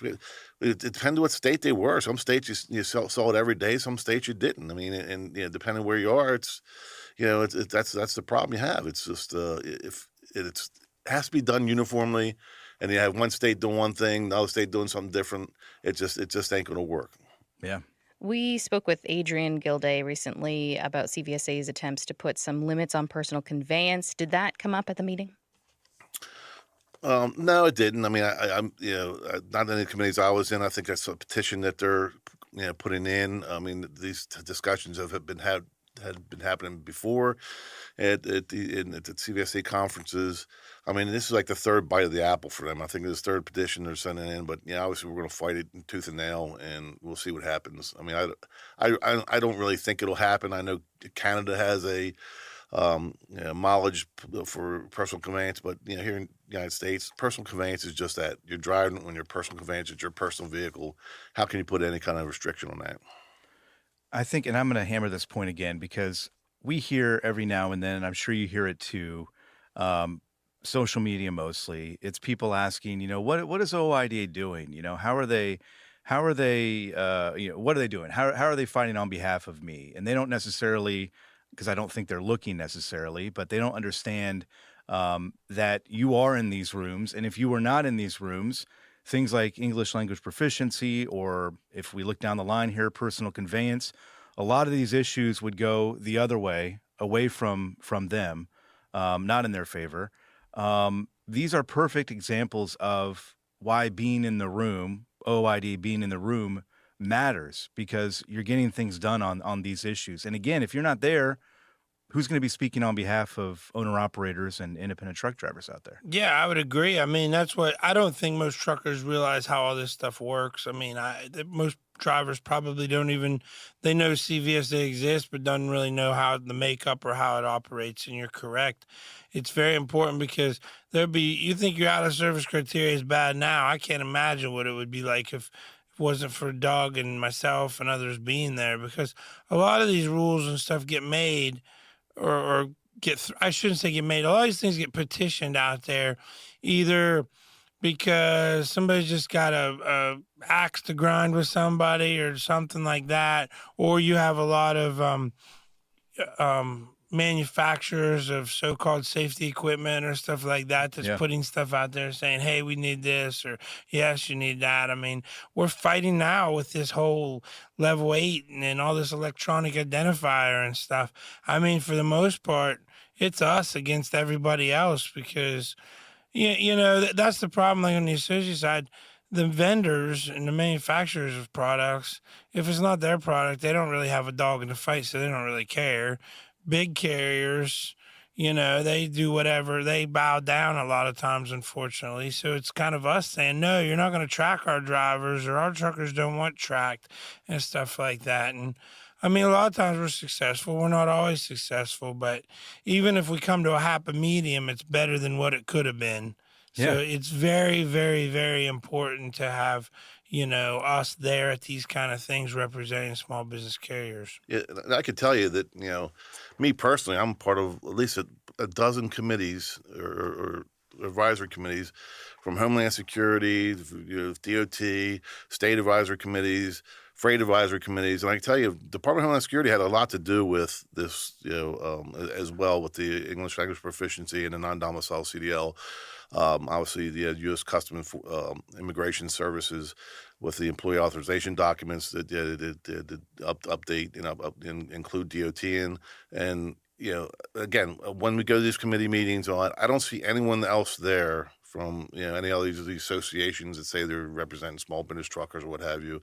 You may see ATA at a lot of them, but we're there. We're part of the discussion. We're at the table. We're representing small business carriers, representing drivers, and it is what it is. I mean, I hear all the time all these other people taking credit for a lot of things that we've done. I mean, even ATA. They take a lot of credit for a lot of things. With this English language proficiency thing, they were actually one of their members, or actually from their mothership, was actually said that hey, there's no timeline on this. We can let's table this and let's discuss this, that, and the other. And they'll deny it now, and they have denied it. But that's what happened at the committee meeting. They were they weren't part of the discussions with the English language proficiency, but they'll take credit for it afterwards. They do it all the time.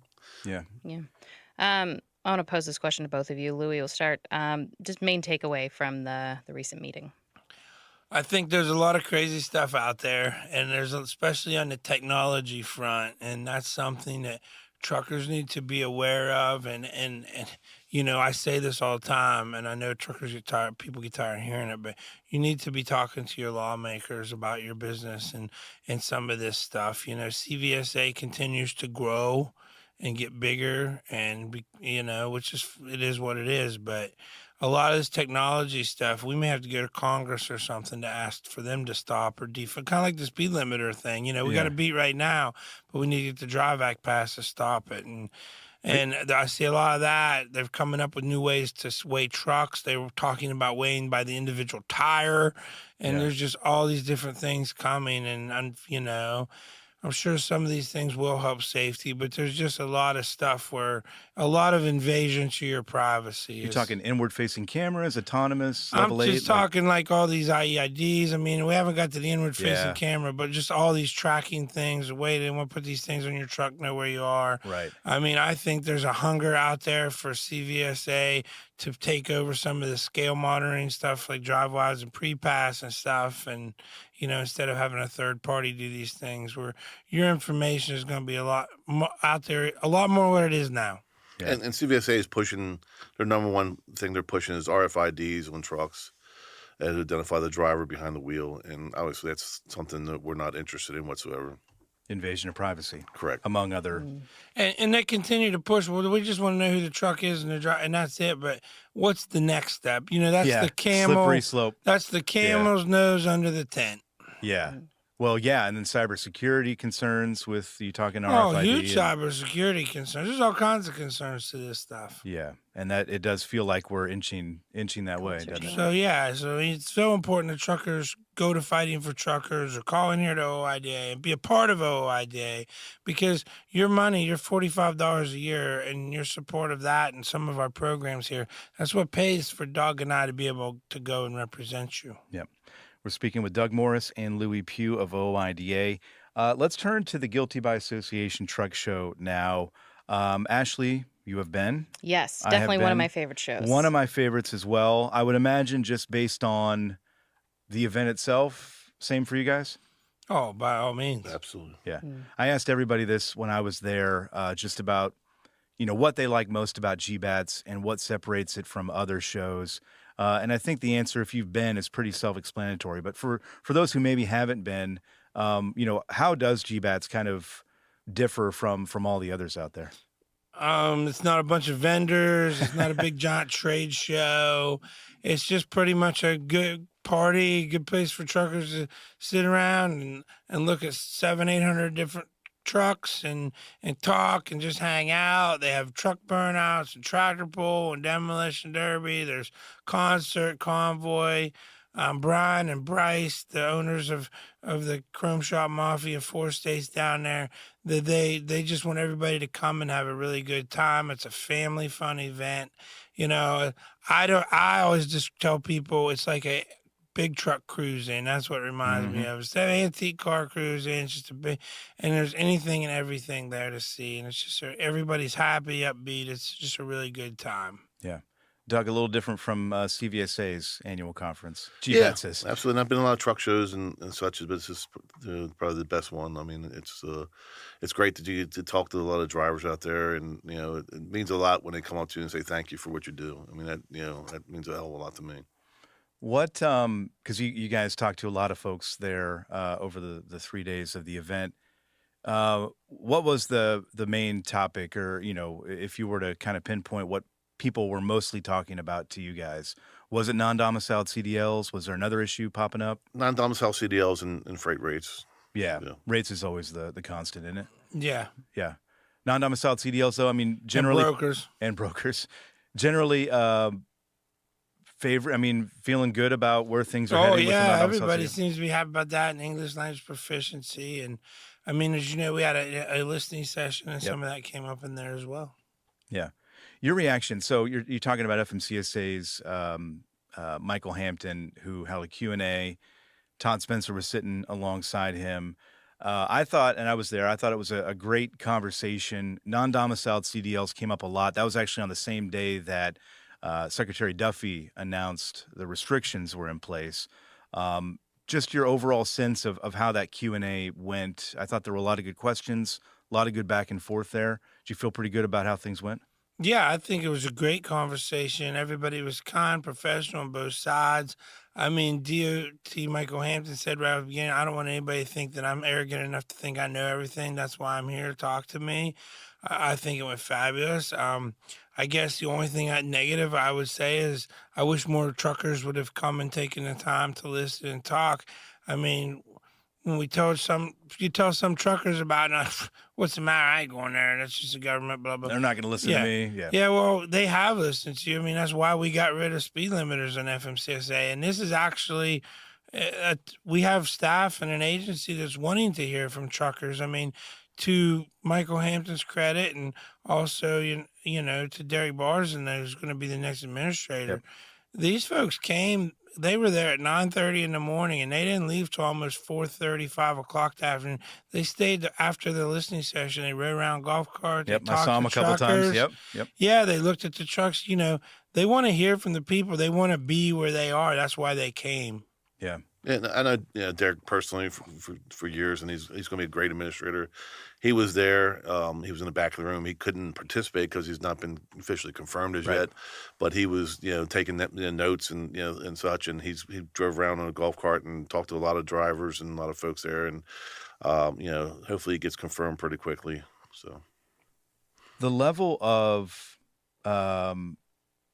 conversation or the level of connection that you have seen, and you guys are on the phone and meeting with people from FMCSA, USDOT, the whole gamut all the time and talking with them. To your point there earlier, Louis, they do seem to be listening to all of the concerns that are being presented to them. And we've seen action pretty quickly on a lot of these issues. That's got to be encouraging. That's really encouraging. And I mean, some of these actions have been low-hanging fruit. There's no doubt about it. But at least they are picking the low-hanging fruit, and they're going after the higher stuff as well. But it takes a little while because you got to build a ladder. And we know that government, but I mean, I don't think we've ever seen the agency move on things at this type of speed of the things that they could address as quickly as they could address them. Yeah. What would you guys say is next on your wish list for FMCSA or the DOT to tackle? Obviously our truck parking, broker transparency. I mean, a lot of these things are in the works already, but a lot of it takes congressional action as well. So, I mean, the secretary knows these issues, and we've been kind of promised that they'll address them, either through the DOT itself or, their ombudsman with the Congress and the congressional staff. I mean, we talk to the folks in DOT every day and on Capitol Hill every day. I mean, this group that we have is very encouraging. It's very encouraging, very optimistic of things we're going to get done. To be honest with you, just so far, look at what we've gotten done with them. It's unbelievable, and we don't have an FMCSA administrator in place yet. So. Yeah, Louis. Broker transparency. Yeah, I mean, our members want to see it; they need it, And I just wish that I wish brokers wouldn't look at this like we're trying to attack them or take their business or find out what they're. I mean, this is. I say this all the time. Anytime this argument or debate comes up with brokers. This isn't about knowing what you're making. This is about when there's a claim or there's a problem. That's where this really comes. The freight markets are down. Everybody knows it's down. Yeah. So it's going to be down for brokers too. I'm not giving them a pass, but their rates aren't going to be as good as anybody as they were either. And those conversations are continuing. I know the can got kicked down the road a little bit more on broker transparency. I think the regulatory agenda has next spring. You're still pushing them on that issue, I would imagine. Talked to the two people on Friday and said, you really need to quit doing this. It's been 6 years. It's going to be, in May, it'll be 6 years of next year when they said, that's crazy. Get it Come done. on. And these major brokers use, tools to, push down the rates. I mean, they use information where the capacity is in a certain area. Now they're using the AI. We discussed some of the drivers came up to me. I'm getting a call from an AI saying, or I'll call in for a broker and it'll be an AI. They only know that they're doing talking to a human being or not. And these people, when you have all these drivers calling in 50, and they got 50 AIs, someone's going to take that load. Yeah, yeah. So, and that's a tool that they're using, and it's just, let's be fair about the thing. Let us know what the rates are. Let's let the drivers go out there make the decision as to whether to take it or not. And let's not rip them off. And by all means, guys out there, do not take cheap freight, but you're doing it. That's a great point to end on, I think. Yes, for sure. Louis Pugh, Doug Morris, we appreciate your time. Thanks for stopping by. We'll see you again soon. Thanks for having us, and thank you, truckers, for what you do out there. We really appreciate you. Absolutely. And we're back right after this.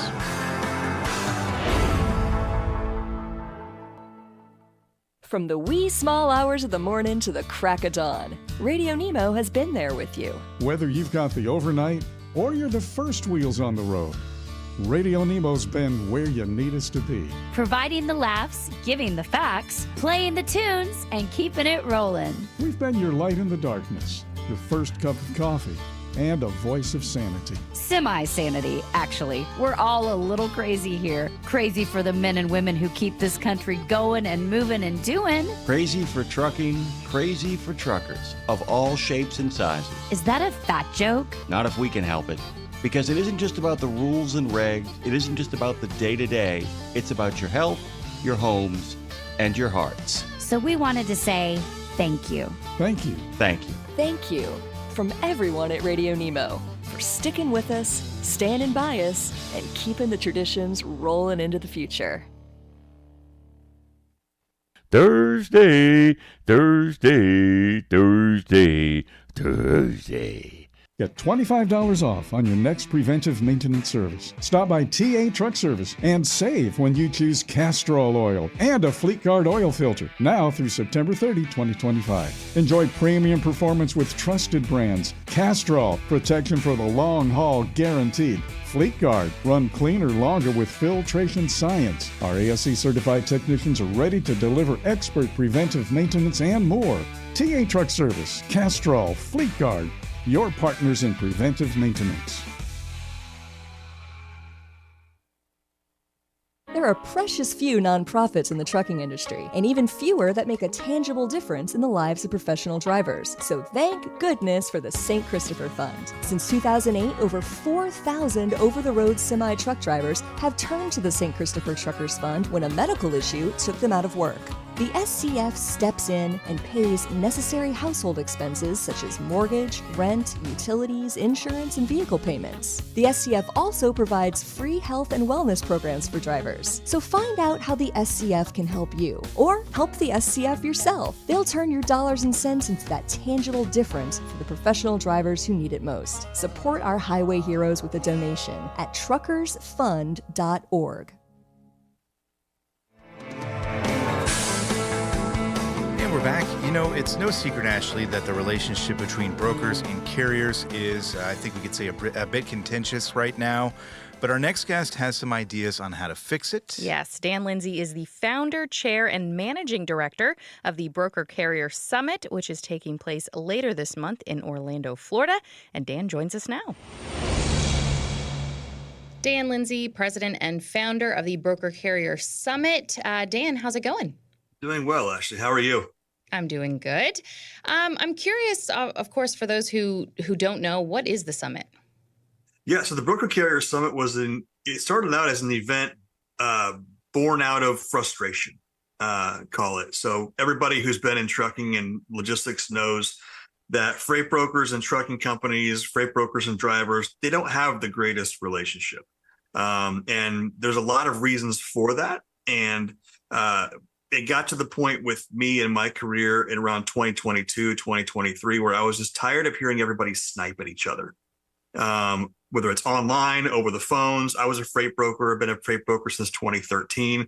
I've been on the receiving end of much of that. And I just got frustrated with people not talking to each other in productive ways. And so we decided to have a time where brokers and carriers got together and basically hashed out their differences and got to know each other in an actionable, personal way. And our first event was in Indianapolis in March of 2023. We had 35 people in the room and another 30 online. And that has absolutely exploded. One of the people came to me after the Indy Summit and said, "Hey, thank you for doing this. I've been waiting for 20 years for someone in the industry to do this." And I think if there's one thing we have seen in the last 2.5 years of this growing is that the rest of the marketplace feels the same way. So we're coming up for our Orlando event here in October, and we're on track to have over 700 people at this one. Wow. That's a great turnout. Yeah. And almost 40% are carriers. So there's a lot of carriers there. I was going to ask you what the makeup was. So we're almost at half and half with brokers and carriers making up the makeup there. And I would have to assume you don't just throw everybody into a conference room and let them go at it, right? You've got structured kind of conversations going throughout the event, right? We do, yeah. Cage matches are fun, but only on pay-per-view. So we do have some structure. Honestly, our structure is built around networking. So we have multiple opportunities for networking, whether it's our women in logistics mixer that we have night one, our opening reception, which is basically a cocktail hour. We incorporated some speed dating and speed networking into that the last couple of events. We have our luncheon lanes. If you're a driver or if you're a small to mid-sized carrier, our luncheon lanes is by far where you're going to get the biggest value. What we do is we divide brokers and carriers up by freight type. So van brokers and carriers go sit over here in this room for lunch, or this section of the room for lunch. Reefers over here, flatbed, drayage, all these different areas. And the idea is you match up with partners that can actually get you freight that day. We had a carrier in Indianapolis who walked away with, I think the running total now is over $2 million in contracted freight with a broker, and from one conversation over lunch. Wow. So it's built around networking. We also have our loaded and rolling party at the end, which this year's going to be pretty cool. It's going to be Battle of the Bands at the House of Blues. So I know there are some drivers out there with some hidden musical talents. So if you have those, if you can shred the guitar, if you are an expert on the drums in your own right or in your own mind, that'll be a lot of fun. And then we have the educational pieces as well. A few keynote sessions, practically applicable content. We don't just do thought leadership. We actually want drivers and carriers to walk away from the BCS with things and strategies they can implement in their company day one to make them more profitable and more efficient. You mentioned, and I think on the website, you say this kind of started as a half-baked idea. Walk us through the origin story. And you talked about it a little bit there, and that you kept hearing people griping and complaining about the, it sounds like lack of communication between brokers and carriers and maybe some misunderstandings there. But walk us through kind of that half-baked idea, how it came to mind initially. And it's not just as simple as coming up with an idea and launching a summit. You're obviously having to go through a number of things before we get to that point. Walk us through how it all kind of came to be. Yeah. So the short version that Robert Bain and I like to talk about is it came from the bottom of a whiskey glass. As often good ideas often do. Yeah. Good and bad ideas live at the bottom of those. True. Yeah. But the longer story is, so I started brokering freight in 2013. And from the beginning, I realized something was wrong with the way brokers and carriers interacted. And so when I built my book of business as a broker, I actually built it revolving around the carrier partners that I had built in the areas that I was moving freight in. And so as I would go out and find new customers, I would actually ask my carriers for capacity commitments first, or capacity like soft commitments first, so that I knew that we could actually service the lanes with people that I trusted. And so I worked my book for 6 years. I was with a large big box brokerage until 2019, left and went to a consulting firm because I was burnt out. And then in March of 2020, when COVID was just starting to get up and running, I started Linkage Logistics with my business partner here in Indianapolis. And the idea was we didn't just want to be the broker of choice for shippers. We wanted to be the broker of choice for carriers. And so that's been building in my blood, call it, for the last 12 years. And so when Robert Bain and I sat down in San Diego at the Whiskey House at the TIA conference in 2022, all of the ideas and thoughts just kind of came out in the form of, you know what, Bain, I think what the freight industry needs is a new type of community. We need a different way to interact with each other in the way that other industries do. I've been in multiple different industries. I've been in the military. I've been in pharmaceuticals and diagnostics, and I've been in logistics, transportation. I've been in the retail sphere. There is more conflict, I think unnecessary conflict, in the freight industry than in any other industry that I've been in. And so much of it is preventable. But we have to have good communication, and we have to have a sense of we're all in this boat together, and let's not, I'm trying to find the correct FCC appropriate word. Let's not mess up the ship that we're all in. Okay. Yeah. And so we need a different kind of community. And he said, I don't know what that looks like, but that would be a great idea. And if you ever act on it, let me know. And so 10 months later, I came up with the idea for the BCS, and here we are. Nice. Speaking kind of in general terms, like you kind of, alluded to, the relationship between carriers and brokers could be better. What's the biggest obstacle that you see? The biggest obstacle is by far lack of trust. And the lack of trust goes both ways for legitimate reasons. And there are a lot of things that underscore why the lack of trust is there. Communication is one. The outright rampant presence of fraud and illegal double brokering and identity theft is another. It's been very difficult, specifically in the last 5 years, to distinguish the good actors in the freight world from the bad.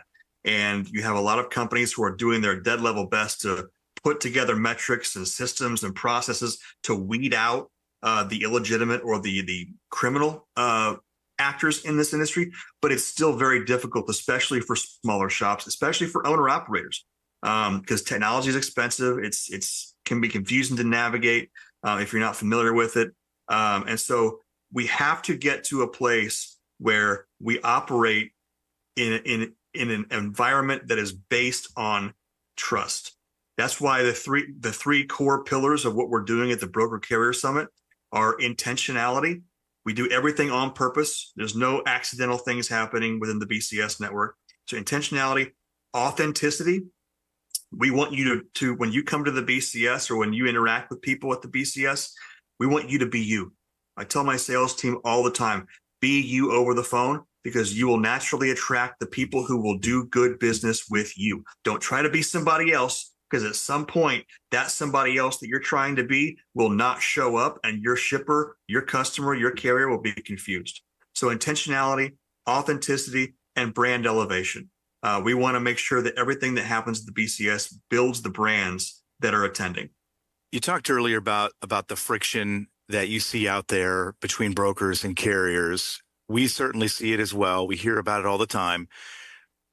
The driving, and you mentioned a few of the driving forces behind that, I think, a little bit earlier, and why there is such friction and distrust maybe between the two sides. We tend to look at it from the carrier side of things, and we see the bad actors out there. You and brokers in general probably, I would imagine, dislike the bad actors, the bad brokers, as much as carriers do, because they're giving everybody a bad name. I think, and I wonder how you kind of attack that angle, right? Because the good brokers are doing right by people, the bad ones are not, and sort of kind of trying to make sure that there's a difference between the two and that carriers see the difference. That's a real challenge, isn't it? Yeah, it absolutely is. And that's one of the reasons why when we're building the BCS Freight Network, which is basically an online networking platform built out of the summits, we're calling it the most trusted network in freight, right? Not the best network in freight, not the biggest network in freight, not the most innovative, but the most trusted. And one of the reasons for that is because we built the BCS around voluntary transparency. Transparency is a huge conversation in the freight industry. Voluntary transparency. What that does is it naturally weeds out the bad actors, and we call the scumbags in the industry. I should have worn my certified non-scumbag shirt to this. Now that I'm thinking about it, that was a huge marketing miss for me. But that's what we're about. We want to make sure that anyone who shows up to the Broker Carrier Summit has been vetted. We have multiple ways behind the scenes that we employ to vet people and companies who are coming. We utilize some of our partners. We utilize some of our own methods as well to make sure that everybody coming is a legitimate player and is not going to screw anybody over. What do you see as being some of the biggest misconceptions of brokers? As a broker, I'm still trying to find the broker who makes this elusive 45% margin on every single load. That's a huge misconception. I know that a lot of people over the road have this idea that the average margin of a broker being between 15 and 18% is a fairy tale. I will tell you, from sitting in the broker seat and in the owner seat, that is absolutely 100% where the gross margin lies. And the net margin is even worse. The net margin on a freight brokerage, if you're doing all the right things, is between 1.5% and 3.5%. At least in my experience, as in running a small to mid-size brokerage. So that's one of the biggest misconceptions about brokers. One of the things that I will say that is an absolutely 100% valid and legitimate complaint and concern on the part of drivers and carriers is that brokers, by and large, do not know enough about the carrier and the driver side of the industry. That is a huge miss for the brokerage world. Absolutely massive miss. Whether it's hours of service, whether it's how drug and alcohol consortiums work, whether it's how safety scores are calculated, how different accidents have an impact on safety scores based on different situations that the truck driver is in.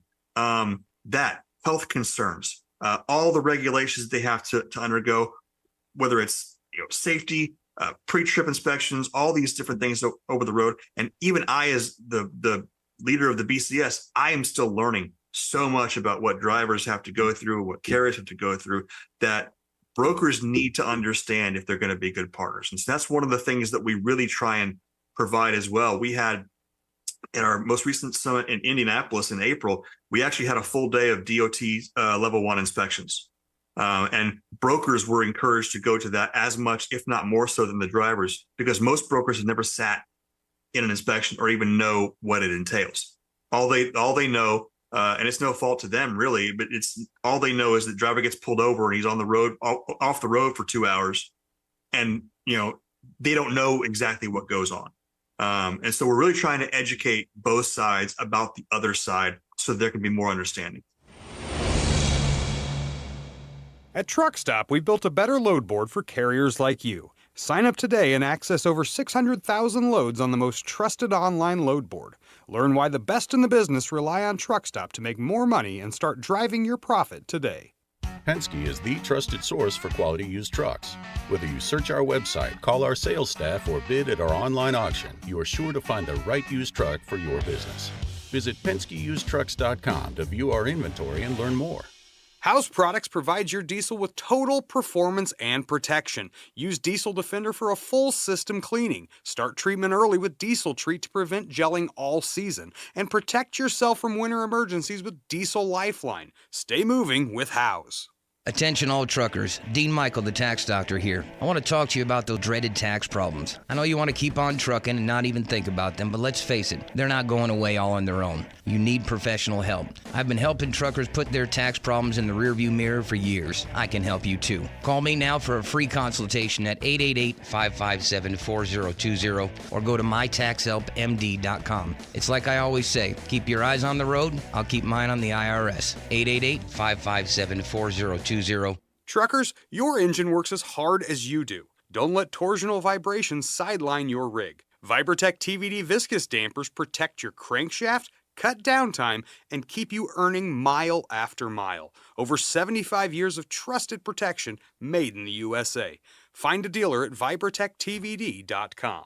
Since you started, what you've loved about trucking is the freedom. Heading out on your favorite route, a good driving song, and thinking about truck insurance. Well, maybe not that last one. That's why we're here.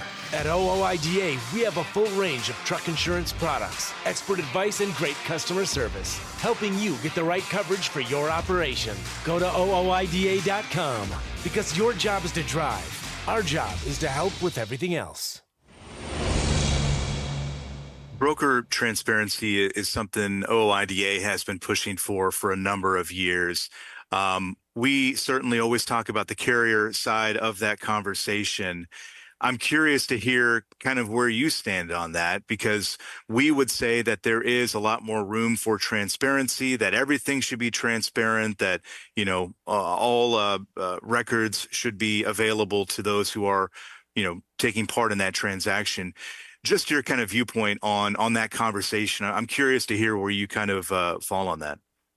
Yeah, so me personally, I've always been voluntarily transparent with my carriers. Whether it was back when I was brokering freight actively, whether I was talking from an ownership perspective at the brokerage that I worked with, or whether it's the conversations that I have with brokers today, I always encourage voluntary transparency. And the reason I throw the word voluntary in there is because voluntary transparency requires that mutual trust so that you feel free to volunteer the information. I do understand there are regulations behind transparency, and we can that could be a whole different series of shows in and of itself. But I really think that the best conversations and the best relationships happen when both parties feel free to share the information without reprisal. And from the broker's seat, it's really difficult, especially with all the bad actors in the industry tainting not just the brokers' names, but the carriers' names as well. It's really hard to wrap your head around compulsive transparency when you might be giving your information of your business over to somebody who is intentionally gathering it to backdoor you, back solicit you, or use it against you in some way. So it's a hard conversation to have on both sides of the fence. Yeah, you mentioned it, the good actors and the bad actors, good apples, bad apples, however you want to say it. The majority, I think it's safe to say, are doing everything right. But there's that minority of the brokers that really are the loudest because they're causing the most harm. Is there a way, again, I think your perspective is valuable here because you're coming from a different maybe mindset than maybe we would. But is there a way to make sure those bad actors get pushed to the side and we do have a good environment for everybody out there?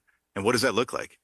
Yeah, I think it's a multi-pronged approach. I think relationships and having in-person connection with the partners that you're working with is absolutely essential. We got away from that during the COVID years when nobody was able to go outside and talk to anybody for fear of death. But I think we really need to get back to the time where a handshake deal mattered just as much as a contract. That in and of itself has a whole host of things that need to happen, but in-person relationships are a piece of that. I think technology does absolutely play a role in, call it the processing, the systematization of setting the baseline parameters of who's a legitimate actor and who's not. But ultimately, we need to have, in addition to the relationships, in addition to the technology, I think there really needs to be a push at the government level. And I'm going to be very careful because I'm not a politician or a lobbyist or anything like that. And I have no desire to be whatsoever. But we really need to have adequate training and certification that's enforceable. One of the things that I was talking about with a colleague of mine recently is it's required to be a freight broker that you have adequate training and adequate experience to become a freight broker. That's in the FMCSA regulations. But there's no certified training to do. Everybody has a freight broker course out there. They can charge whatever they want to train you to be a freight broker. And that may be valid. That may be worthwhile. That may be absolute garbage. And I will tell you, most of them are absolute garbage cash grabs. And I would imagine the same thing is true on the carrier side. I just wrote an article about CDL fraud, and that's running wild in different parts of the country. People are trying to take advantage of everyone. There are some people in this industry who are trying to take advantage of everyone, and so we need to have some kind of systematized or governed certification process. Yeah. Ultimately, and I think what you're doing is great. I think this idea is great because I think the more communication you have between sides that seem to be not seeing eye to eye or not understanding each other, I think communication, as you are preaching here, is the best first step in doing that. Ultimately, and you strike me as an optimist. It feels like this situation is fixable, and I think you would agree with that. Is that kind of where you stand? It is absolutely fixable, and that's one of the reasons why we're doing this.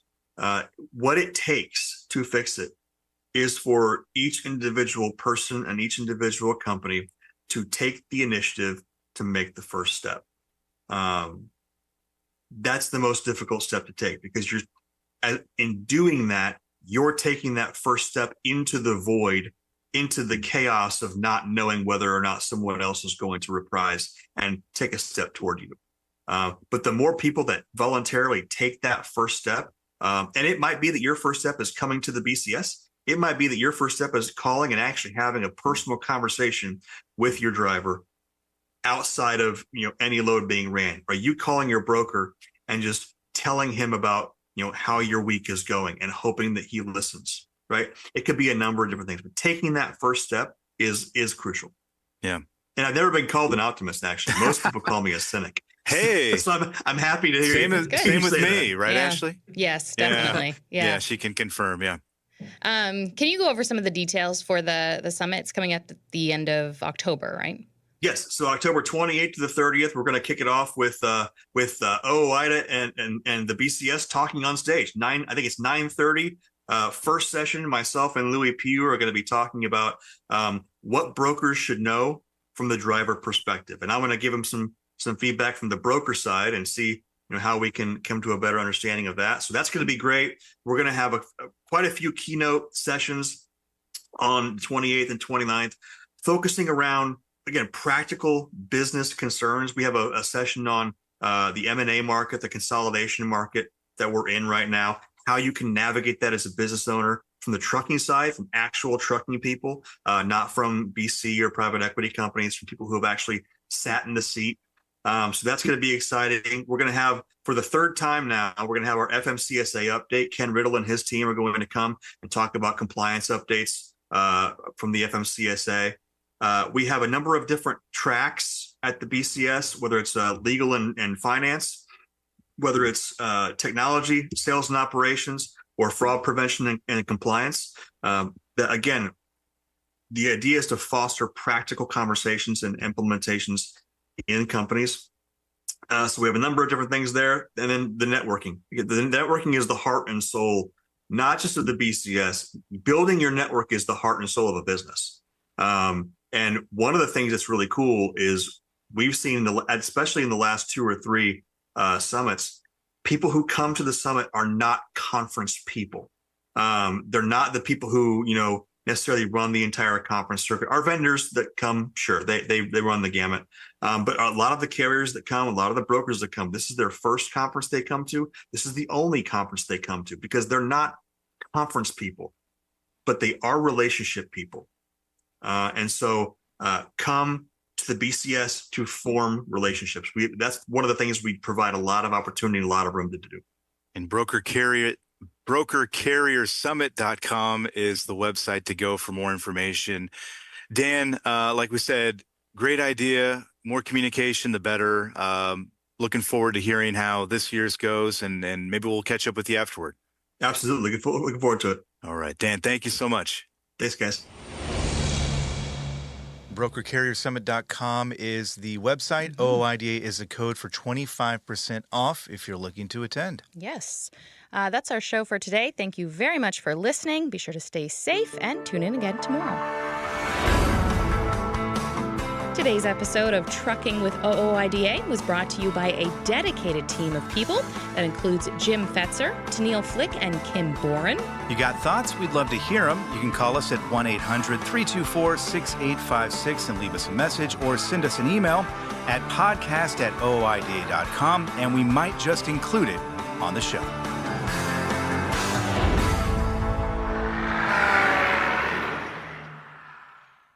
In a video game, if you get enough experience, you level up. And when you level up, you gain more skill. And with enough skill, you beat the boss and win the game. Sounds a lot like trucking, doesn't it? Except in trucking, you don't beat the boss, you become the boss. And if you want to be the boss, you gotta meet the boss. And that boss? Carrier's Edge boss, Jane Jazrawi. Want your drivers to level up? Carrier's Edge has the training, comprehensive safety, compliance, and best practices on one website. It's a simple subscription with no contract and no commitment. Learn more. Try it out. Level up. CarriersEdge.com. Hey, come on! We're starting the game! All right, I'm coming. Wait for me. CarriersEdge.com.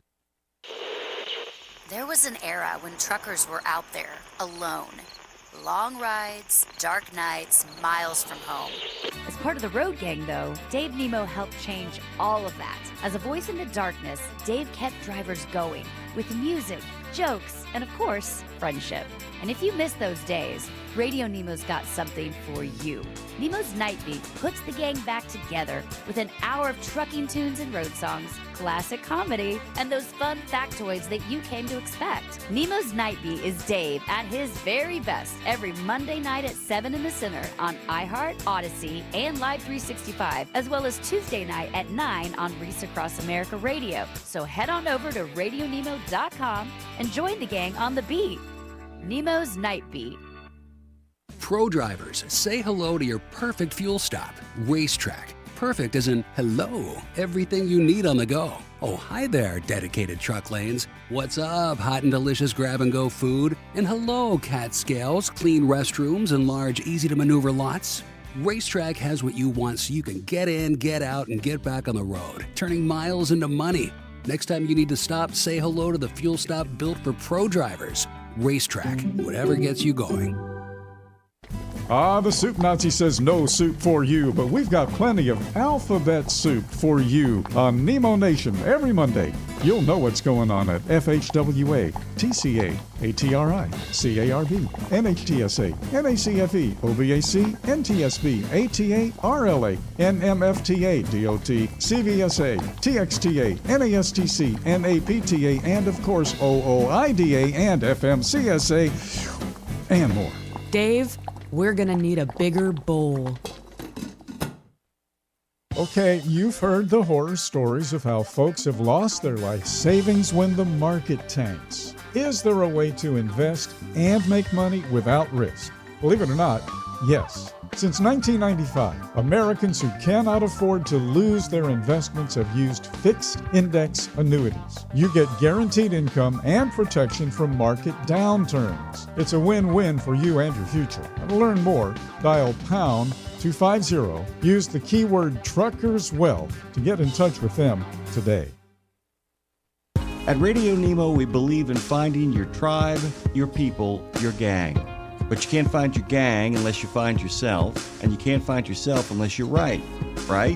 Lindsay Lawler's We Should Write is a podcast about the healing power of writing. It dives deep with creatives of all types to discover how putting a pen to paper helps them work their stuff out, and maybe gives you the permission slip to do the same thing. We Should Write, live at noon in the center every Wednesday, and then everywhere you get your podcast. Go to RadioNemo.com and learn how to write yourself to healing, creativity, and clarity. Right?